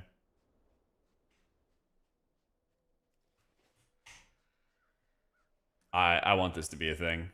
I really want this to be a thing. Get what else does the vendor have? Oh man, I'm gonna get the Mojo Hito. Yeah. Costume contest last Halloween. Let's go. Yeah, you like you pop some mo. Oh, dude, this is like a perfect. Oh, this is like a wedding area. It is an MMO, but like, when was the last time we saw like a dedicated wedding space? I need to get closer. How many people can sit on the bench at a time? Probably 2. Probably looks like 2. 2, 4, 6, 8, 10, 12, 14, 16, 18, 20. You could have the entire raid team. You could have the entire raid team. Got a little meeting space. Got some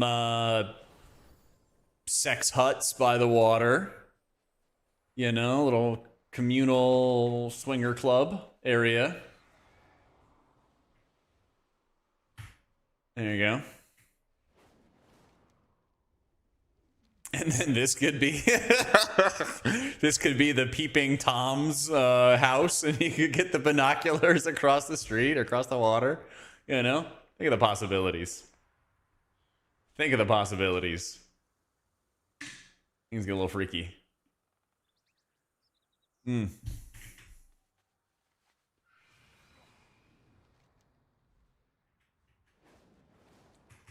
Rank 1 healer to RP content creator, how the mighty have fallen when disc isn't meta. Yeah, like what else am I supposed to do? Play Druid? Oh, absolutely, Hathor. Dude, the opportunities. This actually really fucks. This plot would be a lot better if there wasn't an upstairs neighbor. Can't stand those upstairs neighbors, man.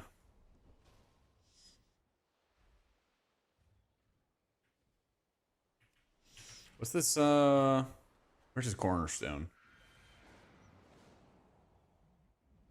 Who owns this?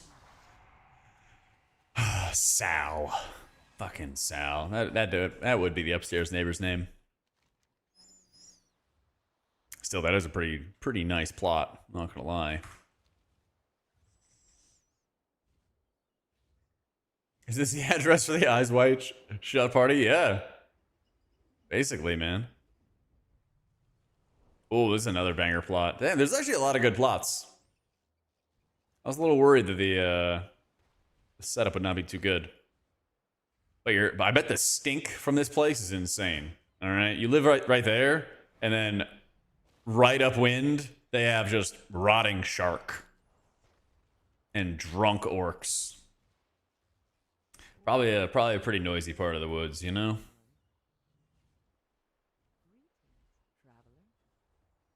They have magic for that, for the smell? I mean, look, it's literally a fish mart. It's literally a fish mart.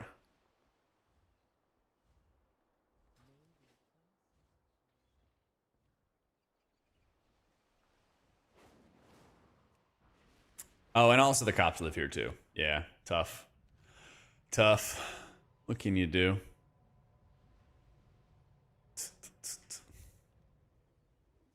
Let me see. Go back to the interior a little bit. So there's beachfront wedding space. What's this? What's this? I keep flying up.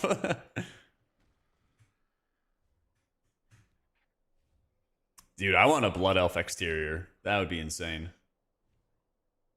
That would be insane.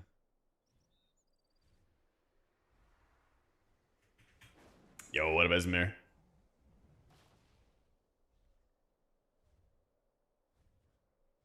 Yeah, get lost in soon.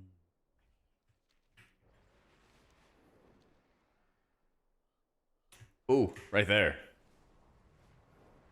Yeah. It's pretty big deserty area.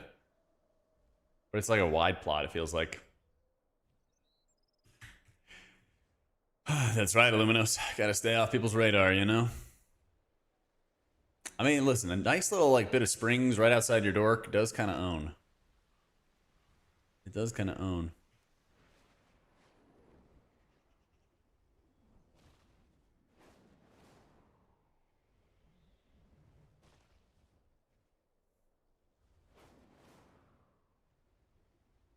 There's like caves over here. I feel like there would be.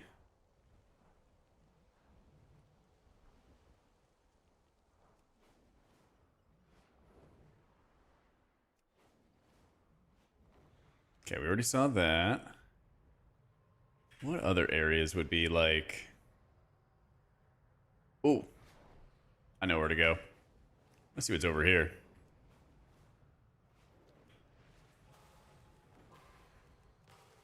Yeah, I almost guarantee you that they're gonna like expand in the neighborhoods, or if they're not giving you at least like a neighborhood. Oh, damn, this guy's got a shipwreck outside of his door. Damn, man, I'm jealous. And skeletons. Oh my god, this guy has it all. This is like the entrance. Imagine how much aura your house would have if you're like, oh yeah, I'm the one by the skeleton arch. And you just roll up to his house.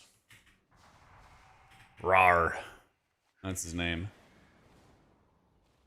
Wait, his house is open. I need to get closer.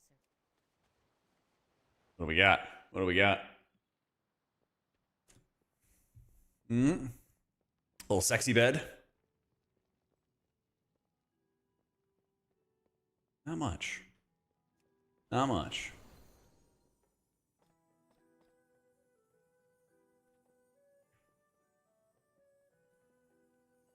Yeah, you can actually have like a blood elf interior, which is kind of nice. Why does he have 3 doors? Founder's Point, front door. Bro, I can't get out. I can't get out.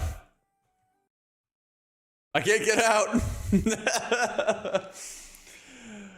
Oh, man.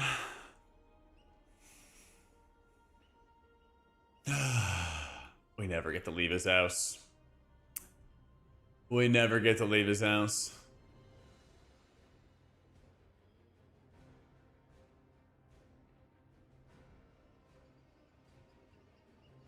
Stuck there forever, yep.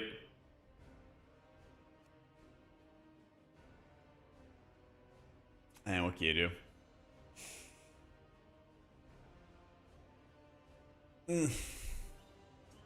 Maze prisons respawn inside a maze, have to find your way out. I'm down. I want that. I absolutely want that. I want like a puzzle neighborhood where I can just spend some like free time and just go through random ass puzzles and stuff. User generated content. Gimme, gimme. Gimme, gimme.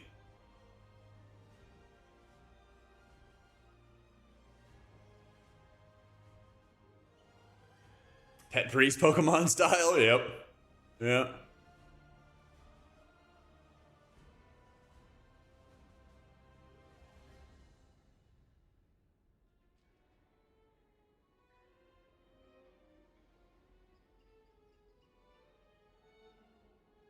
Ooh, a race course would be sick too. Yeah.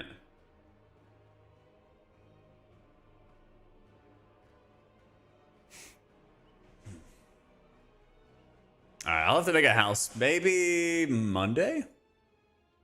Maybe Monday I'll mess around with some of the housing and stuff. But for now, I'm gonna head off. I'm gonna start taking up some notes and everything for a couple more guides and videos we got coming up next week. So tomorrow we'll have the Prez sit-down roundtable that we did earlier this past week. We'll have that. Volk and UT are going to be on that. And then we're also working on a full-fledged tier list of healers for next expansion. And it's just going to be vibes-based. It's just going to be 100% vibes-based. But yeah, more new content coming for the YouTube. I'll be gone tomorrow because it's the Lord's Day, a.k.a. football day. But then I'll be back on stream on Monday. Probably do a little bit of alpha and then some remix, I think, will be the game plan. Remix for real this time. For real. All right. GG's, guys. Have a good night and a good rest of your weekend. I'll see y'all again on Monday. Woo!